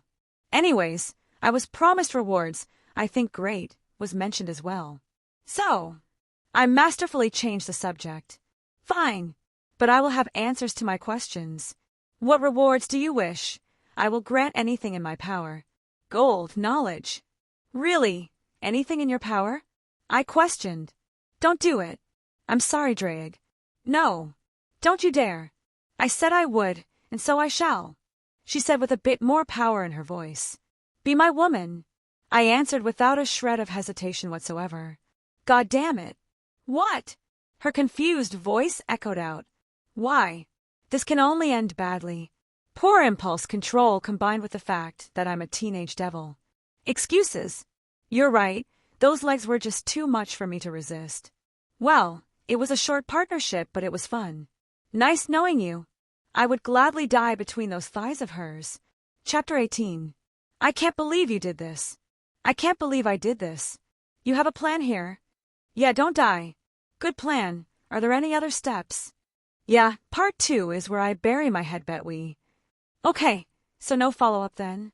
Admittedly, part 2 is a work in progress.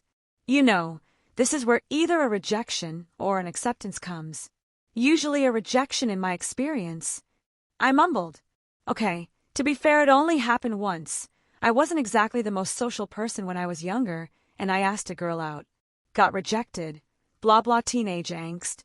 Then I wallowed in self-pity for like 2 weeks before getting over it.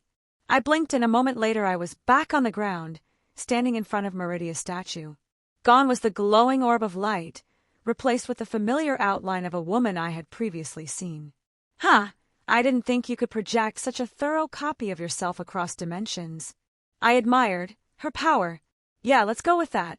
But in seriousness, the aspect of her that was present wasn't any more powerful than that glowing orb. It just seemed like more of her was there. Rarely do I find a situation that requires my undivided attention so that I show myself in such a way. She answered, boring into me with quite a bit of pressure. Oh boy, I may have fucked up. You think? So, how we looking on Juggernaut Drive there, Drake? Sure, if you want to go out with a bang.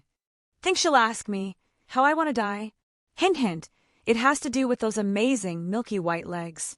I wouldn't even be mad if that happened. You know what? I got this. I adjusted my tie, brushed off any dust on my clothing, and fixed my hat. It's a pleasure to meet you face to face. I believe this is the second time we are meeting, after you had torn a hole into my realm. She said dryly. Doesn't ring a bell. I just shrugged. Anyways, does a rejection need a meeting like this? My feelings won't be hurt. Maybe my pride a little bit, but that's life. Do you think my words are a jest? She raised an eyebrow and the temperature got a little bit warmer around me. To be fair, I didn't really think this through. I guess she's someone who doesn't or can't go back on her oaths. Her word being beyond reproach and all that. Frankly, I'm surprised you didn't have some kind of contingency for a situation like this, or even offered such an open reward. I usually don't, she practically hissed. But I was understandably distracted, having just witnessed a mortal tear a hole into my realm. Is it weird that even her angry face looks cute? I'm getting distracted. Perhaps I should have checked to make sure you weren't in a relationship first. Gods, I hope she wasn't. That would just make this a million times worse. I don't spend my time chasing after mortal whimsies. She crossed her arms, frowning. Do you dislike me then? Okay, not a bad start. Communication is good. There are no physical traits of yours that I find particularly distasteful. And eyed me again, seemingly relaxing just a bit. Your lifespan. Mortals only exist for a blink of an eye. We are eternal. We will watch this world burn and turn to ash as every soul eventually returns to the void. She was surprisingly gentle in her tone. My base lifespan is at least 10,000 years, and it isn't very hard to prolong it past that. I replied, I was already ancient when this world was still young. You haven't even seen 2 decades yet. She said bluntly, I like older women. I countered with a smile. And isn't that something to suddenly discover about myself? It seems I do have a preference. This isn't even my true form. I have no set gender. I could look however I wanted. But it's the form you chose to identify yourself with. It's who you think yourself as and who I find physically attractive. She wouldn't have looked like that in the comfort of her own home if she didn't want to look like that. I have enemies, other lords who wouldn't hesitate to strike out at you for even speaking to me. Those who would take your soul and torture it for eternity. I'm pretty strong, and I'll get even stronger. I could end your life with a snap of my fingers. She hissed. There was no killing intent in her voice, no true desire to harm me. I have confidence to take you with me. I summoned my boosted gear and let Drake's power flow out. She looked at me and then at the gauntlet. Akatosh's child? No. I don't think she really cared too much about it for the moment. She looked lost in her own thoughts. Why? She finally asked me, as if all the momentum she built up had suddenly deflated. You're going to need to be more specific. Why are you intent on making me your woman, as you so aptly put it. Is it some sort of twisted fantasy of yours to have me under you? Or maybe you are under some delusions that this will give you some control over my spheres of influence. If you're looking for some underlying scheme or rational reason, I don't have one. I just stared into her eyes for a moment. I simply like you. You like me, she repeated, almost in disbelief. Are you not going to profess your undying devotion and love for me? She waved her hand flippantly. Don't be ridiculous, I don't love you. Oh shit, I hope you're going somewhere with this. I saw her frown, possibly even get close to getting annoyed. Love isn't something so hollow, nor do I believe in that nonsense about love at first sight. It's something built through a bond shared between two people, from trust and communication combined with a mutual affection. I don't love you, I like you. I have romantic feelings towards you that have started budding from the moment we met. I have the desire to spend time with you and get to know you better. If and only if our relationship ever progressed to that point, then I will say those words to you and mean them from the bottom of my heart. I guess I never put my own feelings into words before. Do you think all it takes is some honeyed words to win my affection? Her voice was quiet, and for some reason she didn't look at me in the eyes. No, I think you deserve to be properly courted. I took a step forward. She glanced at me, but didn't show any discomfort as I got closer. I can't always leave my realm like this. There may even be days, weeks that we wouldn't be able to meet. I also have responsibilities that would take me far and force me away. I slowly reached out and took one of her hands. She was hesitant but allowed me. But I'm willing to put in the work. She looked down at our hands, and I may have been seeing things, but it looked like the faintest color of pink dusting her cheeks. She lightly pulled hers away, taking a step back. I must return, keep my sword with you at all times, so that I may keep an eye on you and contact you if needed. She quietly said, looking rather distracted, Does that mean you accept? She looked back at me one last time. I didn't see any anger, discomfort, or even annoyance on her face. I think she was at most conflicted and unsure of what to do. I did not go back on my word, and she suddenly left. I felt a thump in my heart, watching her depart. How the hell did that work out? Refuge and audacity. No, seriously, that was some bullshit. You are lucky as hell. Yes, I am. I was humming to myself, and I had a small pep in my step as I walked towards solitude. I had been prepared to go find the old man at the tavern, but I saw him sitting down in his cart, looking a mite pissed off. You don't look too good, I said. Oh, lad, you're back. He stood up. I lost me a good bit of coin betting on dice. You look like you're in a good mood. Deal with that stuff at the temple. Yup, just a necromancer causing trouble. That can't be all. I've seen that look before, lad. A lady was involved, Geez, what a horn dog. Fine. I may have gotten myself a woman. He laughed and pat me on the shoulder. Gotta give an old man more than that. What was she like? How big was her? All right. I quickly cut him off. Something told me he would have gotten a bit smitten if he continued. I'll say this. She had legs for days. Legs for days. He raised an eyebrow. They were magnificent. I heard the old man just burst out laughing. But I didn't care. I was more focused on my new sword burning just a little bit brighter all of a sudden. All right, lad, where you headed next? How about we go back to Winterhold? I need to check back in at the college. Well, if you got the coin, I got the cart. To Winterhold then, but we're talking the long way round. I don't trust the mountain paths this time of year and them trolls be coming out of their caves. Hungry something fierce. No problem. I have all the time in the world. Chapter 19. I walked towards the very familiar towers of the college. The bounded field around the whole building was a much-welcomed reprieve from the harsh weather outside. The trip had been long and rather dull. Too long to do a single straight shot. We had to rest a few times, so all in all, it was about 3 days before I got back here. I carried my new sword, Dawnbreaker, in my hand. I had wrapped it up with some cloth. I didn't want an obviously magical blade shining everywhere I went. I also felt a bit awkward about putting it into my storage ring for now. I didn't know how that would react with Meridia's sight, or whatever she was doing to watch over me. I would need to get a scabbard made at some point. Just the person I wanted to see. I heard a familiar voice and turned around. Inther, I greeted. Did you make any progress on what I had asked? It should have been, almost a week ago that we last met? Indeed, I was lucky and someone answered back on my inquiries. It seems that I found someone in possession of an entire sword made out of the glass material you are looking for. A whole sword? That's more than I expected, but welcome nonetheless. I thought for a moment, dimensions, size, and estimated how much I actually needed. How much? I hadn't received a price yet. The seller is of certain status I didn't yet wish to approach without a firm understanding of your needs. I see. Buy the sword if you can, as I said. Money isn't much of an issue. I swiped my ring and took out a bag of jewelry and the ebony axe from the undead I killed. Think you can sell this all for me? Oh my, is that ebony? He quickly took the axe to begin examining it. What wonderful craftsmanship! If I had to guess, this is a very old piece, yet it is still marvelously well kept.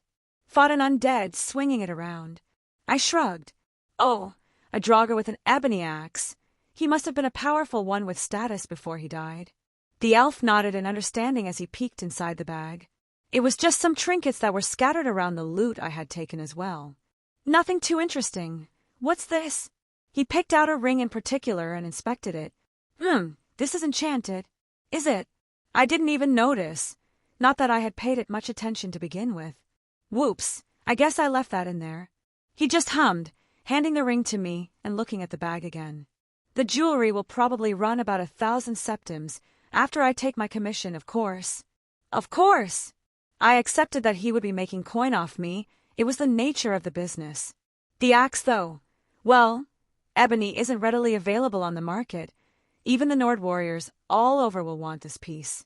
I can estimate, probably around 5,000 to 6,000 septims at the lower end. That's better than I thought. I'm in no rush yet, but get a hold of that glass sword as soon as possible. The sooner I have it, the sooner I can truly start planning out my mystic code. I'll reach out to my contacts right away. He gave a nod and wrapped everything up, taking it to who knows where. I didn't think he would cheat me. He was too open about his practices for that. If it got around that he was cheating his customers, the people in the college would stop trusting him. No doubt the Archmage also keeps an eye on his dealings. If anything crossed certain lines, I don't think he would stay on the sidelines. Regardless, it seems like everything is coming together. I can't wait to finally get started, though I don't think I'll be doing the actual forging. Guess I'll need to check back in on the companions for that. Hopefully they aren't too pissed. I really need to keep my temper in check. It shouldn't have bothered me as much as it did. I flopped onto my bed, and that was something nice to think about. My bed, the first time I had actually been into my room in the college since coming here. It was just a small little room with a few shelves, a tables, and my bed inside. Nothing extravagant, but it got the job done, and it's not like I would need to spend lots of time in here. Well, it beats sleeping outside in the snow. Barely, another voice replied. I tilted my head up to see the familiar form of Meridia sitting on the edge of my bed. Hello. I'm glad I shut my door. Would have been a bit awkward otherwise. I'm happy to see you again, even if I didn't expect our next meeting to be so soon. She crossed her arms and snorted. Is this the hole that you live in? For now, I guess. I don't really need much else while studying here at the college. I suppose this college is impressive enough by mortal standards. She gazed up at the ceiling. I can only recall a handful of places in this world that have better protections than here. I'm glad it gets your seal of approval. I lightly chuckled. Of course I want you to. She cut herself off. I expect certain standards from you. Well, I do have a question while you're here. Would it be okay to store your sword inside my ring? I wiggled my finger. Let me see. She gestured. I walked around my bed and sat next to her. I felt her hand stroke the metal band, inspecting it. It would not be a problem. Her hand started to pull away, but I lightly grabbed it. There was only a slight surprise on her end, but she allowed it all the same. Can I ask why you're here? Do you not welcome me? She said quietly. I'll always be happy to have you here. I'm just wondering if something is wrong or... I merely had a few moments free. She replied bluntly. I see. It must be time-consuming, having to overlook all your followers in addition to your duties that involves your domain. She was a god in all but name. I can somewhat guess that she had a lot of things she did on a daily basis. I do not have much influence in Skyrim, but in other parts of Tamriel, I have entire congregations waiting on my word and acting as extensions of my will. She sighed. and I saw her relax more than I had before. Unfortunately, that also means I end up with some particularly stupid mortals. Well, that's inevitable. People are stupid in general. I rolled my eyes as the thought of believers, not because I was looking down on her, but those groups tend to attract the idiots by nature of their inception. But you seem upset over something particular. What happened? She looked conflicted. I don't think she was used to talking to people, or rather opening up in any capacity. I mean, from what I heard about her peers, they weren't the most friendly sort. One of my priests had the idea that I would be pleased if he raised a group of undead, then sacrificed them to me at one of my temples. Her words were venomous as she spat them out. Of course, overturn the natural order to gain favor with one whose domain is life. What a genius plan! I deadpanned. Want me to go beat him up for you? I gave her a smirk. I heard a small laugh from her for the first time, and it was adorable. His own actions had already seen to that. While still disgusting abominations, he only managed to raise a few dozen skeletons, and improperly at that. They proceeded to attack him before his followers could intervene. She calmed herself. Her stoic expression returned after a few moments of silence. She spoke again. I am unsure of how I am supposed to proceed with this foolishness. She's still unsure of how to act or what to do. The fact that she hasn't taken her hand away is a good sign, though. To be honest, I don't know either. I'm kind of making it up as I go along. Why don't you tell me more about yourself? What do you wish to know? Tell me something silly, like your favorite color, flower, food, animal, anything. I want to know more about you than what I've read in a book. She looked a bit surprised. You don't wish to ask me about the time before Nirn or of my origins? Did you think I was trying to pry some secret information from you? The thought crossed my mind. She replied honestly. I see. I couldn't help but sigh. I guess there is still too much distance between us for something like dragon's tongue. She cut me off. My favorite flower is dragon's tongue. Yellow is the color I enjoy the most. And I find ducks pleasant to watch. I just stared for a moment, a small smile creeping up on my face. What about food? I have no preferences for mortal sustenance. Well, we'll have to fix that in the future. I'm happy that she's willing to meet me halfway here. Thank you for telling me. I gave her hand a little squeeze. She looked down to where our fingers were intertwined, staring for a moment. I am confused. Is that why you came back so soon? Even if she had a few moments, it seemed like she came here with a purpose. She didn't answer, but instead stood up. I wish to test something. I was going to respond, but I quickly felt something I was unfamiliar with. Her lips pressed against mine ever so slightly, and only for a brief moment. After that brief moment, saw her trace her finger across her lips, like she was unsure of what happened. She turned to look at me, maybe even somewhat sadly. I need to return. I see, I said, standing up as well. I'll be waiting until next time. My time spent with you, so far, has been agreeable. She said quietly, before I can step away from my duties again, I expect you to remain whole and in good health. I took a step forward, my hands reached for hers. She looked a bit hesitant, and dare I say, bashful, as I felt her soft hands in mine for another moment before she disappeared. I took a deep breath to calm my beating heart. What a woman! I grabbed my sword and put it into my ring, and as I took a step out of my room, I was suddenly teleported away. I blinked, looking around. I was in a room I didn't recognize, circular in nature, so I assumed in one of the college's towers. There were books everywhere and various magical doodads. At the center of the room was a small garden with all sorts of herbs growing with an artificial light right above. Wilhelm, glad you could come. Archmage Aaron popped up next to me. Well, I didn't really have a choice. I said dryly. Oh, indeed, I suppose you are correct. It was my fault, but I'm sure you can understand, because you see, I was quite frantic when I found out a Daedric lord had appeared in my school. He didn't yell, but his words carried a lot of weight. I could tell he was upset. Whoops! Yes, whoops! He frowned. What did you do, Wilhelm? Did you make a deal with one of them? Please tell me you didn't sell your soul. I didn't, I'm perfectly fine. I denied. Then what did you do to get the attention of one of their ilk? He paced around the room. Your job? You went to the statue of Meridia. that's who appeared, I see. Did you become her champion then? I heard about her champions in the past, wielding her holy sword. I have the sword. I brought it out from my ring. But I didn't become her champion. Oh, Wilhelm divines, you didn't steal it from her temple, did you? He sighed. It's okay, this is fixable, at least you aren't bound to her. She'll want to be appeased. She hates undead fiercely. Perhaps we should find some rogue necromancers around Skyrim and offer them up. He stroked his beard, looking around the room, and pulled several books to him. No, a few crypts are around here. No doubt they have Draugr walking the halls. Perhaps she'll take that as a peace offering. I didn't steal it either. She willingly gave it to me. I scratched my cheek. Gods, this was embarrassing. It's like trying to tell my mom that I finally got a girlfriend. I believe I am missing something then. He slammed a book shut. Yeah, how do I put this? I thought about how to phrase this properly.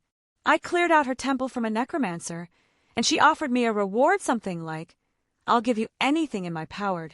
Oh, brilliant. So you asked for the sword then. He clapped his hands. Well done. Dawnbreaker is marvelous sword, especially when diving into the ancient tombs that litter Skyrim. Not quite. He stopped, staring at me as his eyes narrowed. Wilhelm, what did you do? So I may have, asket heard of me woman. Pardon? I believe I misheard you. He lost pretty much all light in his eyes as he just looked at me, utterly dumbfounded. I asked her to be my woman. Ah, I thought that's what I heard you say. He clapped his hands, casting a spell and summoning a bottle of ale into his hand before downing it quite quickly. So, you are in a romantic relationship with the Daedric Lord, Meridia. Yup. Okay. I questioned. He nodded his hands, summoning a staff into his hand. He walked up to me, gave me a reassuring smile, and bopped me on the head. Ow! I rubbed my head. I'm not apologizing. Of course not. You're still a young man. I doubt the head on your shoulders has even taken back your thought process yet. I raised a finger up, about to respond but closed my mouth. That's actually fair. Indeed. He sighed. I suppose. This is substantially better than the worst case I was preparing for. So, would it be okay if she appeared here more? Are you asking me for permission for your Daedric Lord girlfriend to tear her way into this realm from oblivion and pop into the college for a social visit?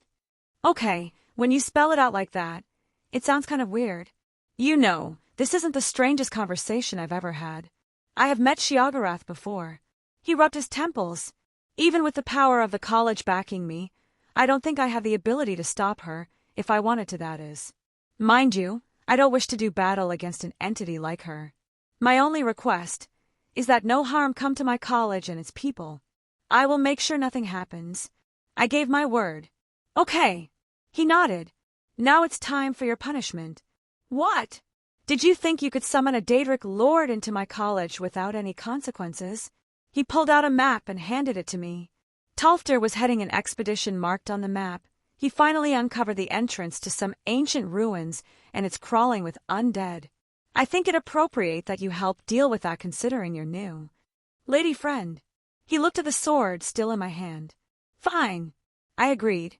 And I'm sorry I didn't really think things through. He sighed and pat my shoulder. Believe it or not, I understand.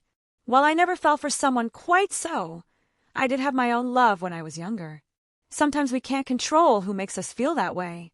Now! He clapped his hands. Off you go.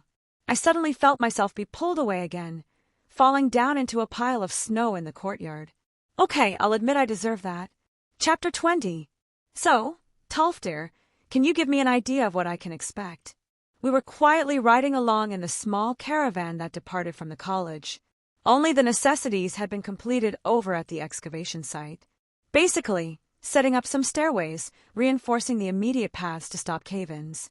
They had to stop when they somehow triggered a bunch of the mummified remains in the place to start rising. There were actually a few people from Winterhold coming along. A couple guards and a few of the Jarl's people. This whole thing was conducted with the support of the Jarl, surprisingly, considering the strained relationship. But I guess gold can mend all kinds of bridges. Yeah, they agreed to a 60-40 split with the Jarl, as in the college getting the 40% for all gold and items of immediate monetary value. The terms were more specific than that, but I didn't really bother to listen to all of that.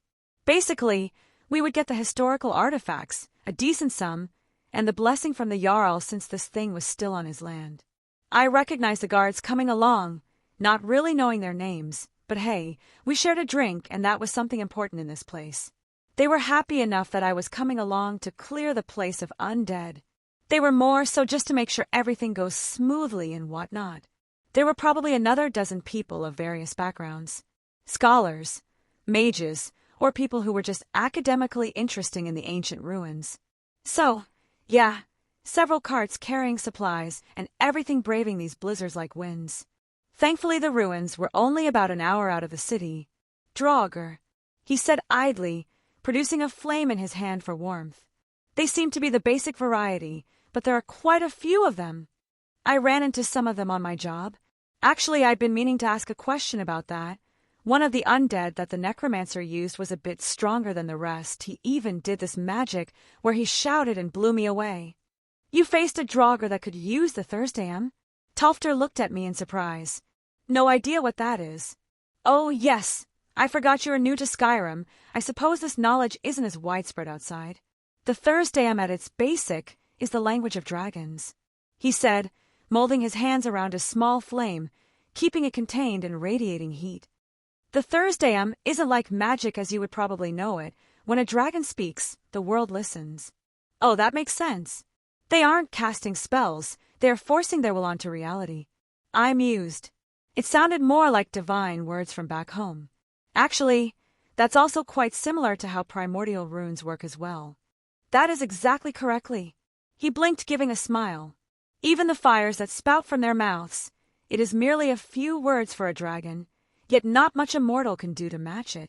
I have heard legends that when two dragons do battle, it is actually them having an argument. Oh, that sounds interesting, I wonder. I think me and Drake shared a similar thought there. Is there a way to learn the Thursdayam? There is, though it takes decades of intense study to even master a single word. There is actually an order of monks on the throat of the world that devote themselves entirely to do so. Interesting. Very, very interesting. Well, I don't believe you should have to worry about such things here. In my research, I haven't been able to pinpoint this place as anywhere of great importance. Tolfter reassured.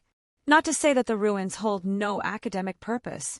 We can only guess at what history is underground here. Oh, they are. A voice boomed out over the snow. Is that a troll? I questioned, seeing the outline of an ape-like creature smashing its hands into the ground. So it appears. Tolfter nodded. Huh, I haven't actually seen one before. Ugly things, aren't they? He hummed in agreement. And they serve no true purpose. If it were a bear or some sort of animal, I may have just deemed it appropriate to scare them away. But a troll just burdens whatever region it decides to settle down in. You want this one? I eyed him. I wouldn't mind taking care of it, but... He gave a small chuckle. I wouldn't mind stretching these old bones for a moment. The flame in his hand danced around his fingers, and with a flick of his wrist it shot towards the troll who was still trying to intimidate the caravan. I was expecting a fireball of some sorts, maybe even something that would disintegrate the creature, but no, the ball erupted into a pillar that shot a good 20 feet into the air and consumed everything in that small area. I guess the title of master isn't just for show, even if it is for a different school of magic. That should do it. He smiled lightly. Not even a mild roadblock, but then again, the college really does have some monsters in it. Here we are, Tolfter exclaimed, as the excavation site came into view. It wasn't particularly large, about what you would imagine. The people all around me started to unload their carts. Several began setting up tents and making a camp that was livable. The weather hadn't let up. Even now, the snowstorm made it hard to see more than 50 yards in front of yourself. Is there even a name to go along with this place? I looked down into the dugout pit that revealed just a single door and some stone structures protruding out of the ground. Clearly it had been swallowed by the ravages of time. We didn't have time to research anything inside yet. The Draugr came onto us rather quickly, and I was more concerned about evacuating my students and the non-mages that had accompanied us on the project. Tolfter stated, that's why he didn't just deal with them all by himself. I'm probably not even needed here, but this is my punishment. I guess I'll do the grunt work. And I don't mind helping out Tolfter. He probably needs to oversee the camp as well. I guess I'll get started then. Make sure you're probably prepared. Even if you have full confidence, you should always have the basics with you. Tolfter lightly chastised me, almost in a grandfatherly way. I have potions, food, and a lot of other supplies for emergencies. He just nodded, smiling. It's just an old man's worries. If you don't feel like you can handle it, just come back out. He gave me a small pat on the back. I can handle this. I waved him off. All right, off you go then. He gestured me away, letting out a small laugh. What a nice guy. Definitely my favorite teacher at the college so far. Well, here we go. I walked down and opened the doors, leading to a half-caved entranceway. It looked like it had been reinforced already, allowing for people to come and go. There were a few light sources everywhere, some magical-looking candles, a few lanterns here, or there with what looked like fireflies inside. I think there was some light coming from the ceiling as well. I couldn't quite see how it was working, but I think it was magical. Well, when in doubt, assume it's magic.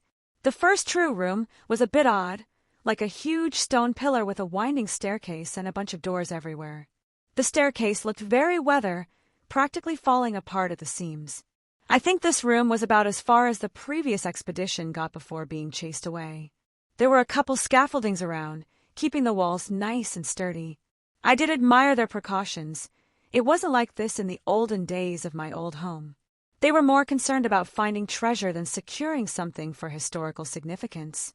Well, it would suck for people without wings. The refreshing feeling of my wings being exposed to air was always nice after not using them for some time. I did make a mental note to give them some more exercise every now and then. They were technically a body part, even if they were magical in nature. A simple glide down to the bottom, and I was met with the immediate attention of a dozen or so entities. They were already up and about, skulking out from the corners of the room, their armor clanking with each step, metal weapons being drawn from weathered sheaths. I did make sure to put my wings away, don't want a luck hit to nip them. It seems like something that would be excruciatingly painful. Well, showtime. My body circuits flared, reinforcement covered my body, and I drew Dawnbreaker from my ring. Its warm flame was very reassuring. Even if I wasn't at all intimidated by the situation, it was soothing to hold in my hand. Hey, Meridia, are you watching? I whispered lightly. The light at the center of my sword pulsed with a faintly ethereal glow. Well, I offer these to you. Does this count as being romantic if she hated undead with a burning passion? The first Draugr ran up to me, hand fully extended back in a swinging motion. I barely paid it any mind as my sword swung out before I could finish. Its body was cleaved in two and practically disintegrated into ash on contact. I had barely felt any resistance, even with its metal armor in the way. I realized just now how powerful this sword truly was in the correct circumstances. The nature to be anti-undead, to be conceptually stronger when facing opponents that meet those criteria. Even if the steel armor wasn't any way necrotic, it was still but paper in front of my weapon. Meridia loathed undead with a passion. I could practically feel her jubilation transfer from the sword. If this really makes you so happy, we should make a date of it. I laughed as they clamored towards me. My sword pierced through another undead, bursting it into flames. This was the bare minimum of what the weapon could do, yet it was such an overwhelming weapon for its fated enemy. There were further enchantments on it, though, ones I couldn't even begin to unravel without years of research. It was a weapon created by a goddess, intended to be wielded by mortal hands. Perhaps not a divine construct, but it was something that could trade blows with a noble phantasm and not lose. I moved through the mob of undead creatures, their swinging not much more than childish flailing. Every swing of my sword, and another walking corpse was released from the prison of unlife, and whatever powers bound were free. It was exhilarating, wielding such a powerful weapon, and it was all mine. With a few short moves, the group of zombies had disappeared from the world, and my sword sung with happiness, light filling the room and removing any stain of corruption. A Nascent Kaleidoscope. Chapter 21. Dungeon diving was apparently a pastime in Skyrim. The traps, undead, winding tombs, and mazes that stood between an adventurer and the loot at the end. What no one wanted to talk about was how fucking annoying it was going through everything. I was probably pissed off by the third room. After killing all the Draugr and finding the secret passage through that little area, it led me into more of a crypt. There were coffins lining the walls with a weird pedestal at the end of a narrow chamber with a magical-looking necklace on it and some metal bars stopping me from going forward. I had tried to do the obvious thing, pull the metal bars up like I had done previously, but it looked like they weren't budging. I mean, I could probably blast me way out of here, but this whole place could come down on me. What a situation I found myself. The only thing of significance in this little area was an obviously magical necklace on the pedestal right near the metal bars. Can you say trap? I picked it up, waiting for something to happen, and nothing. So, am I missing something here, or... An ethereal figure appeared in front of me, almost like someone was projecting their consciousness across a far distance. Hold, mage, and listen well. He paused, taking another look at me, seemingly surprised by what he saw. No, who are you? How? You aren't the one who was supposed to come. Pardon? I questioned the odd person. This is all wrong. You shouldn't be here. The predictions foretold the Dragonborn, he muttered. Why have you come here? I was asked to clear this place of the undead for the college expedition. I tilted my head. And who are you to question my coming here? Who exactly are you? I narrowed my eyes. I am of a Psijic order, he said, once again staring at me. You shouldn't be here. Leave, mage. There are powers at work that you tamper with. Things that no mortal should put their hands on. Never heard of the Psijic order, but the way he said it, he made it sound like just giving that name would answer all my questions. I suppose they might be famous or something around here. Regardless, I don't answer to you. You've been warned, he said ominously before dispersing. Well, fuck you too. So, this place isn't as mundane as Talfter thought. Well, mundane, I guess, is relative with magical zombies walking around. I just looked around this little room I was still in. Metal bars barred my way, but there had to be some way through. I put my hand on the wall and pulsed some mana, looking for maybe a trick somewhere, until my eyes landing on a coffin sitting upright against the wall. It looked a little too straight to be just haphazardly left there. I inspected it, placing my hand on the metal covering. It was empty, and the wall behind it was missing. Aha! I kept my reinforcement up and pulled the lid off. It fought me the entire way. I was apparently going about this incorrectly, but whatever. I didn't care about the traps in this place, and just ripped the thing off. Neat. The rest of the dungeon had been a bit more of the same. A level that had arrow traps if you put in a wrong combination with these weird, spinning obelisks with certain figures on them. I just froze the little holes where the arrows came out with a spell and got through it with trial and error. Swinging blades that swung out from the edges of rooms, magical traps that exploded if you stepped on them, and even spikes that shot up from the ground. Someone really didn't want this place to be discovered. But the further I went, the more a strange feeling crept up in my heart, a foreboding sensation that something was awaiting me, something that tickled my danger sense. There was one more room ahead. The magical energy I felt was palpable. Getting through the traps barely even inconvenienced me. I don't think they account for magic when creating them, or maybe whatever was waiting for me was much more dangerous, and these were supposed to just keep out the idiots. As I walked through, I saw it, massive blue orb, slowing spinning in place. I could feel it, the pure, unadulterated power it emitted. That thing is dangerous. Drake spoke up immediately. I would be cautious of that thing even if I was here in my prime. That's not good. So much magical energy in the air here, it was practically stifling. I was a bit cautious to even cast a spell. I had no idea what reaction would occur. I took a step down the stairs, and as soon as my foot touched the wood I heard a cracking sound, as something ancient had just moved for the first time in many years. It stood up from a chair, the familiar figure of a Draugr, but immediately I could tell this one was different, like the one I fought at Meridia's temple. I hurriedly threw up a ward as flames spouted from its hands. It can cast magic, okay. With another thought, oak flesh covered my body, and I made sure to double-check my reinforcement. My ward met its torrent of flames as I closed the distance, Dawnbreaker in my other hand. As we got close enough, it tried to swing its own axe at me, but I ducked, overloading the ward and dispersing his flame spell. It's over. I swung my magical sword underneath him, only to be intercepted by a magical barrier.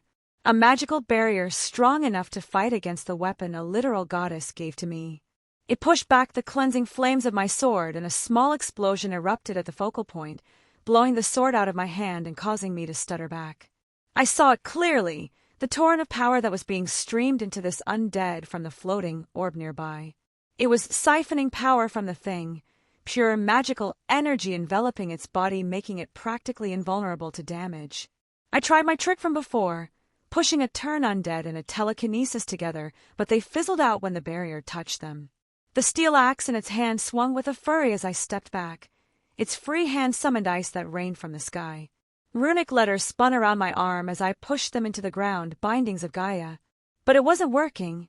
Even with the roots springing forth, they withered and drained of any magical energy inside of them as they tried to grab a hold of the undead. Even physical damage was negated by the shield of magical energy. My attempt to restrain the undead had been repulsed. Maybe an explosion that doesn't directly target him. I swiped my ring, pulling out a couple jewels of varying quality. I overloaded them with magical energy and actualized my intent, throwing them towards the undead walking to me. Jumping back enough to not get caught, or so I thought. The explosion was larger than I had anticipated, feeling the shockwave and almost getting blown back. But once again the undead shrugged it off like it was nothing. I had hundreds of spells I could call upon, yet my mind raced trying to think of a solution. It seemed like I only had one option left. I withdrew my cane sword from my ring. It was soaked in my blood, so it was perhaps the best thing I could use as a catalyst for my true magic without using my body, which would be the height of foolishness. I pulled on the kaleidoscope, filling my sword with the dimensional magics. It shuddered under the strain, but I kept pulling from a multitude of parallel worlds, all filling inside, condensing, collecting, and synthesizing the correct spell sequence. Pointing the tip of my blade at the undead, several spell circles spun around the metal, amplifying the sequence. Ether cannon. I let it all go. The blade shattered in my hand as a beam of light fired off, exploding into tiny pieces as even the handle burst open in my palm. It struck the barrier of magic, fighting against it, but it looked as if my hypothesis turned out correct. The barrier was pieced through, and the undead's chest was blown open. I caught myself from falling forward. My body arched before stabilizing myself. I had to do something stupid there at the last moment, and partial shoulder some of the burden from the actualization of the spell. Otherwise my sword would have blown up prematurely. I don't know what happened, but the energy of this orb started going crazy. The magical energy in the room fluctuated, bursting in every which way. Was it because of my use of the kaleidoscope? Did it have some adverse reaction on this strange orb? What have you done? I turned around and saw that person appear again. He looked more whole than before. Just as he said it, a beam of light shot up from the orb and pierced the ceiling. The whole underground ruins shook, rocks and debris began falling everywhere. You have potentially doomed the world. Have you any idea what your meddling had caused? He shouted in anger. Several more figures appeared around the orb, gesturing to it as if they were about to cast something. We will take this away and deal with the aftermath of your incompetence. What? I took a step forward, but was hit by a combined spell from several of the figures. I found myself unable to move, and I just watched as they gathered in a circle around the orb and were about to transport it away. You want to steal from me? This is mine. I won it by combat. No, I said firmly, summoning my boosted gear. Boost, me and Drake roared at the same time, drawing their attention. You? This doesn't concern you anymore, mage. The leader, I suppose, the one who had spoken before, stood in my way. You were not destined to be here, and you have ruined everything. You aren't even truly here, trying to play with spatial distortions in front of me. Come back in another 1,000 years. I looked him dead in the eye and snapped my fingers. The spell, the folding of space and time that allowed them to be here, while also not being here, shattered when I pulled over the correct world flow with the help of the kaleidoscope. Coward didn't even have the courage to show up in person. The ethereal figures had all disappeared in a blink of an eye, pulled back to where their real bodies were as time and space synced back up correctly. The only one left was the one who spoke to me. You want to steal my spoils after I had cleaned everything up? Maybe if he had spoken to me with some manner of respect, explained to me his circumstances, this might have ended differently. I looked at him. The way he projected himself was different. Like how Meridia did, I looked at the tether that was acting as a bridge. Cute. Begone. I did the equivalent of yanking him back towards the source, sending him hurling through space back to his point of origin. You got a plan? Drake asked.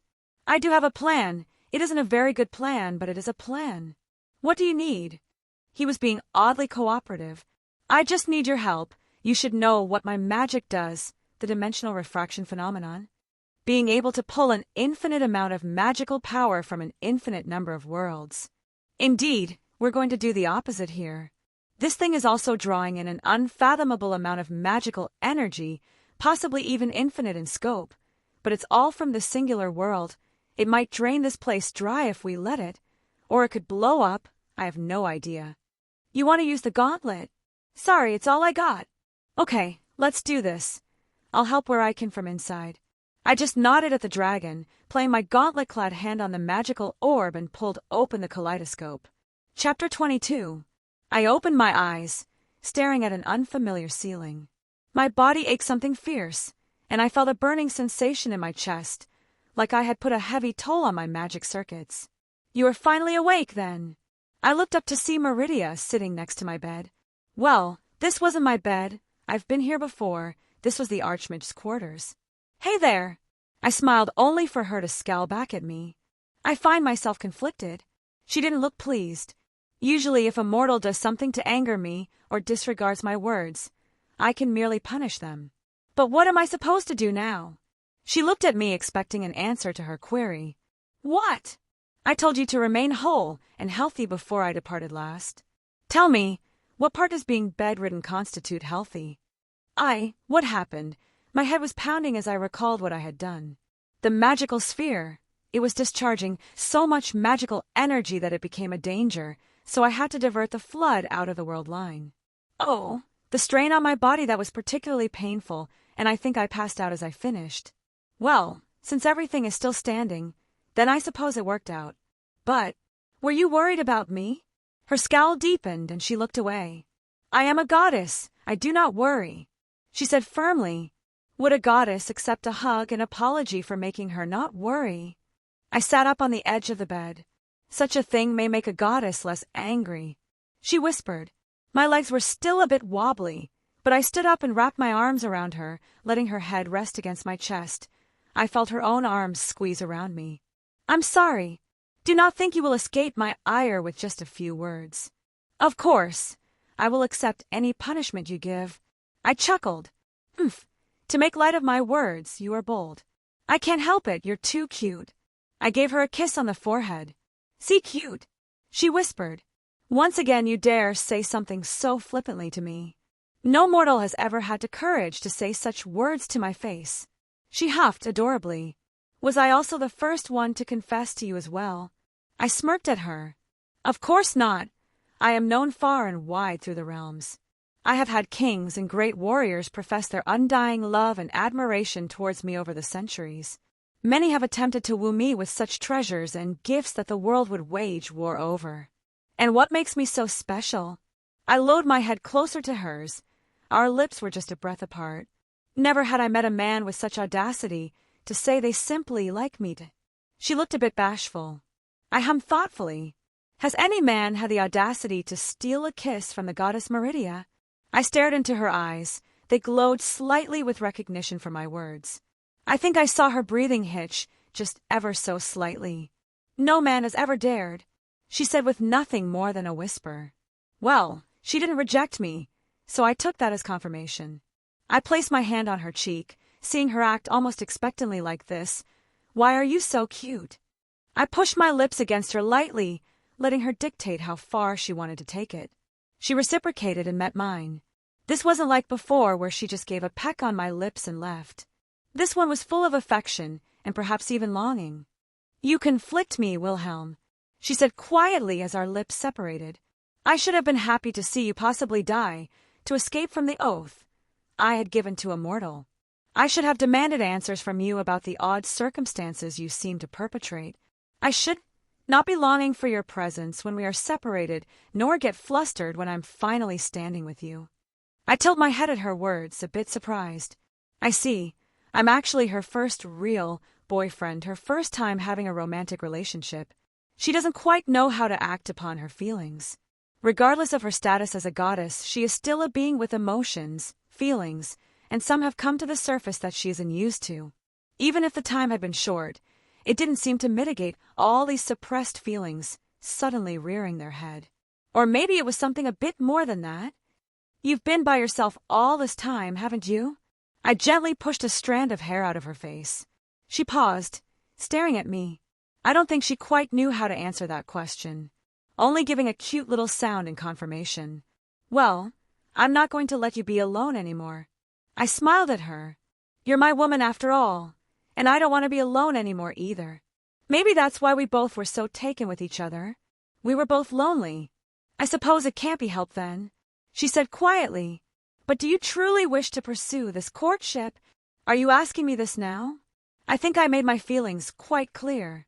I'm not a mortal. There are things I won't be able to give you that someone of your own kind can.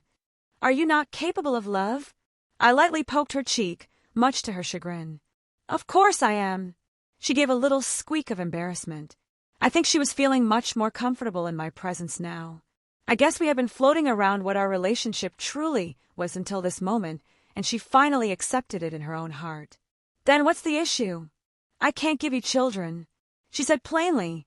Is it not the desire for mortals to carry on their own lines with offspring? I guess that is something important to people who live in a world like this. It's true. I guess I even had thoughts about a big family in my future. But I care more about you than something like that. I don't. She paused, having trouble finding the words. I will not get angry if you find a mortal to produce offspring with. I just blinked, trying to process what she said. I think this was perhaps a sore point for her and something she may have had on her mind for a bit now. I'll deal with it later. Can you say those words to me again like our first meeting? She leaned into me. I like you, Meridia. I whispered gently into her ear. I like you too, Wilhelm. She replied. I see Lady Meridia has finally departed. The archimage popped in only moments after Meridia had left. Sorry, I said sheepishly. No doubt she pretty much took over the area while she was here. He pursed his lips. Well, I can't quite fault her. You gave several of us quite the scare. His lips curled upwards. I dare say even Lady Meridia did not leave your side for the entire 2 days you were unconscious. Crash. We both looked over at the origin of the noise. My dawnbreaker was sitting on a shelf, now cleared of any other items, that had just so happened to fall onto the floor.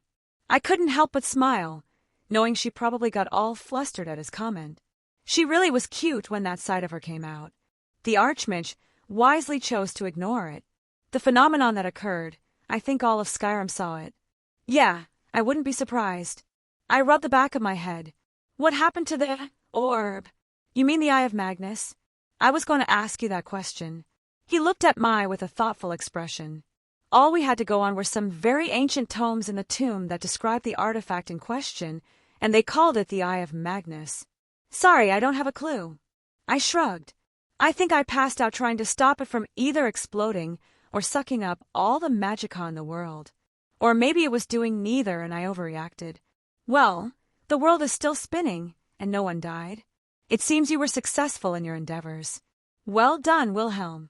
He was only being slightly sarcastic. I just snorted. Well, there was another party there. They call themselves the Psijic Order. The archmage finished for me. I had one of them visit me and try to request my aid in apprehending you. Oh, I don't suppose you know who the Psijic Order are? I don't. I guess you could call them an ancient order of mystics. They generally don't interfere in the world's affairs, usually only keeping dangerous things away from those who would misuse them. He rubbed his beard. I was excited when one popped into the college for the first time in 100 years. They actually would give counsel to previous archmages before they went into hiding. He's here right now? I scowled. Well, if he wants around too. No, I kicked him out when he didn't seem to see a problem with attacking one of my students without proper justification, other than ruining everything. He sneered, but quickly recovered. Remember this, Wilhelm. You are a part of this college, and you will have my support. He pat my shoulder. Unless you try to destroy the world, then we may have a problem. I let out a small laugh. Thank you for helping me with everything. It was genuine thanks as well. He had been constantly giving me support since I arrived. He nodded. With that being said, you should know that you have drawn quite a bit of attention.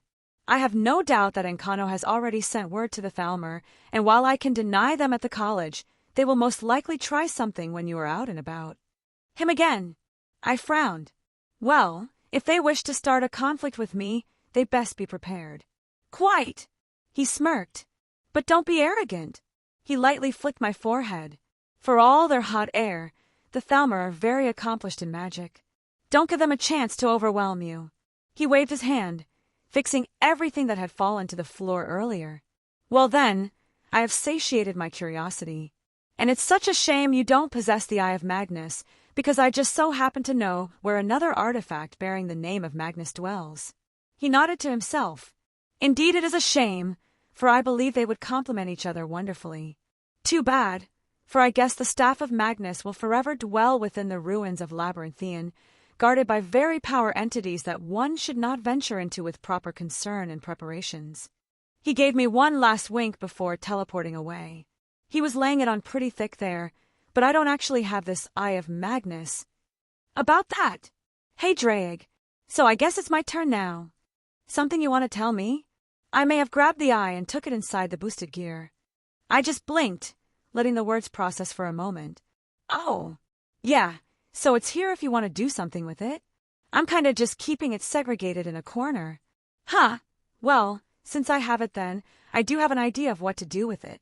So, did Meridia really watch over me for 2 days? Oh yes, she was fussing all over you. It was amusing to see this goddess act like a blushing schoolgirl. Wow, it's impressive how quickly you managed to steal her heart. I told you before I got game. I think it had more to do with her being lonely and you giving the first genuine confession she's ever received. That's a fair point. Wait, since when could you take things into the boosted gear? Chapter 23. While I wasn't bedridden anymore, I still didn't adventure out of the college for another couple days, just deciding to take it easy and do some studying. I was also pleased to find out that the college did in fact have a dining area. Actually, the college had a lot of things I didn't know about until now. It took me sitting down to realize I had been bouncing all around the place without resting. I'm certainly not against being on the move and with a purpose, but it's good to sit down and reflect sometimes. My only purpose right now was to just get as strong as possible. I did not like the feeling of weakness, being unable to choose my own paths in life, having to actually avoid certain foes because of their power. What could I do if a dragon pops up right now? It'd shame me to admit, not much. Well, not much without sacrificing myself, either crippling my potential or just outright giving a last hurrah. Wilhelm, just the person I was looking for. I turned around and saw Inther walking towards me. Inther, you look like you bring good news. I do. But first it's good to see you up and about. The whole college is in a tizzy about what happened. He slid into a chair at my table. I have a few friends that are particularly interested. I see, and I'm sure these interested parties have been most generous with their patronage in the past. I lightly tapped my fingers on the table, studying his expression. Oh yes, most generous. One might even call them repeat customers. He held back a toothy smile. And no doubt they would pay quite a sum for information of such an unnatural phenomenon. Who knows? He smirked at me. Well, I suppose I could say a few things, from one friend to another. He's being very overt in asking me for information. I prefer this than trying to pick apart my words, or trying to subtly get me to say things by accident. It seems there was a magical artifact that would absorb magicka non-stop in the depths. I was able to discharge all the stored power safely, but I don't know what happened to the artifact after that. Not much different than the official reports then. He sighed. Well, I have one little bit of information that was left out. I leaned in. The Psijic Order made an appearance. His eyes widened, mouth opened about to say something, then closed. That is a very valuable piece of information. Indeed, I'm sure you will be able to report back to your very generous patrons with good news. Yeah, go fuck yourself, Psijic Order. He nodded vigorously. I do have more business with you, though. He reached into a bag he was carrying on his back and took out a wooden box, placing it on the table. I am man who can get things. he boasted, removing the lid. "There laid a sword, made of a familiar blue glass. Its name is Chilrend. How beautiful!" I ran my finger across the surface. It was exactly the same as the sample the Archmage gave me. "Where did you find it?" I doubt the excited look on my face was missed by him, but I was too happy to finally have this here. "Well." He looked around, and I wasn't quite sure why the dining area was rarely ever occupied. People were always busy, never having time to sit down here and waste time. "You've heard about Rift 10, yes?" "I did. Dragon attack, nasty thing." I nodded along. I did feel sympathy for those people at Rift 10. "Yes, but did you know the Thieves' Guild is based in Rift 10? He whispered. I did not. Actually, I barely knew anything about the Thieves' Guild, really only their name referenced once or twice in a book. Well, you didn't hear this from me, but their previous leader had put his hands on the guild's treasure. This only came out due to the aftermath of the dragon attack. One thing led to another, and a new master took his place. I hear she's been picking apart all of his possessions, trying to sell them away to refill the guild coffers. And this was one of his. I eyed the weapon. Maybe it was, maybe it wasn't. He gave an exaggerated shrug. I see, and what is this costing me? Well, considering how much the gems and the axe sold for, you would owe me a little over 1,000 septims. But why don't I just make it an even trade? He gave me a smirk. Call it the friend discount. I believe this has been a mutually beneficial relationship, and I look forward to your services for any future endeavors. I held out my hand, sharing the same smiling as him. He grabbed it, giving it a shake. Yes, it has been most rewarding. With that, he got up and left the room. I lifted the sword out of the box, putting it eye level, getting a feel for the weight. A light swing, and it left behind a chilly mist in its wake. It's beautiful, right? I asked, turning my head, eyeing Meridia sitting at the table. She had been appearing more often lately, even if it was only for a few moments. Not that I'm complaining, I just hope she wasn't disregarding anything important to come see me. These past 2 days, she had popped in probably half a dozen times to merely exchange a few words before departing again. My sword is better. She gave a small grunt. Of course, I replied without a second thought. Dawnbreaker is also much more powerful. You made it after all. Flattery will get you nowhere, she said, but her happy expression betrayed her words. I put the sword back away and put it all in my ring. Would you like to go for a walk? I offered my hand. I would like that. She stood up, taking my hand. I took her out of the dining area, through the May halls that housed a large font of Magica and out to the courtyard. I suppose you don't get much of a chance to walk among mortals? I never had a reason to before. She sniffed. It generally caused more of a ruckus when I appeared in the past before my followers. I learned to keep my dealings more impersonal. She admired the view, peering over one of the ledges. But I suppose there is a certain satisfaction walking through Nirn with my own feet. You know, you don't have to always be the one coming to see me. I gave her hand a little squeeze and a small smile. She paused and looked at me. Are you referring to how you were able to connect to my realm of oblivion without my permission? She raised an eyebrow. Whatever could you be talking about? I looked at her in mock confusion, written all over my face. Of course. She pursed her lips. I may know a thing or two. Perhaps I could even be susceptible to a bribe. A bribe, is it? Am I to assume the nature of this bribe involves my legs in some manner? She eyed me suspiciously. I can neither confirm nor deny that your magnificent legs might play a part in loosening my lips. I gave her a smirk. Admittedly, this is not what I expected you to request. I looked up, staring into her Meridia's beautiful eyes as my head rested on her lap. Oh, what did you expect? Please give a very detailed explanation. I won't fall for your games. She huffed cutely. To find out that my man is a deviant. I couldn't help but laugh a little. So I'm your man now? Is there any need to deny it? She looked away with an ever so slight blush on her cheeks. So cute. It was too much, and I gave her thigh a little squeeze. She gave a small yelp in surprise, looking back down at me and huffing again. Is it about time to uphold your end of the bargain? She crossed her arms. It's called the Kaleidoscope, a magic that allows me some manner of control over space and dimensions. Which was true. I've never heard of such a thing. She looked at me thoughtfully. How many people know about this magic of yours?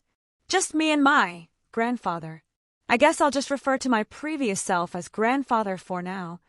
Makes it less complicated. Kissed your Zelretch Schweinorg. I briefly wondered about him, then pushed such thoughts aside. I was more focused on the beautiful woman whose lap I now occupied.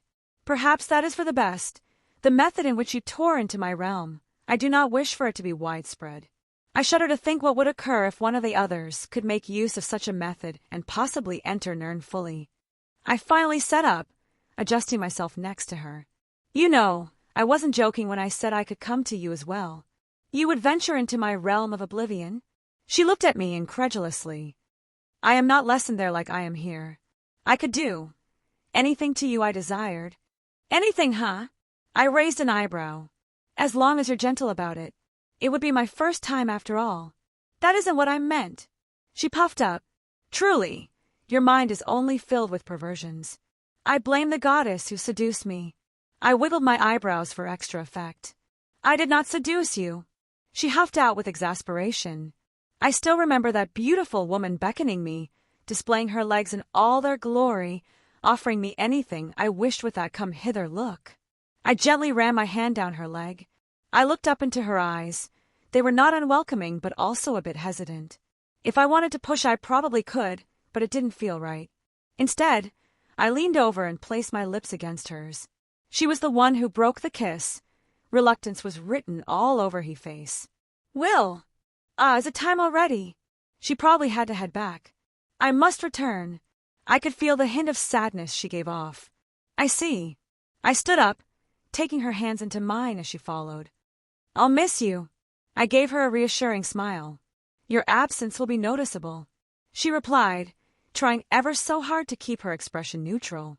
Gods, it was so adorable when she acted like this. I guess some things were still difficult for her to say out loud.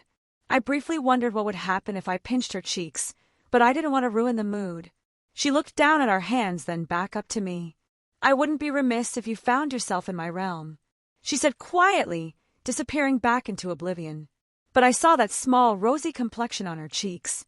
That woman, how can she be so cute and so scarily powerful at the same time? I just want to bully her a bit and see her reactions. Well, she probably would be able to step away again for a few days, at least. I may as well head to Whiterun and see if I can finally get the sword made now that I have all the pieces. Chapter 24. I casually strode through the entrance of Whiterun. It was about midday, the sun was high in the air, and the temperature was actually very comfortable. I had flown all the way down from Winterhold, something I was a bit hesitant to do because of the laws surrounding flight. For some reason, they outlawed flight-based magics pretty much over the entire empire, yet allowed various forms of teleportation. Bugger if I know why. I just didn't want someone to spot me and get in trouble just because I was being impatient. And that wasn't even considering my wings. It was usually just a good idea to not do it unless an emergency. Well, I saw Nkano skulking around and decided to head off that little annoyance and just sneak out and fly away from the college without any notice. I did land a bit away from the city and walked the little distance in between. It was a nice little trip, minus the giant fucking rat that tried to attack me. Creepy little bugger got blown the fuck up, but otherwise it was relaxing. I waved to the guards, who gave me a nod. I don't know if it was the same ones, but they seemed friendly enough. Maybe it was, and they noticed my clothing. I guess I'm rather memorable when most people wear robes and animal skins. What a lovely day it was. I was in a great mood. I had a wonderful woman that returned my affections. I was going to see a friend I hadn't seen in a few days, and I was finally going to get my mystic code made. I put a few coins on a stall with some fresh produce up for sale, grabbing a couple apples with a wink towards the woman running it. Skyrim apples are really good. They tasted like a Honeycrisps, if slightly sweeter. I wonder if I could grow some at home. Maybe open the market for a new kind of apple, build an apple empire, become the tyrant of produce. That sounds like too much work. Though I wouldn't mind a tree, or two for my own enjoyment. These would probably be even better if they were chilled. Cold fruit is the way to go. I walked up to what was it called again? Jorvasker, the companion's building. The boat building. Thorum. Think fast, I shouted, as I opened the door, spotting my friend, and tossing him an apple. He was sitting at a table, holding what looked like some ice to his head. He barely even looked at he caught the apple before taking a confused look. "Will!" He greeted me happily. There were a few others in the building, but it seemed rather quiet overall. "Heya!" I sat down next to him. "You look not too good. I took a bit of a hit on the noggin in the last mission." He flexed his hand in the ice. Disappeared. "Thorum, did you learn magic?" I was genuinely surprised. He smiled bright. "I took your advice and picked up a few books at the market." "Well done." I was impressed. "What have you learned?" I took another bite of my apple. "Just frostbite and flames." He replied. "I tried the basic healing spell, but I've been having trouble with it. I'm officially in charge of chilling all the mead now." He gave a good-natured laugh. "Well, that is a good use of magic. Tell me what happened to you." I cast my own healing spell on him. Farengar, the Jarl's court wizard, paid for the companions to seek out a tablet from the Bleak Falls Barrow. Bleak Falls Barrow? Where have I heard that name before? It's the ancient ruins between Whiterun and Helgen. Ah, I remember seeing it on a map now. Lots of Draugr, I presume. Aye, they were many, but the companions couldn't be stopped by a few undead. He said with pride.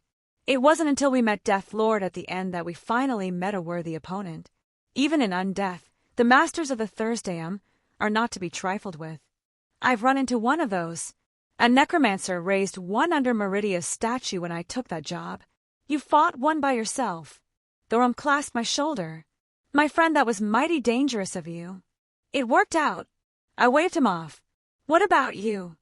The companions fought hard. With our teamwork we managed to subdue the undead. I merely got clipped by one of its shouts. He looked a little sheepish. But we returned with the tablet, something to do about the dragons that the court wizard is using to study. How was the loot? Both times I've delved into an old tomb or temple I've gotten a lot of good stuff. A few enchanted weapons and some treasure. Should last the companions several months if rationed well. He brushed off his apple before taking a bite. "What brings you around Whiterun again, my friend?" "I finally got all the stuff to make my magical foci. I just need a good smith to help me forge it. Ireland Greymane is at the forge right now, and I think you're in luck. He doesn't have any large commissions." I stood up from my seat quickly. "As always, Thorum, you are the best." I pat him on the shoulder as I head out the back doors towards the forge. "What do you want, boy?" The old smith looked at me as I walked up the steps towards the supposed Sky Forge. I've only heard a few things about this forge, supposed to make really good steel weapons, good enough that they have their own name to differentiate them. As one would assume, Skyforge steel. "Well, I was hoping you'd be willing to take on a very specific commission for me." What you need?" He didn't look too interested, barely sparing my glance. "A magical foci in the shape of a sword." He paused his working and turned to face me. "Do I look like a mage, boy?" "I don't need you to be a mage. I need you to do the forging. I can do all the magical aspects." He let out a snort. "You want me to work around you, then?" He raised an eyebrow. "I don't just let anyone into my forge when I'm working. 2,000 septims. I just threw out my savings." Once again he just paused and blinked at me. "Explain to me what it is you actually need." "I'll do you one better." I withdrew a few pieces of parchment from my ring. Just because I had been resting a few days didn't mean I lazed around. "These are the schematics." I rolled them out on the nearby table. He dropped the hammer and pliers in his hand and walked over, flattening the rolled pages and getting a good look. "This is mad," he finally said. "Can you not do it?" I challenged. "You want the blade part to be made of glass?" "Not just any glass." I took out Chilrend and the small chunk I had stored. "What is?" He picked up the sword. "I don't think I've ever heard of glass like this." He admired the weapon. "And you want me to reforge this?" "Yup," I said with a gleeful smile. "It's a pity. This sword is beautiful." He sighed, setting it down. "You're lucky, lad. Not many Nords can work with glass like I can. But the other stuff, you must be mad if you think this will work. You want the handle made out of ebony, with orichalcum enamel and what looks like moonstone running inside all the way to the blade from the base of the hilt. And there is a little spherical section at the base where something should go, an ornament of sorts. Can you do it? Son, this is the most ridiculous sword I've ever seen, and I'm now too curious to see how it turns out." Well, The pride of a blacksmith is an interesting thing. And I'm sure a couple thousand septims doesn't hurt. The money is well worth it. He nodded without a second thought. I'm going to have to smelt the sword down first, and this glass isn't what I'm more used to. It may take some trial and error. I took off my vest and unbuttoned my shirt and rolled up my sleeves. I'm here to assist. You ever assist in smithing, son? I know a thing or two. I smirked. I'll get on the bellows. Tell me when the temperature is good. All right, it's your money and materials. Don't be crying to me when something goes wrong. He shrugged. Hold it, this glass is damn finicky. Any higher and it'll shatter. Fuck, this wood is burning too quick. I'll throw some frost magic at it. Steady. It's melting good now. Good. Slowly lower the temperature. Did you not see my drawing? The moonstone needs to be inlaid at the base of the glass. I'm telling you, the glass will get too brittle if you try to add the moonstone after it fully settles. Then how the hells are you going to cast the ebony and orichalcum over top if you do the moonstone first? Brad, I've been doing this before your mother even thought about conceiving you. Moonstone has a higher melting point due to its pure magic nature. We can put a mold of the ebony on after we get this bit in first. All right, fine, you're the expert. Hold it steady, boy. I don't need you fucking it up at the last part. Just pour the orichalcum in, old man. Make sure you mix some more of my blood in. First line is done, second line is done, and there's the last one. So, get ready to quench now. Amazing. I blurted out as Ireland put the finishing touches on my weapon. He held it in a pair of tongs, the steam still coming from the cooled metal. Carefully, he sat down to fully cool off. This turned out well, he admired his work. Explain to me how this works. Ebony rejects magica, so it gets all funneled into the orichalcum. Orichalcum eats up all the magical energy, but doesn't like letting it go, so the moonstone takes it and carries it to the glass blade, which can be used for spells. I listed off my thoughts on its creation. I couldn't just use the orichalcum for the handle. If I had too much orichalcum, then my magical energy would never be pushed off into the moonstone to the glass. And any other metal would generally take magical energy into it, essentially wasting the runoff, whereas ebony is both extremely durable and doesn't want my magical energy. And moonstone suffers from being too weak a material for a more physical use. A good hit on the handle, and it would have been damaged. The glass itself was stronger than steel and took in magical energy like it was starving, but it would be dangerous to make the entire thing out of pure glass. I needed to separate the part that handles spell casting from what I was holding. But there's one last material to add. Right, Drake? You want this now? Yeah, I'm ready for it. I summoned my boosted gear, earning a look from the blacksmith, but I ignored it for now. It came out without any fanfare, no huge world-changing events. The Eye of Magnus. It was just a small little orb in the palm of my hand, smaller than even a gold coin. And that wasn't because of the excess magica I drained from it. This thing was still going strong, just less volatile. No, the size was completely irrelevant. Its physical form didn't truly exist. It was an exertion into this plane of existence, and it was how we perceived it. I could therefore shrink it down to something manageable. Carefully, I inserted the eye into the base of the pommel, a small opening that allowed it to click into place. My sword hummed as the eye filled the entire thing with power. I picked up my finished sword, giving it a careful swing. With another swing, I pulled upon the kaleidoscope and filled it with the dimensional energies as it lit up in a rainbow light. For some reason the glass retained that chill like fog every time I swung. The light let off a sort of afterimage because of the cold air. The weapon needs a name. Ireland spoke up. It's too good a work of mine to be nameless. Well, I thought of name immediately. Mirage. Chapter 25. I wasn't giggling to myself like a child, regardless of what Dre would say. I was merely appreciating my amazing new sword. Mirage. I repeated the name several times in my head as I swung the sword about. The afterimage that blurred every time it cut through the air just made it all the more beautiful. My instinct was telling me that this sword would be able to fully handle the might of my magic.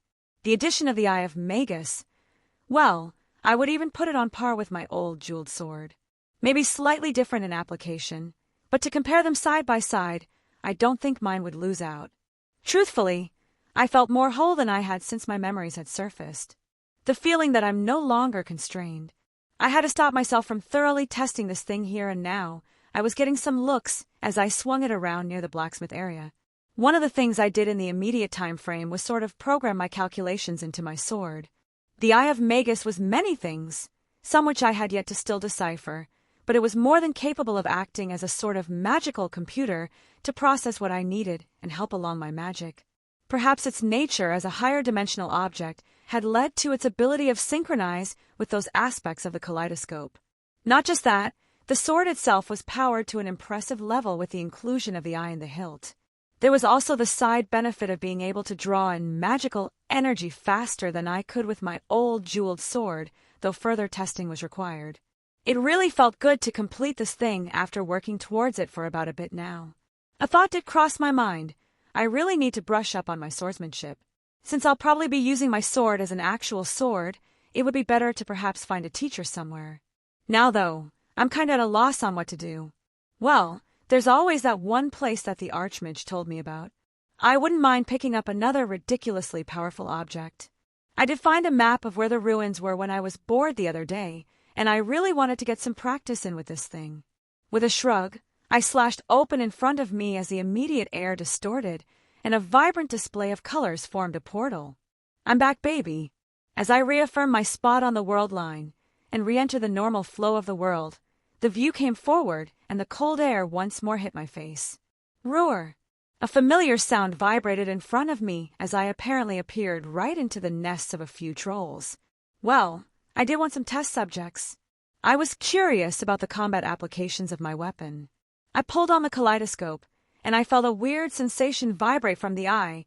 I had felt it previously, but I was in no position to test it. Here, though, it looks like these trolls were volunteering. How considerate. They were dozens of feet away, and I swung Mirage with a slow overhead slash. The space in front of me distorted. No, that isn't quite right. The space was fine. It didn't shatter nor break in any way. It's more like, what do they call this in the East? Sword phantom? Attaching your intent on your blade and releasing it in a slash to extend the range. I was sort of doing something like that, but with magical energy apparently. I think the eye was doing it somehow. Oh, I see now. I think the eye can't exist in multiple realities simultaneously when all connected. Therefore, when I attempt to use something like the dimensional refraction phenomenon, there is a sort of physical reaction where the magical energy generated is amplified and then kind of solidified onto the sword. To pull on magical energy from multiple realities, my sword has to simultaneously exist within those realities at the same time. I don't just open a portal and let my sword drink its fill. That would require too much time. My sword acts as a nexus, bridging and overlapping between how many worlds I wish to pull from and to gather the required amount without harming the native dimensions. It was one of the reasons I need a foci to perform this feat. While I could technically do so without my sword, my body would explode pretty quickly. Even using this method, it can be very straining on my body. The amount my previous self had to pull on to push back the moon was a good indicator of this. His body never recovered, even though he's practically immortal. The eye essentially sees itself even though only one exists, and thus tries to pull on its own magical energy, creating this effect. Basically, I can cheat and use this to my advantage. There is no true harm done, just something I need to take into consideration for the future. I'm reminded of that one heroic spirit that used a sword technique to mimic magic. And here I am using magic to mimic a sword technique. Needless to say, the troll was bisected with ease. There were two more, and I was suddenly filled with inspiration. That heroic spirit, he used the dimensional refraction phenomenon to attack 3 times in a single breath. I have true access to the kaleidoscope. Couldn't I figure out something similar? Granted, I don't have the confidence to claim his skills with a sword, but I would dare anyone to say my magic doesn't reach the standard. I mentally began to run some calculations in my head as another troll roared and charged towards me with its lanky body. I relaxed my own body, taking Mirage with 2 hands and going into a loose stance. When it got close enough, I simply moved to stab it through the chest, and as its clawed hand swung down, my sword pierced its heart, but I was also behind it, stabbing it through the back. I felt a pulling sensation and a sudden stifling feeling as I walked a few feet away from the now-dead troll. It wasn't exactly painful, but not something pleasant to feel either. Perhaps I'm just not used to the sensation. I was in two places at once as I both stabbed the troll from the front and back. Neither were me. Yet both of them were true until my own presence was reaffirmed and realigned unto the world. What a strange feeling. Is this how that heroic spirit felt when he uses his technique? It seemed like a success on the surface. My body was a little stiff, though nothing beyond that, but I think I just need to train it more. I waved my sword casually to the side, cutting the head off the last troll as it got close. The power behind the accumulated energy was impressive even after seeing it once more. What should I call this technique? I suppose I should pay homage to my inspiration. What did that guy call his own attack? Tsubeim Geishi, the swallow reversal. If I remember correctly, he made a cage of 3 sword strikes, whereas I attacked twice, once from the front and once from the back. I'll call it Swallow Returns to pay homage. Well, if I'm playing off the theme, I may as well all my flying slash in the same way as well. 1 slash, 1 bird. I should be able to actualize more with further training. I looked towards a nearby cliff. 2 birds, I said as I swung forward, and 2 more magical sword phantoms flew off and cleaved a chunk out of the rock. Overlaying multiple swings using the kaleidoscope, I could perform this technique multiple times to truly copy those Eastern sword skills that were lost to time. Well, I was never good at naming things, but this should do for now. It still took a bit of concentration to pull these moves off. Maybe attaching a trigger word and calling out their names would help. I could certainly hypnotize myself to streamline the whole thing. Arius existed for a reason. A trigger phrase often helped one focus even without resorting to hypnotizing on yourself, especially when belief was such a crucial element in any spellcasting.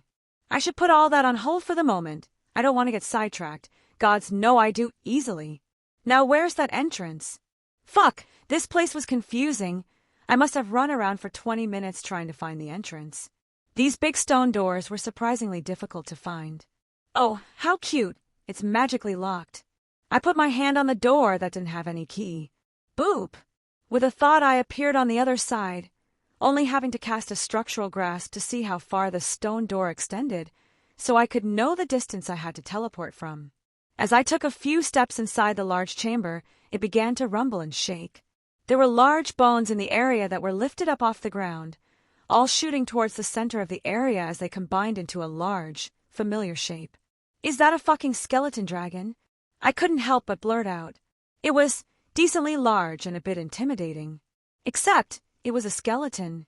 If it were a zombie, I may be a bit more alarmed, but it was literally just bones that were reanimated and forced into the figure of a dragon. I drew Dawnbreaker from my ring, and with telekinesis guiding it, I threw the blade at the undead, easily piercing through the necromantic magics, holding the thing together as a burst of white light flared up and exploded outwards. I pulled the sword back to me, looking at it. How is that? I just slayed a dragon. Your man is amazing, right? I spoke to the sword. There was no response, clearly. She was too awestruck at my mighty figure. On a side note, free dragon bones. These are mine now. Wamaze what divel junner. I stopped looking around as I felt something shudder around me. It sounded like someone just spoke, projecting their voice from far away. Hell, the magical energy in the surroundings were completely drained just from the pressure.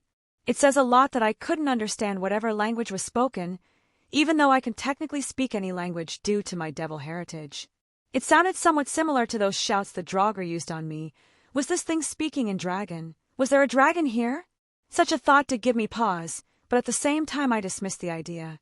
The Archmage had apparently been here before. I doubt he wouldn't have warned me of a dragon, though he did say there were some extraordinary foes here. I'd best be on my guard. Niverian must conceive an idea as het. Again, the voice sounded out and the magical energy in the air stirred. In fact, it felt like it tried to drain my mana. No. I felt the origin of the voice and used it as a reference and sliced open a portal. I opened my eyes to find myself in a new chamber. There was a strange magical phenomenon in here. It looked like 2 ghosts were channeling a spell to keep an undead mage in stasis. Weird. I took a closer look at the undead mage. It was holding something that made my hair stand up on my arms. That was definitely not a normal staff. It even had similar markings as the Eye of Magnus. Is this the Staff of Magnus or something? If someone else were here, they would probably have to release the undead if they wanted to claim the staff. Well, unlucky for them. A mere stasis spell. Pfft, I could get around this in my diapers. I withdrew Mirage and sliced through the little bubble, cutting off the zombie's hand holding the staff and pulling it out, all without disturbing the quaint little spell. So much power I felt swell up inside me. If I channeled infinite magical energy, this staff was one big amplifier. No wonder the Archmage said these would complement one another, though a normal person would probably burn themselves inside and out trying to use them in tandem. I, myself, had to be careful until I could test these further. Better stash this away for now in my ring. Now that I think about it, why didn't he want to come get it for himself? I didn't really think he was planning anything nefarious. My instincts told me he was being sincere in all our dealings, and I usually trusted my gut on such things. Well, I guess I won't find out unless I asked him. Nothing else I need here. I just tossed the little zombie hand to the side and teleported away.